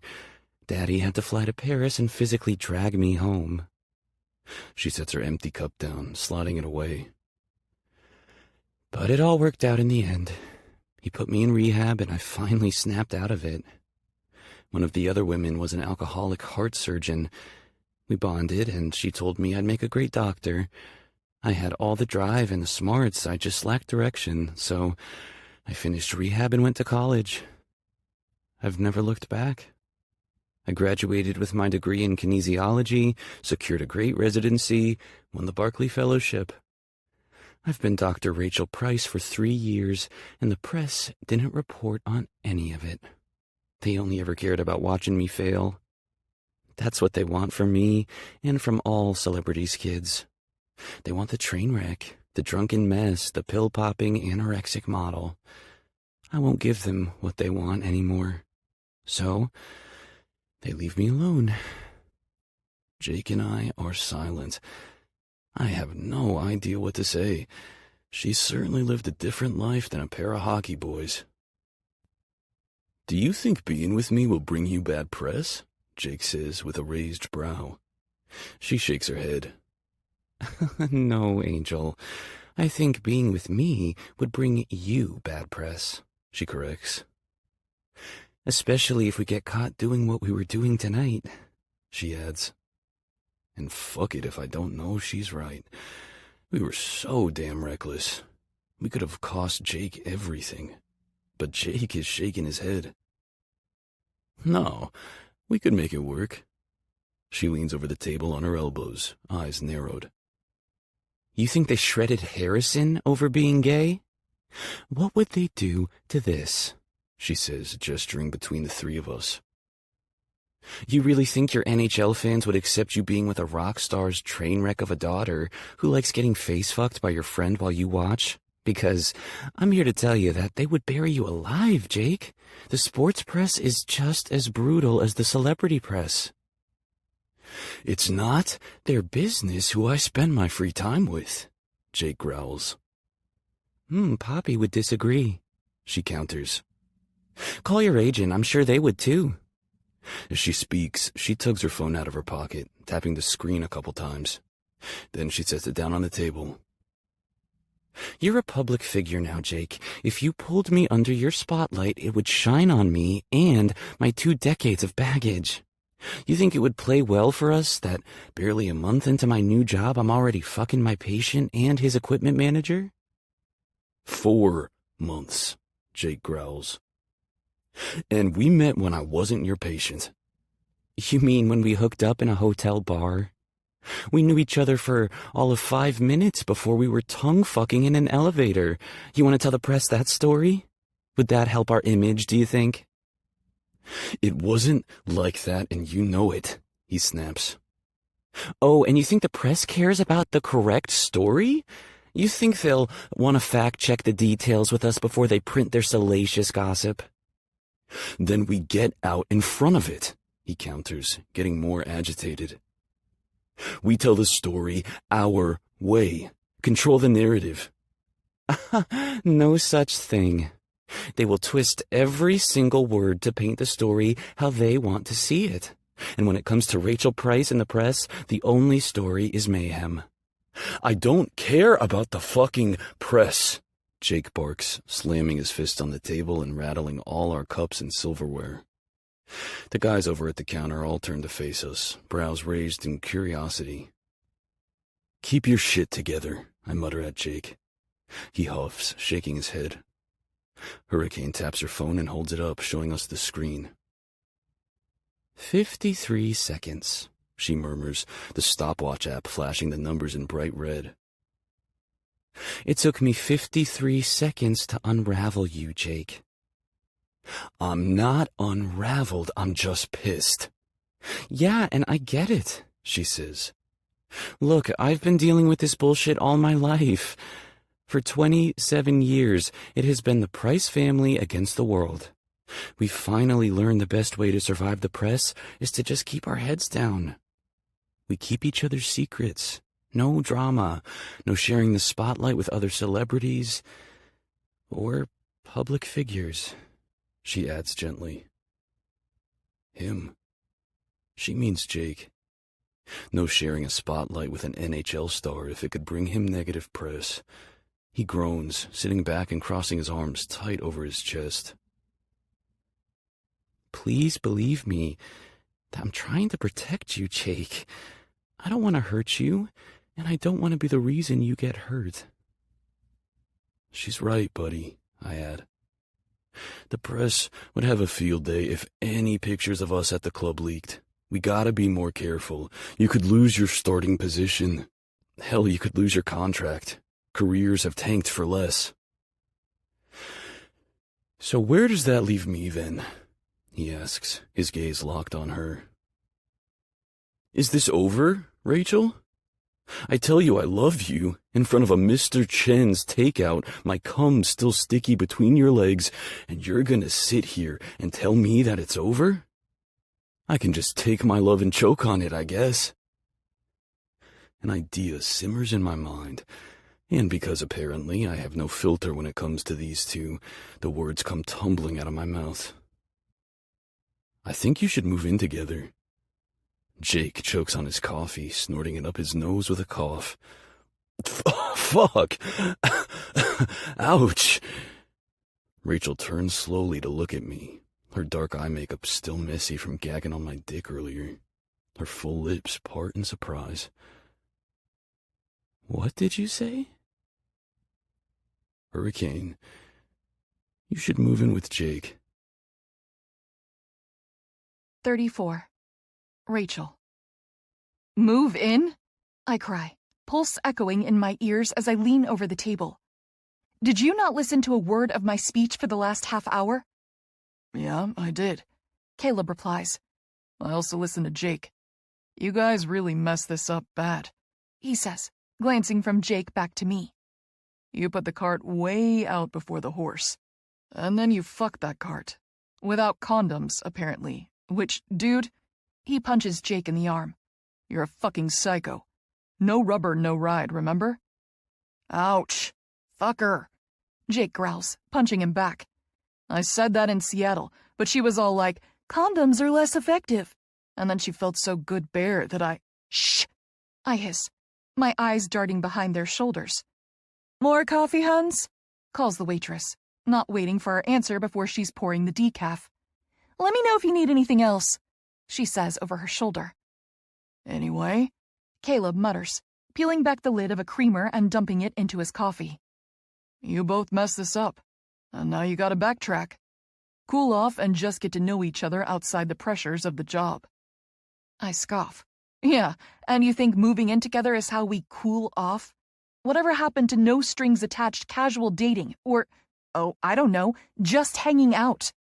I snatch for a creamer from Caleb's clutch, and he practically snorts at me like a dragon.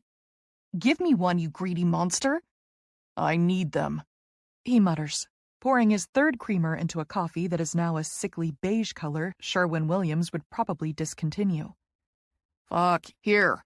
Jake twists around, using his long arms to snatch the dish of creamers off the table behind us. He slides it across our table at me, away from Caleb's reach. He's not gonna share, and you'll get a fork in the hand if you snatch at him again. Surly ass, I mutter.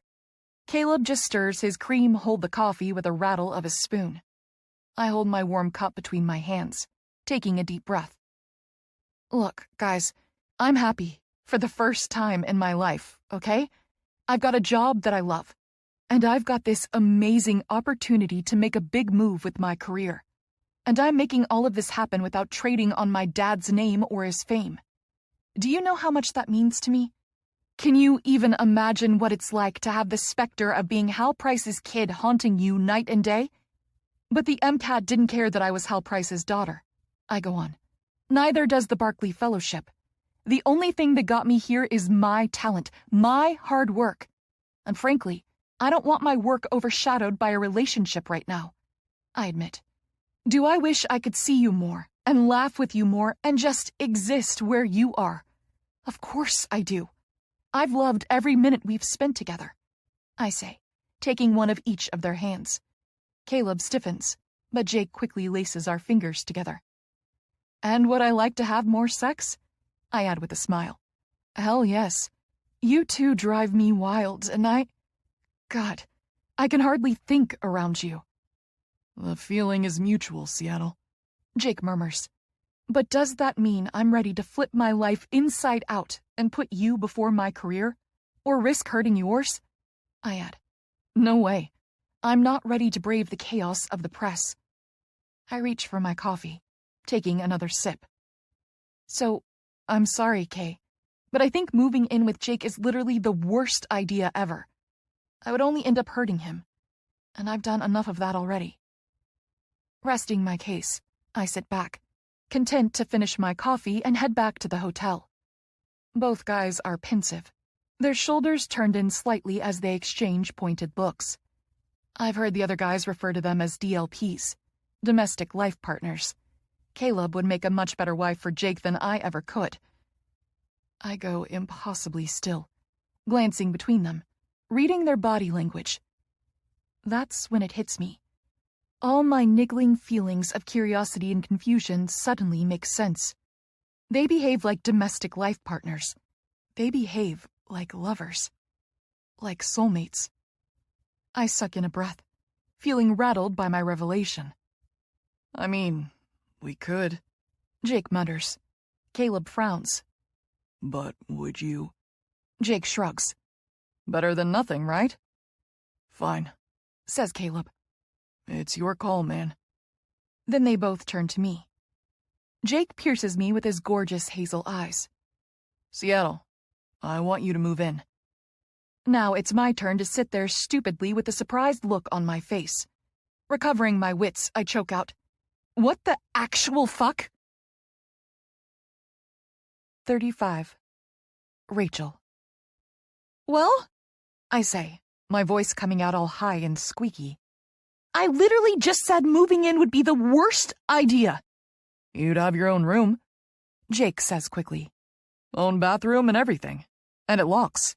And you can see the ocean from your window. It's a block off the beach. Caleb adds. Gorgeous. You'll love it, Hurricane. And there's off-street parking for your truck, says Jake. And I've got a home gym and a rooftop terrace to watch the sunset. You can cook anything you want. Or don't cook. During the season, I have a company make all my meals so I stay on track with my diet. But there's a second fridge, and you can fill it with whatever you want. I feel like I've entered some bizarro dimension where my words come out, but I'm not understood. Jake, you're not listening. I can't play house with you. I just said, Kay's gonna come too, he adds, jabbing a thumb at his friend. I sit back, hands pressed flat against the sticky Formica tabletop. What? Yeah, you said you want more of both of us. Jake presses. Not a relationship, if that freaks you out. He adds. But I can't keep doing this, Seattle. I can't have you in my city and on my team and not be closer to you. I need more. And I'll take anything I can get. You want to fuck me? You just name the time and place. You want him? He jabs his thumb at Caleb again. Have him. With me there, without me. Me watching from the side, holding some electrolyte water. I guarantee you he's not saying no. And neither am I. I look to Caleb, and he gazes unflinchingly back. But this isn't just sex for me, Rachel. Jake adds, his face solemn. Hell, at this point, I'll settle for just breathing your air. I'll rub your feet on the couch after a long day. I'll do your laundry.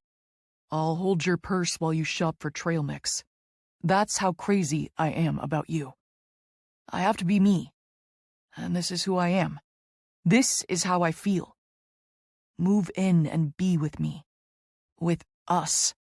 Whatever that looks like to you, we'll figure it out. Just give me more than this nothing. I can't bear another second of the nothing. Girl, hold it together. This man is so damn earnest. He loves me. He doesn't know me yet, but he loves me all the same. I glance between them. I don't understand the rush to move in. We can do all those things, Jake. We can hang out and get groceries and explore the city.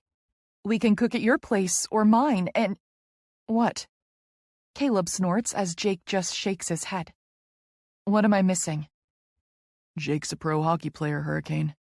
Caleb replies. Yeah? And I'm an equipment manager. And you're the team doc. And the season has already started. I raise a brow. Yeah, so? He tugs out his phone. Dude, show her your schedule. He mutters at Jake. Jake pulls out his phone too, and they both flash me their calendars for the coming week. It's madness as I take in all the dots and colored bars denoting activities. On Jake's calendar alone, there's a complicated matrix of practice, workouts, PT, travel, games, PR, video meetings. Caleb's calendar is just as jam-packed. I bet yours doesn't look any prettier, says Caleb, tucking his phone back in his pocket. You want a pro hockey player in your life while he's in season? You gotta live with him. You'll never see him otherwise. I look to Caleb. So, what? You're gonna move in with Jake too? He shrugs. We've lived together before. It's not a big deal. I narrow my eyes at him. Yeah, domestic life partners, right? God, the nickname haunts us. Jake mutters, still messing with his phone. But Caleb holds my gaze. Something like that? He says softly. And what's your endgame here, Snuffy? You're just gonna move into Jake's house with your cute dog and your surfboard and, what, rub our feet and buy us trail mix? Hey, don't knock it, Seattle, says Jake. Kay gives excellent foot rubs. Better than me, actually. But I'm the better cook. We can only trust him not to mess up breakfast. He's strictly an eggs, bacon, and toast guy. He leans forward, elbows on the table. You come to me if you want pasta carbonara with seared pancetta, grilled jumbo shrimp with coconut rice, or, help in the shower. I shake my head. You two are crazy. This is so beyond crazy. Yeah, crazy smart. Come on, Seattle. Make me the happiest man on earth and move in with me. And Caleb. And Poseidon. We can't forget the world's greatest doggo. He adds with a grin. Shit, I forgot about the dog. Oh my God, this is so not happening. Has the lure of unlimited dog snuggles really just tipped the scales in the boy's favor? Fine, I hear myself say. They blink at me like a pair of sexy owls. Then Jake all but chokes. Wait, did you just say fine? She just said fine. Caleb mutters. Oh God, okay, breathe, everyone, Jake says, hands flat on the table, wide smile on his face. We're so fucking doing this. You're moving in. You're both moving in. Tomorrow. Caleb slips out of the booth, holding out a hand to me. 3 platonic fuck buddies and a hyperactive dog. What could possibly go wrong? 36. Rachel. I stand in line at the bottom of the stairs, shifting the strap of the bag on my shoulder. It's barely 7 in the morning, and the whole team is shuffling around the tarmac waiting to board the plane. My phone buzzes in my hand. Jake, 7:04 a.m. Hey, roomie? Wave emoji. What time should I come by to help get you packed up? Jake, 7:04 a.m. The coffee on this plane sucks, BTW. Jake, 7:04 a.m. Just FYI, I'm trying to do my part to conserve water, so we'll need to assign shower buddies. I can't help but smile as I shoot back a reply. Rachel, 7:05 a.m. I call dibs on Poseidon. You and Mr. Peppermint Mocha have fun. Shower emoji, eggplant emoji, soap emoji. I glance over to see Caleb hard at work with the other equipment guys, getting the bags loaded. He's focused on the job, not looking my way. I can't help but take in the sharp lines of his back as his muscles stretch under his Rays tech shirt. Hello? Earth to dock. Langley laughs, giving me a gentle nudge. I jolt, nearly dropping my phone. Line's moving, Doc. I hurry forward, mentally kicking myself. Why do I have zero chill when it comes to that damn equipment manager? I grab the metal railing with one hand and hoist up my wheelie bag with the other. Then I'm rushing up the stairs and onto the plane. The flight attendants greet me as I shift past them. I'm not really paying attention, trying to stuff my phone in my pocket, as I feel my bag slam into something. I nearly topple over, but a firm hand wraps around my shoulder, keeping me from going ass over tits. Shit. Sorry, Doc. Sully mutters, retracting his huge foot from the aisle without taking his eyes off his Nintendo Switch. I gasp, clutching my bags as I glance behind me. Ilmari is there, in his cosplay of Thor at the Oscars. His top knot is as messy as ever, a few strands framing his face. He's wearing a maroon 3-piece suit. I can see the black ink peeking up at his neck. I haven't gotten a good look at where that ink goes yet. Thanks, I murmur. His gaze trails down the length of his arm to his hand, and he raises a brow, as if he's surprised to see it there. He lets me loose. I sway, clearing my throat before I shift further down the aisle. Ilmari is still doing his whole sit with me if you want to live routine, so I head straight for row 20. Jake is already in the opposite aisle seat, headphones on, eyes locked on his own Nintendo. I learned quick that most of the guys play endless games of Mario Kart on every flight. It's adorable, really. You can tell when things are getting heated because they all curse and groan up and down the plane. Spying an open overhead bin, I bend over to grab my bag. Leave it. Ilmari mutters, still just behind me. I glance over my shoulder again. What? Leave the bag. I'm a big girl, Mars. I can lift my own bag. Hey! He steps in close.